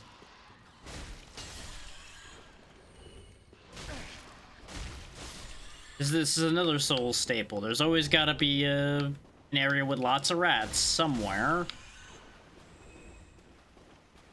I feel like this whole place would, like, light on fire. Oh, the Kestis. Okay. A lot of fog. Fog's usually a real bad sign. Oh, there's stuff in there. More than just those 2 rats.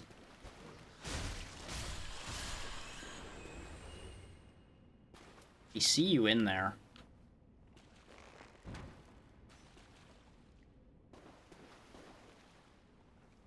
Something big in there. There it is. Yep. The big rat who makes all the rules.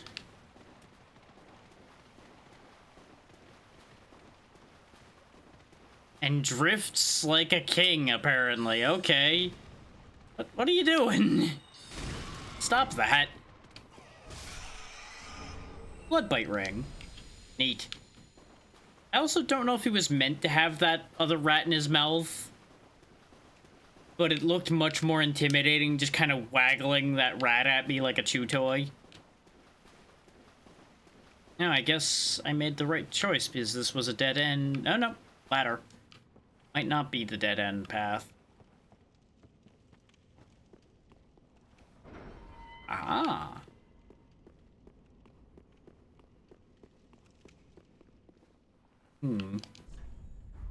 Sure is, bud.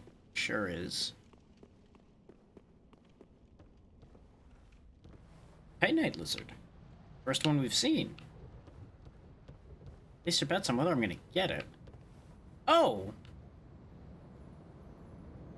Bonfire. I thought for a second I knew where I was, and I think I do still know, but it's not quite where I thought. But, we're gonna go spend all these souls before I lose yet more souls and lose my mind, shall we? That seems like a good idea.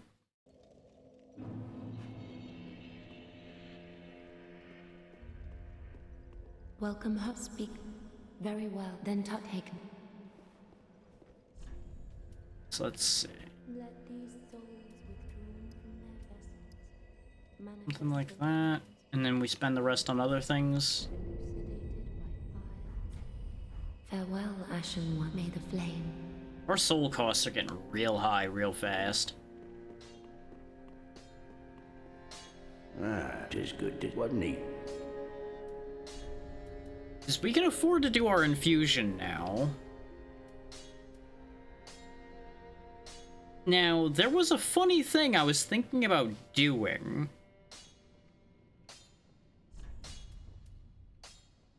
Because I've not actually played with the punching weapons in this game.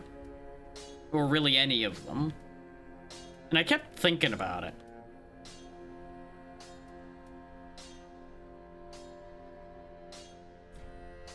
I'm going to make those into a set of raw Kestis. And I'm going to make the long sword a fire sword. There we go.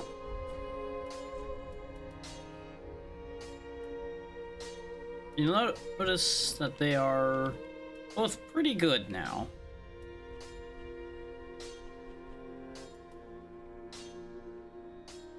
I do think that I will go ahead and put a point into the fire sword. Pretty be careful. I don't want. Now, we were using the short sword up until now, but obviously this is the point where we're gonna switch to that. But I'm also gonna fuck around with this idea a bit. Because the neat thing with things like this is you'll notice there's one on each hand once you two-hand it. That's the method they use for two-handing these things. Is it actually switches to being a dual weapon instead of just a singular weapon. So we can fuck them up. We can punch them. We can do somebody in real good.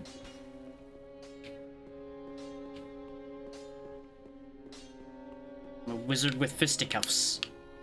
Ah, how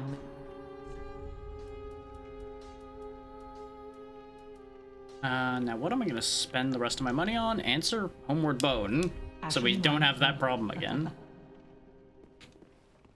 She's laughing at the fact I'm gonna punch things. So that's gonna go real bad, but it'll be funny.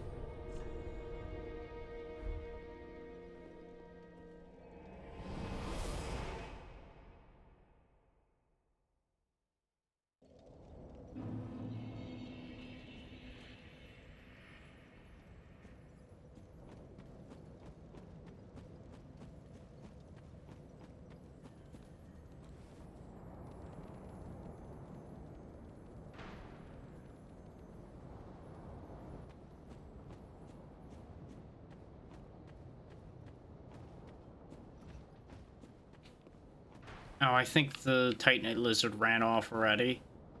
I heard a little bit of twinkling and then some banging. I think it went zooming off somewhere. Oh well. We can always collect it later.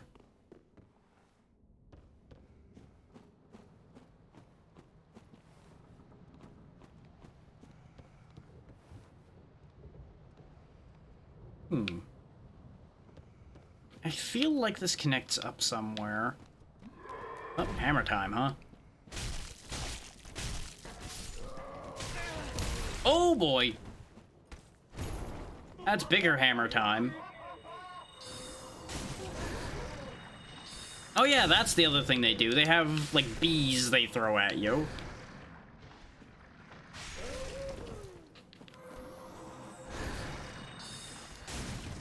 Not the bees. Yeah, that's gonna have a lot of bleed buildup as well, I do believe. Yep, like that! Oh, that stings. That's no good. Ooh. Hey, Night Shard. Neat.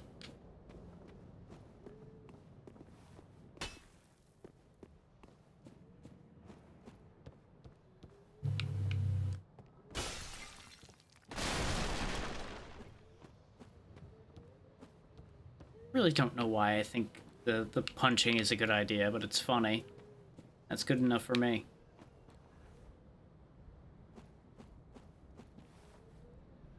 Oh, this isn't a dead end.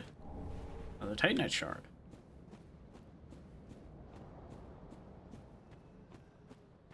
Hello, gentlemen. I'm gonna fuck you up.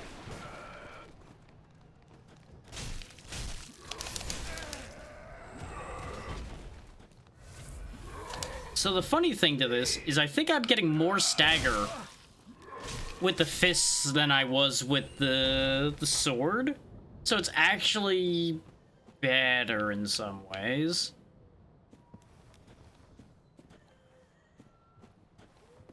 Ah, that's where you were. You also have a little friend. I was like, I could hear one skittering around. Where was he? If it weren't for that guy skittering around, I would have never noticed the other one. There's the whip. We toyed around with the whips a little bit in 2, so we're not gonna really do much with that, I don't think. Oh, there's one of the red eyes here, though. We're not gonna play with him.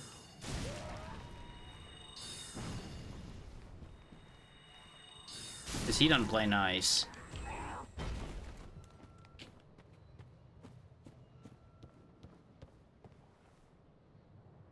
Oh, I think we're at the other end of the place we died in the first time, actually. This look... Yeah, because that's exactly where he showed up. So we did circle around, just not where I thought we circled around.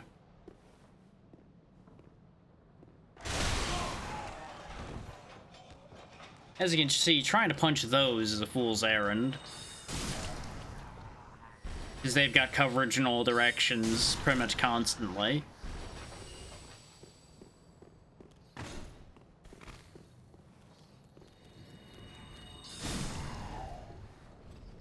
I don't know why the other one didn't aggro, but I'll take it. Drinky pop, drinky pop, drinky pop, drinky pop for me. There we go.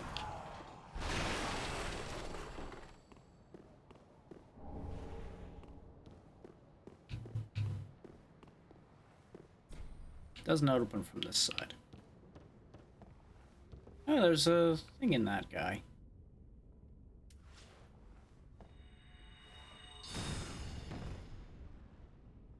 The wrong one.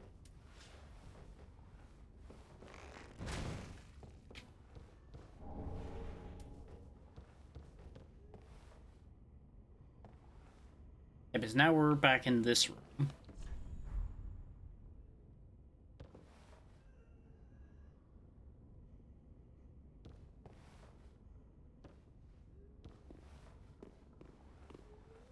I don't actually know which way around you're expected to have gotten through that. I feel like you were supposed to come in through the door we came in through, which was at the other end of the whole procession and such, hanging around the fire there. That's the lovely thing about games like this, is you can kind of just go whichever way and you'll end up in the same place at the end of the day anyway.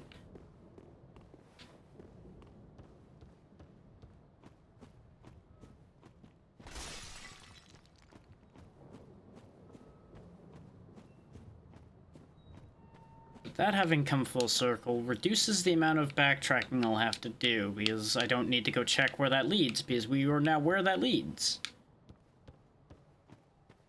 We are gonna have to go back through the mine area that we just went through, what's actually the sewers, in order to go check what's past the other priest. So I guess that's what those are. Some manner of priest. Considering, you know, they got the book and everything, and they're clearly leading the people around here.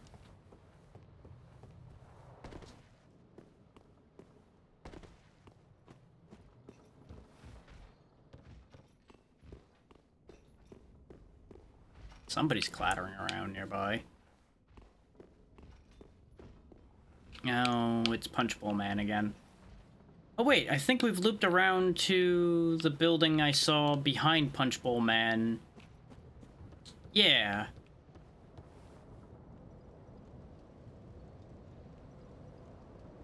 Okay, yeah, I was in the right place. I was where I thought I was then.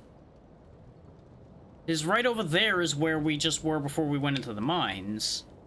Down past him.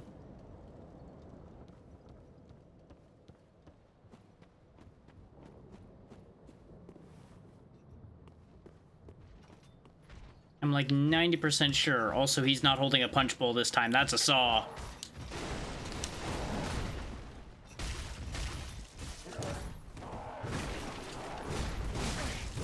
Oh, he's going ape. He's pissed. I did not expect him to whip around like that. I don't know why I keep not thinking they're gonna do that, because these games love to have guys just do a 360. But, I didn't expect that.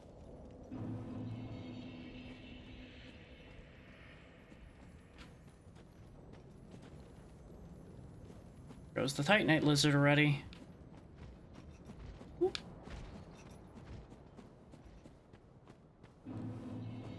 So yeah, we tried fighting him fist to fist. He brought a saw to a fist fight.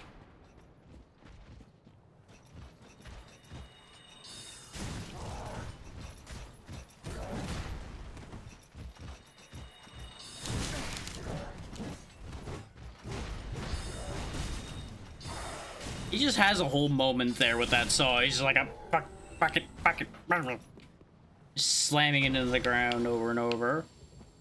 Like it's the saw's fault that he missed me or something.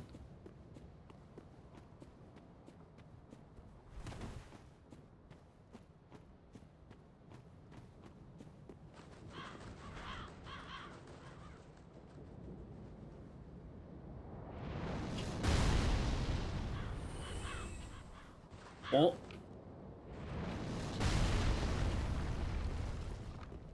Oh yeah, you know, it does look like this place is riddled with giant arrows and or spears, huh? I have a feeling I'm gonna get hit. Oh, I heard the twang. Oh, wow. With when that arrow left, that should not have been able to hit me. That's not That's not possible.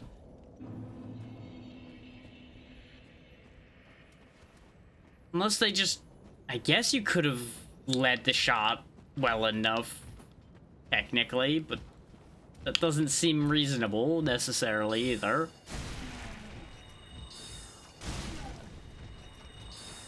What the...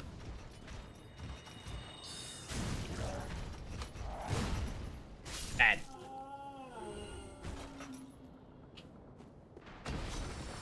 I think you can get that saw as well. I don't know why you'd want it, but I think you can. Also, I'm getting the distinct feeling now that this is not where I thought I was.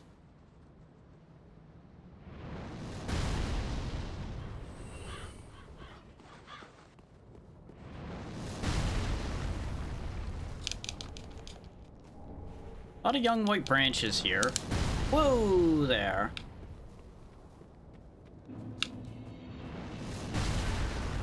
Wow, it still knocks you back and down. Even when you roll it. Yee! Thank you.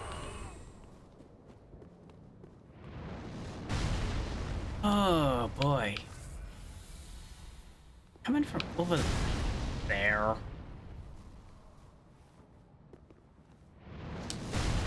I can't see where they're coming from. I think they're getting, like, arced over the wall. They just know we're there. Ember, Fading Soul, Reinforced Club, somehow dodging that shot. Oh, pardon me, coming in. How y'all doing, neighbors?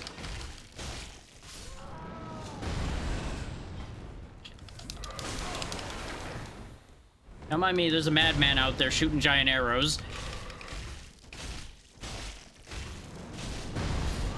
Okay, punching him actually works. It does keep him stun locked. I was worried he was gonna break out of it and tear my head off. I didn't have much choice but to find out whether it worked or not in that situation. The fact you need a run up for this idiot to jump remains so much of a problem. There we go. Like, it doesn't take a big run up, but it takes a little bit. All that for the great scythe that we used in the last game. Now, there's no arrows here, so I'm going to assume I can't be shot standing up here.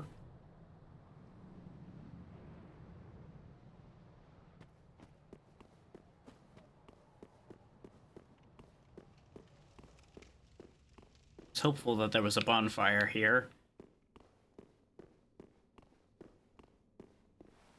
Oh, flowers are nice.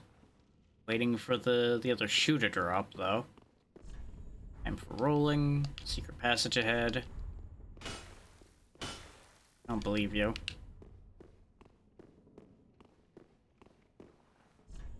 Time for gorgeous view. Comfort. Oh. Oh. I don't think I want to be here. I don't think this is a place I wish to be right now. Because maybe it's just me, but something doesn't seem right about the big, like, beehive clump over there. Maybe it's the fact that it's moving that makes me not feel great about that.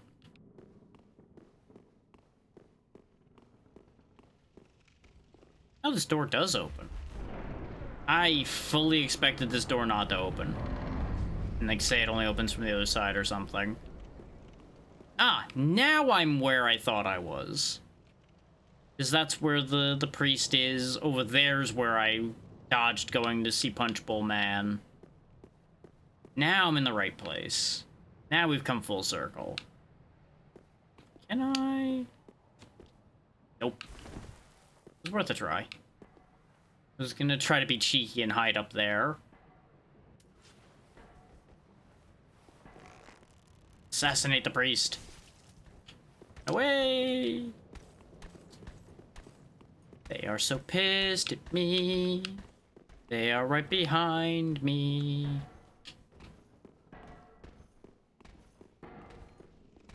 They're also really stupid. Stuck.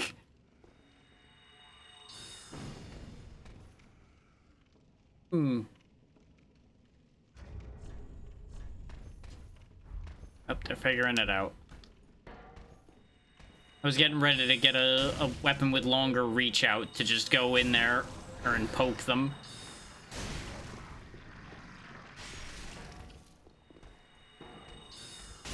There we go.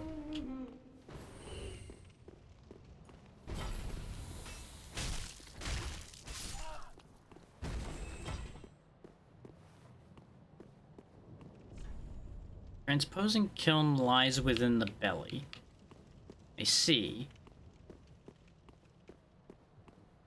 Presumably in the belly of the thing I was looking at. There's the dog. There's also a hammerman right there. Hammerman.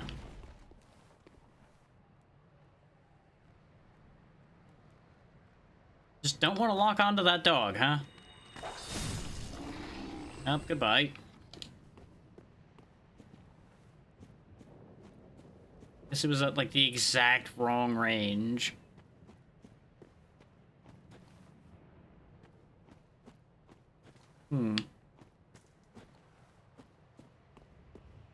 Before we go deal with the weird tree, let's close the loop here, shall we, and actually go look over here. This way everything's accounted for. We're in this vicinity. All that stuff down there still. Oh, hey, man.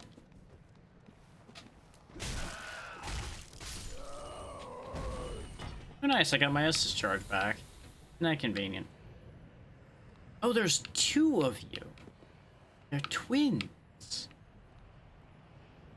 There's a whole thing down there. Oh boy. Oh, they threw the punch bowl this time.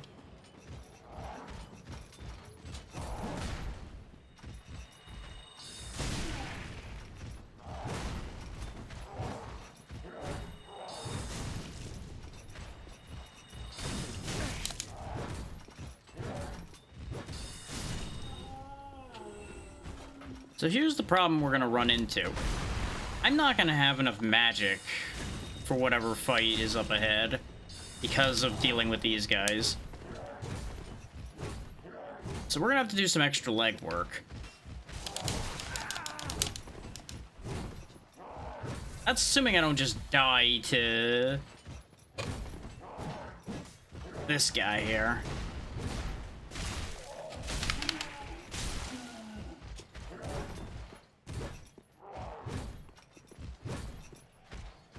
Are you done?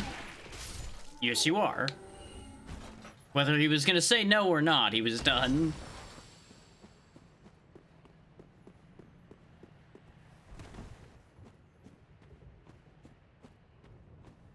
Another one? Good lord. Another one. Just gonna take this. Thankfully, he seems oblivious, so I'm gonna just kind of let him keep vibing. Oh boy.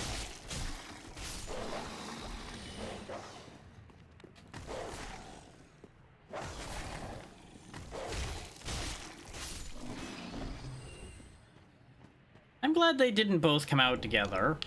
Luring skull. Well, that's not that helpful. There are situations where those skulls are useful to lure enemies around, but meh. I'd rather just shoot them or anything like that to get attention when needed.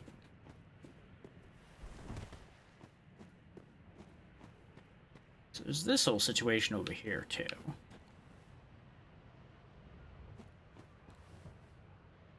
You look like the type that'll try to beat my ass too. Maybe not. Yeah, you're fine. Another one of those unkindled, are you?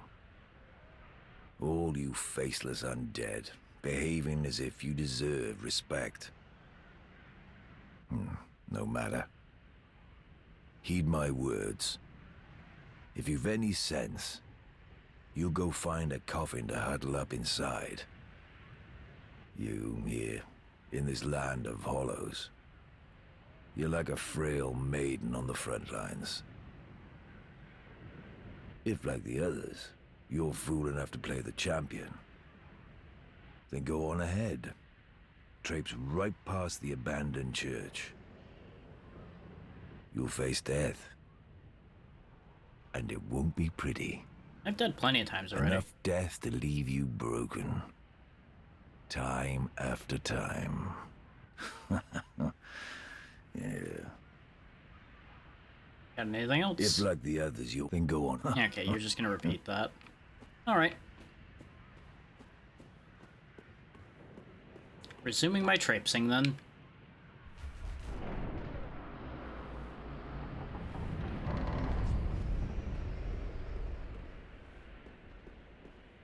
Definitely a weird sound. Well, that's just rude. Up but down. Friendship. Oh! Aren't you a familiar face? No wonder the elevator left.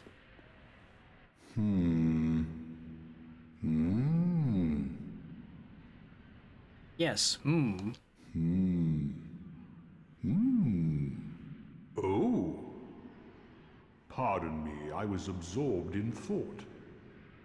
I am Siegwart of Katarina. To be honest, I'm in a bit of a pickle. Have you ever walked near a white birch only to be struck by a great arrow? Couple times. Well, if I'm not mistaken, they come from this tower. Whoever it is, I'm sure I can talk some sense into them. Uh-huh. But I have to find a way up. And that's just the trouble. This lift only goes down, you see, and... well, that doesn't get me anywhere.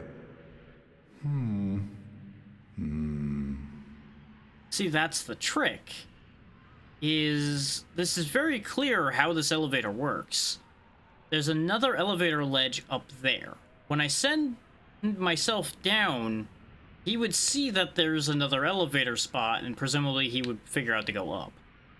This lift only goes down. But you know,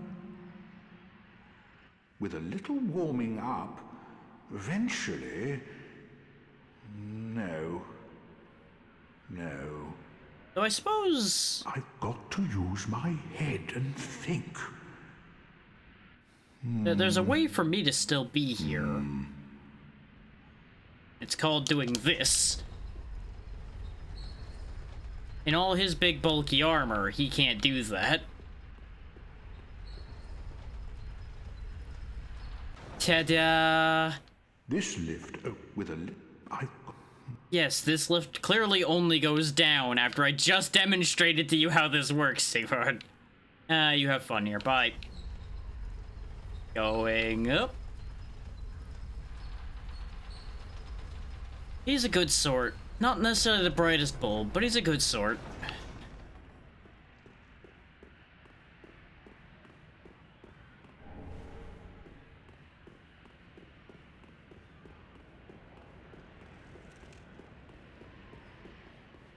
There's our problem. There's where all those arrows are coming from. There's his bow, too. Who are you? The one you were shooting. I help any time. Thank you. I help any... So yeah, that's all it took, is just coming up here and talking to him, and then everything's fine. Get a load of that thing down there. The one that's circling the burnt out section. That's not great. Hey, could you shoot that for me? That'd be great. Maybe that is something he will help with.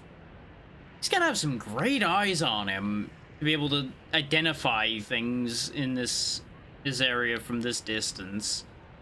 I mean, we can too, obviously, considering I identified the big fucking demon, but can't really see much else because I'm too short.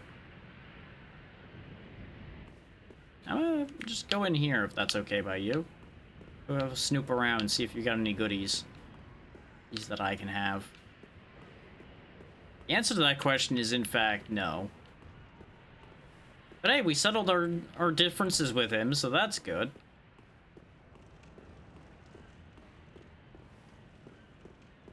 Don't ask me why the only option there is make peace. As if we had, like, wronged him or something at some point and he was shooting at us because of that.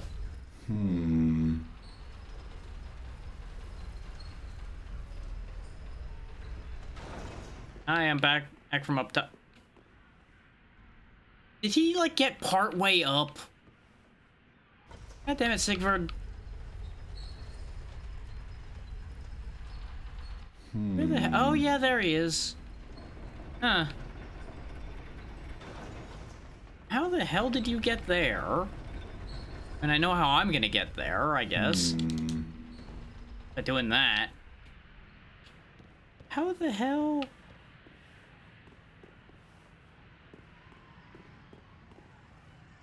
You really do manage some impressive things sometimes, you know that? Ah, oh, don't disappear like that. You had me downright worried.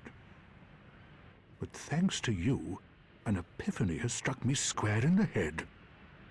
I've unraveled the riddle of this inscrutable lift.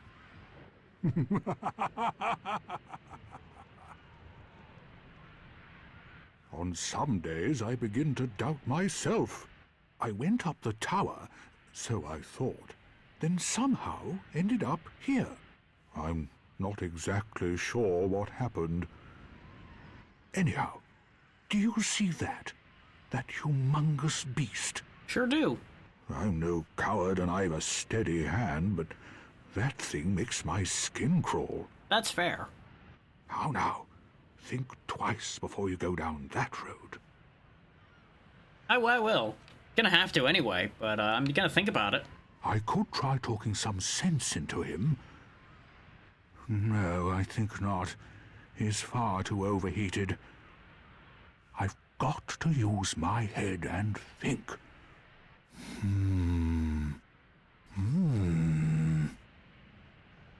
So if you haven't figured it out yet, most of his whole bit is gonna be, I'm gonna sit here and think, and then the player character is gonna accomplish the thing. I could try... No, Again, he's a good sword. Not necessarily the sharpest, but he's a good sword.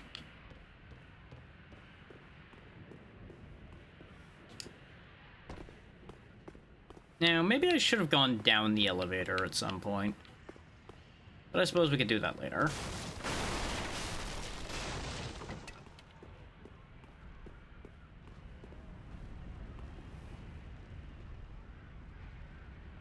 Going over here when I have no magic is not a great idea on my part, but, well, we're here. No! You should have waited! Well, it's too late now. I wasn't even going and fighting. Sigvard of the Knights of Catarina, fight by your side! Well, you've got its attention now.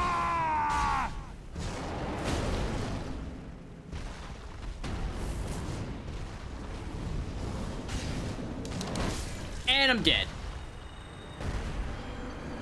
Thanks, Sigvard.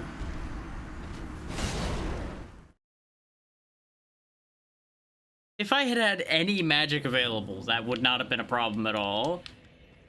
But without magic, that thing is a bit of an issue. Now that we know more about the lay of the land here, though. Excuse me, pardon me, excuse me, pardon me. Now, assuming he holds to his end of the bargain, I shouldn't get randomly obliterated with an arrow. Thank you.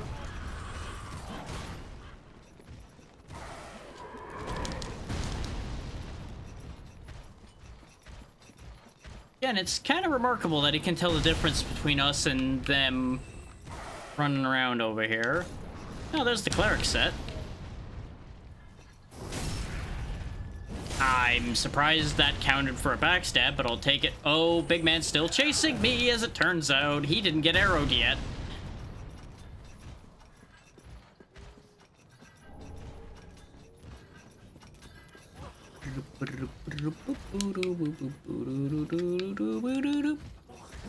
Yes, that's clearly where I told you to jump. Yes, clearly.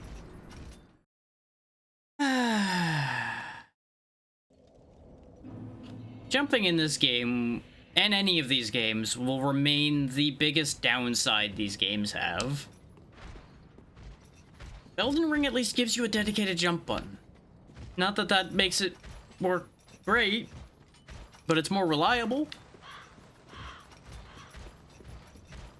Instead of having to click in a stick and hope that clicking it in doesn't just send you flying the wrong way.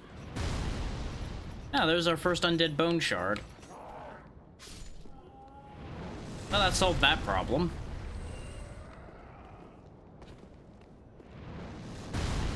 You know, I'll take that trade. Me falling to my death for him falling to his death. Honestly, that's not a bad deal. Considering I can just grab my stuff back. I mean, sure, he respawns too, but... you know.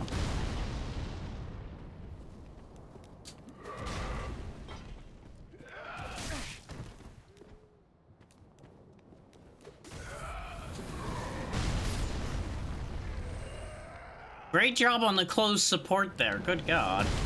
Hey! That one's dead.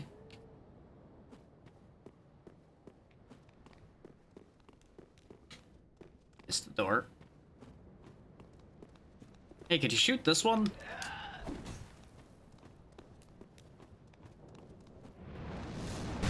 Thank you.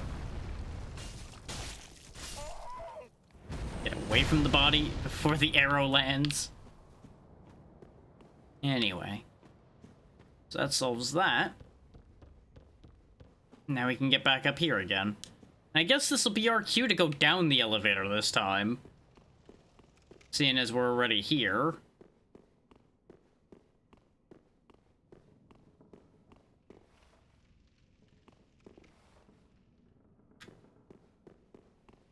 Oh, we're not quite there yet, but you get the idea.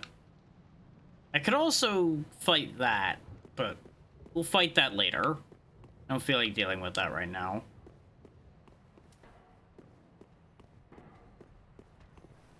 In fact, you know what? I don't feel like dealing with this either. Gotta go right now. Gotta go right now. Gotta go.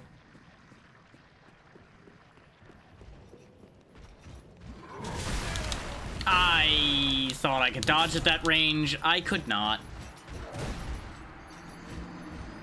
That happened so much more abruptly than I thought. I was like, it'll take it a second to leave his hands and get to me. Bam! I have a smarter idea, in fact.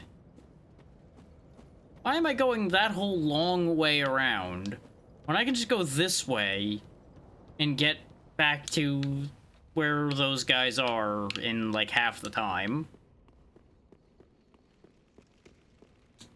Silly me.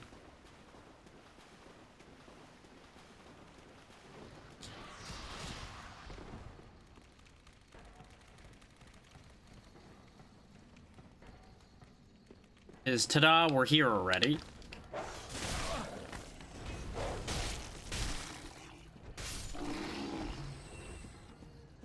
Like, it's rather silly the amount of time that doesn't take versus what I decided to try to do before.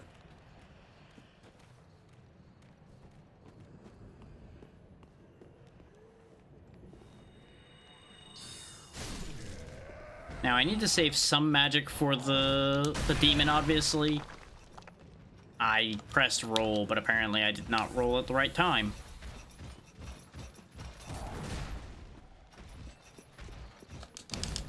There we go, that's what I wanted. Yeah, I needed to clear at least one guy out of that pool, otherwise there was gonna be problems, was the point. I didn't realize there was a passageway right there, too. Wait a minute. I just realized. It doesn't open from this side. Never mind, that's not the door I thought it was. I thought that was the door down in the sewers for a second. I'm like, wait a tick.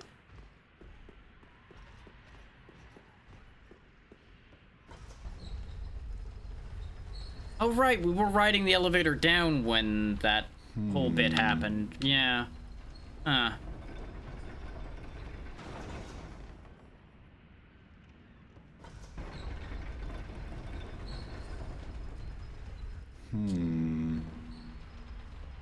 Thankfully, Sigvard just goes back to his position when that fails. Now, the other thing I wanted to do before he went charging in was I wanted to switch to a different weapon, so I had some reach. Obviously, we're not going to use the fire sword because that demon is pretty well and obviously charged with fire. So... I could try. Yeah, I didn't think you'd have anything to talk about with that.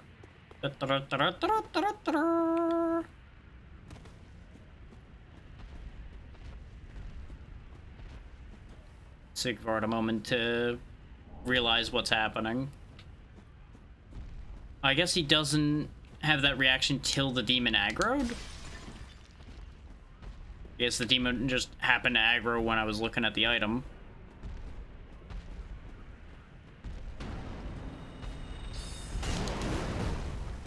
No! You should have waited! Well, it's too late now. I, Sigurd of the Knights of Katarina, fight by your side! Ah! Now, if you just distract it well enough of Siggy Boy, we'll be in business here.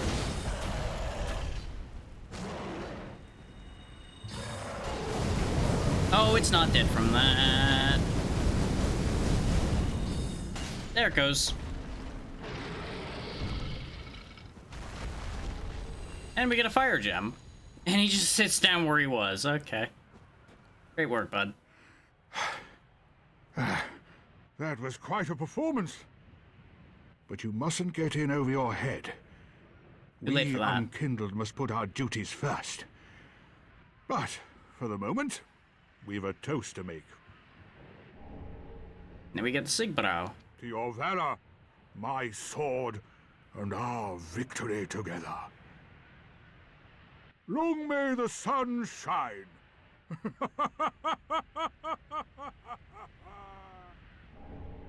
There we go. Now we got the toast. Well, I'm going to have myself a little nap. The only thing to do, really, after a nice toast. Not sure you should have that nap in the middle of the road here, bud. I wish I could fall asleep like that. Just gone. Good for him.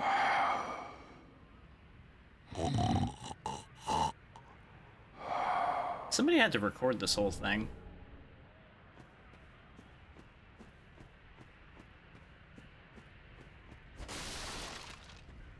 But like I said, he's a good sword.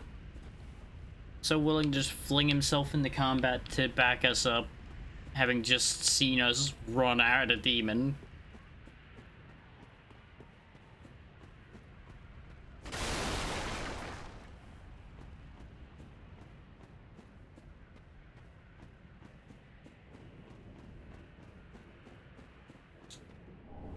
Red bug pellet.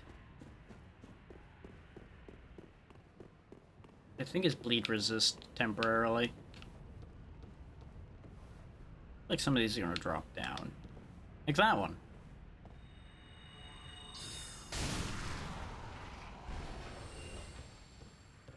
Ain't slick. Blurring skull.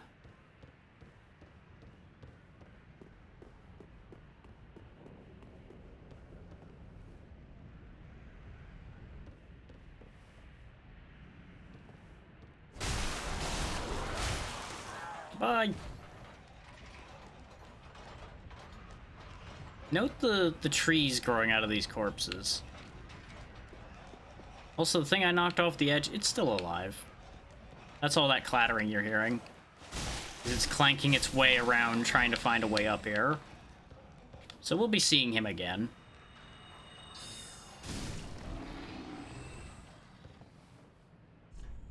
Area of ambush. Thought for a second that the ghost tumbling down the stairs was the ambush. Oh, I hate that.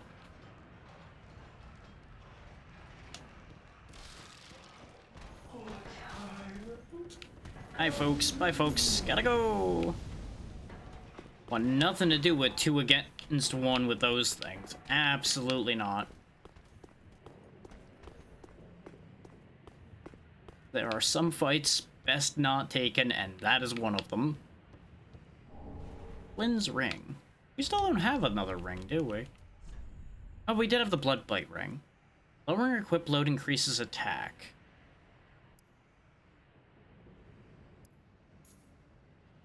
Sure.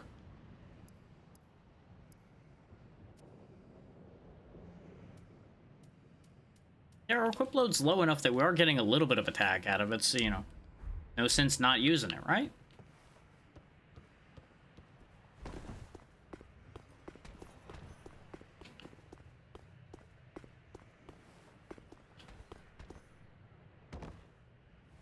I don't know if this is a direction I wanted to go, but it's the direction I've gone.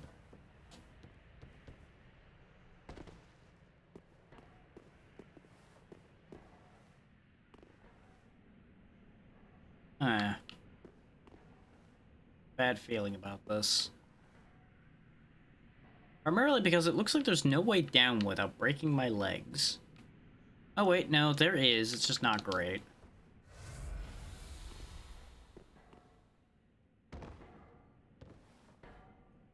I was terrified for a moment there, considering my jump didn't go off. Mirror vest, mirror gloves, mirror trousers. We can look like a Knight of Mirror now. Didn't get the nice hat, though. Like the hat. We didn't get the hat. Oh, we're just back here again. All roads lead to Rome, huh?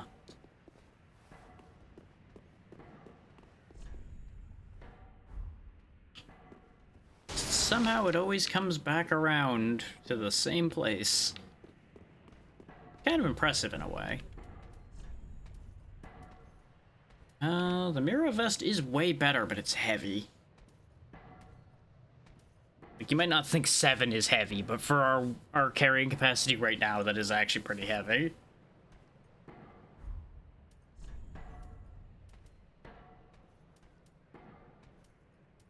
The gloves are I think, worth swapping to at the moment, though.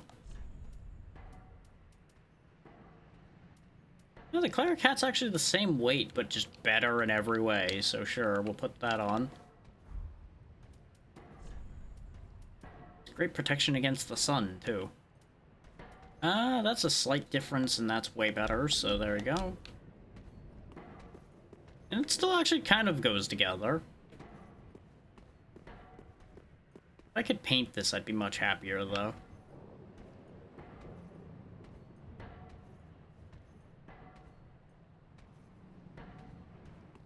This is the kind of hat I would wear, but not the color. A white hat like this shows the dirt and the blood so easily. Not very helpful.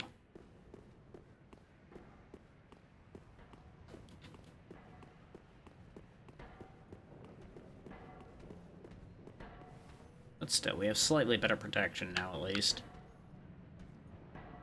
We do still have our magic Estus. We just don't have much in the way of healing Estus. About to hit the 5-hour mark. Now, I think we spend one of our homeward bones, go back to the main building. Why is that not stacked with the others? Weird. Yeah, I think we go back to the main fire. We do some bookkeeping, and I think that'll do for today.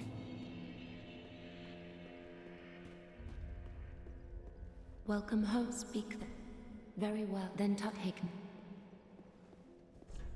We didn't make huge strides today, but we made decent strides today. And based on what we've got, I think I am going to go ahead and raise our carrying limit. Farewell, Ashen One, may the flame. This equip load's always a good thing to have, and if we're gonna gain attack from increasing our equip load, well, that just works double duty now, doesn't it? So, Nameless Soldier, worth 2,000. Why don't I just go to you rather than doing it this way? How? Did you get any new stuff in your shop? Doesn't look like it. We'll replace the homeward bone that I used, though. So let's see, 800 for that, 400 for that, 200 for that. Let's chew through it all as part of that bookkeeping I was talking about. See just how many levels I can scrounge together.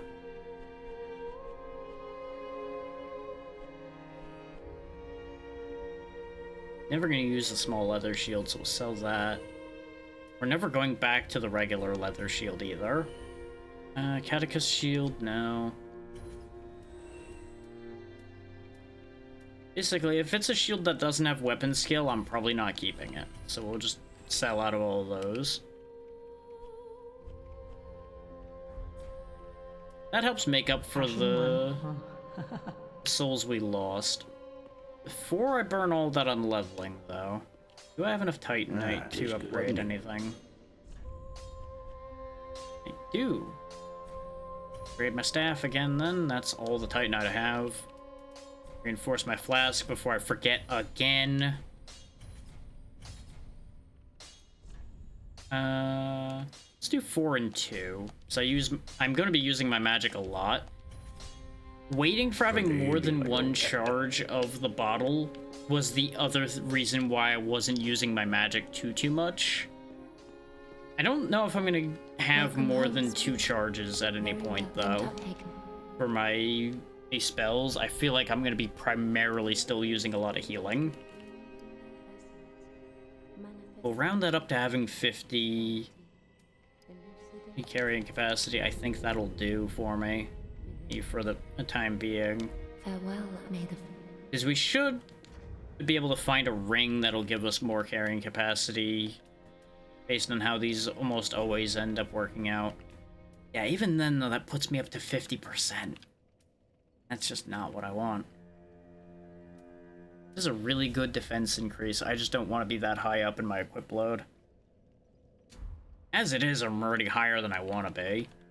Me being 40%. So we can lighten that a bunch by not keeping the bow on all the time.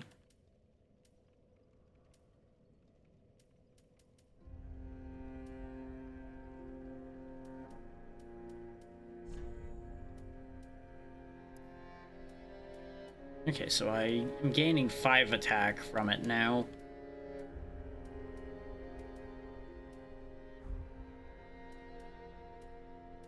Because of course, you know, no sooner did I get something that lets me do extra damage for lower equip load did I put on more armor. Still, 90 defense across the board is pretty good. It actually shows us the absorption now. Which I don't know if it showed us in the other games. I feel like it didn't. But it might also be that I just never looked at the right menu to see that information either.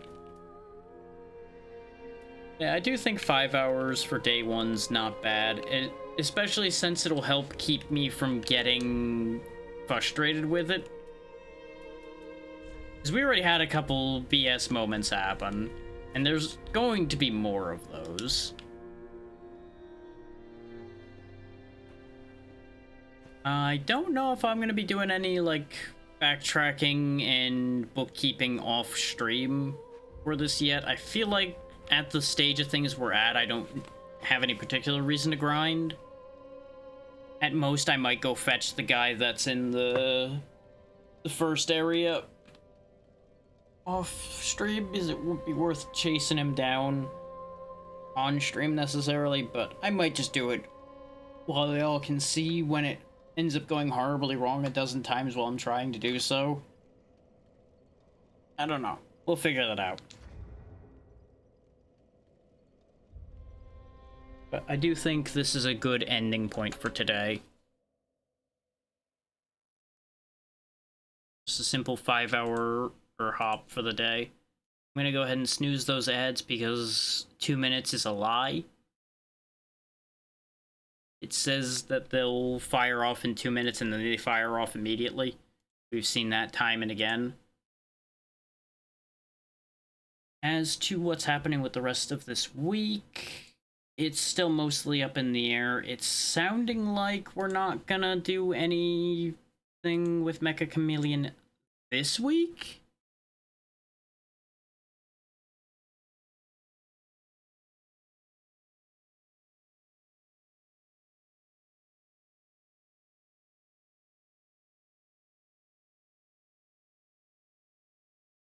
But based on the numbers I'm seeing, we are pretty much guaranteed to have a lobby for Mecha Chameleon next week. Just we aren't gonna have the rush job happen. That was potentially going to happen.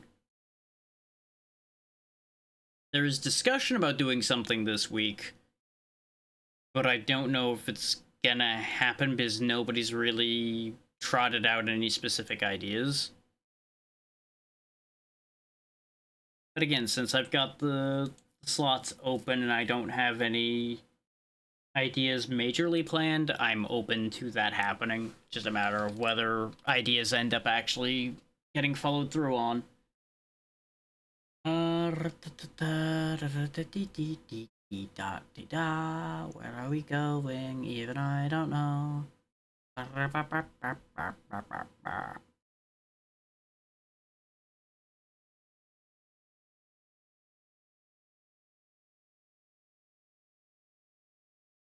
Yeah, Thursday, question mark. It's gonna be, as usual, later on in the day. I didn't plan a collab this week, though, so it's not gonna be anything like that unless spontaneously something pops out of the ether. The group I was playing with Mel and everybody was talking about doing something either Friday or Saturday, but there's no confirmation for either as of yet. They may just get merged into the Mecha Chameleon group for next week. Who knows what's gonna happen yet. Assuming something else doesn't get pulled together, though, we'll probably try to beat a game on Saturday. Just, like, do a one-and-done deal for something for Saturday, because I still want to do more of those, because I find them very interesting. And it's a decent motivator for me to do a decently long stream when I'm just hammering through one game with the goal of finishing it that day. Even if it does sometimes lead to frustration loops occasionally, but that's the gamble you take when you're trying to do something like that. And the next week, we might start Final Fantasy IV that Monday, or I will see about getting Little Nightmares done. Because I still owe that as well. That might be a thing I decide to do as well. Is that still needs to get fit in somewhere, and that'll probably only be like a stream or two to get through. More likely 2, I would say.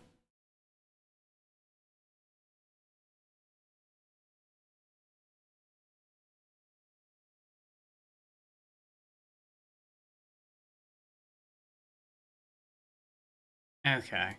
I was checking the Dragon Pelago chat to make sure there wasn't anything major I needed to worry about there. The answer is no.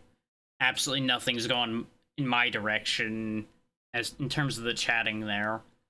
Not that I was going to do any Archipelago right now anyway. If anything, that would be off-stream Archipelagoing that I would end up doing. Though, on the note of things like that, there is another archipelago I may end up joining that would be this weekend. I'm just waiting for confirmation from everybody else before I jump in for that, considering I don't want to have promised myself in 2 different directions, you know? You don't do that. You don't double book. So, based on how both of those things are sounding, I think they probably could end up coexisting, but either way, I would rather not risk double booking.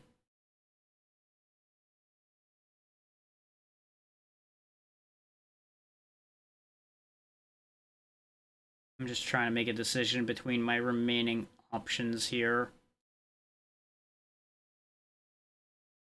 It is slightly easier because at least one of these I have not, like, I have rated them recently, so they're not in the pool right now. But I need to figure out how long each of these are going for, and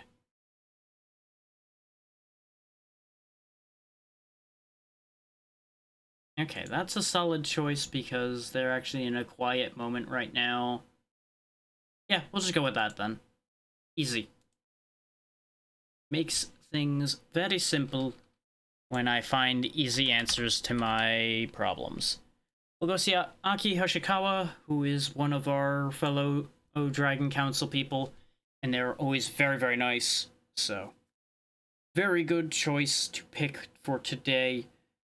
We already talked schedule, so I'm not going to go back over that. As usual, reminder, I should have reminded y'all sooner, there is the sub goal still going to get you that playthrough of Super Metroid. That does end at the end of the month, though.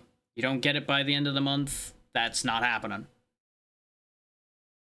Their ads just ended, it looks like, so this is going to be a good time to get the timer started there.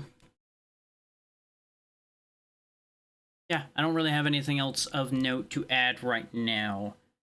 Expect to see more art if you pay attention to the blue sky or anything, because I am going to be doing more work tonight and tomorrow as far as getting more art out there to hopefully get the word out more that I'm doing art and you should commission me, haha.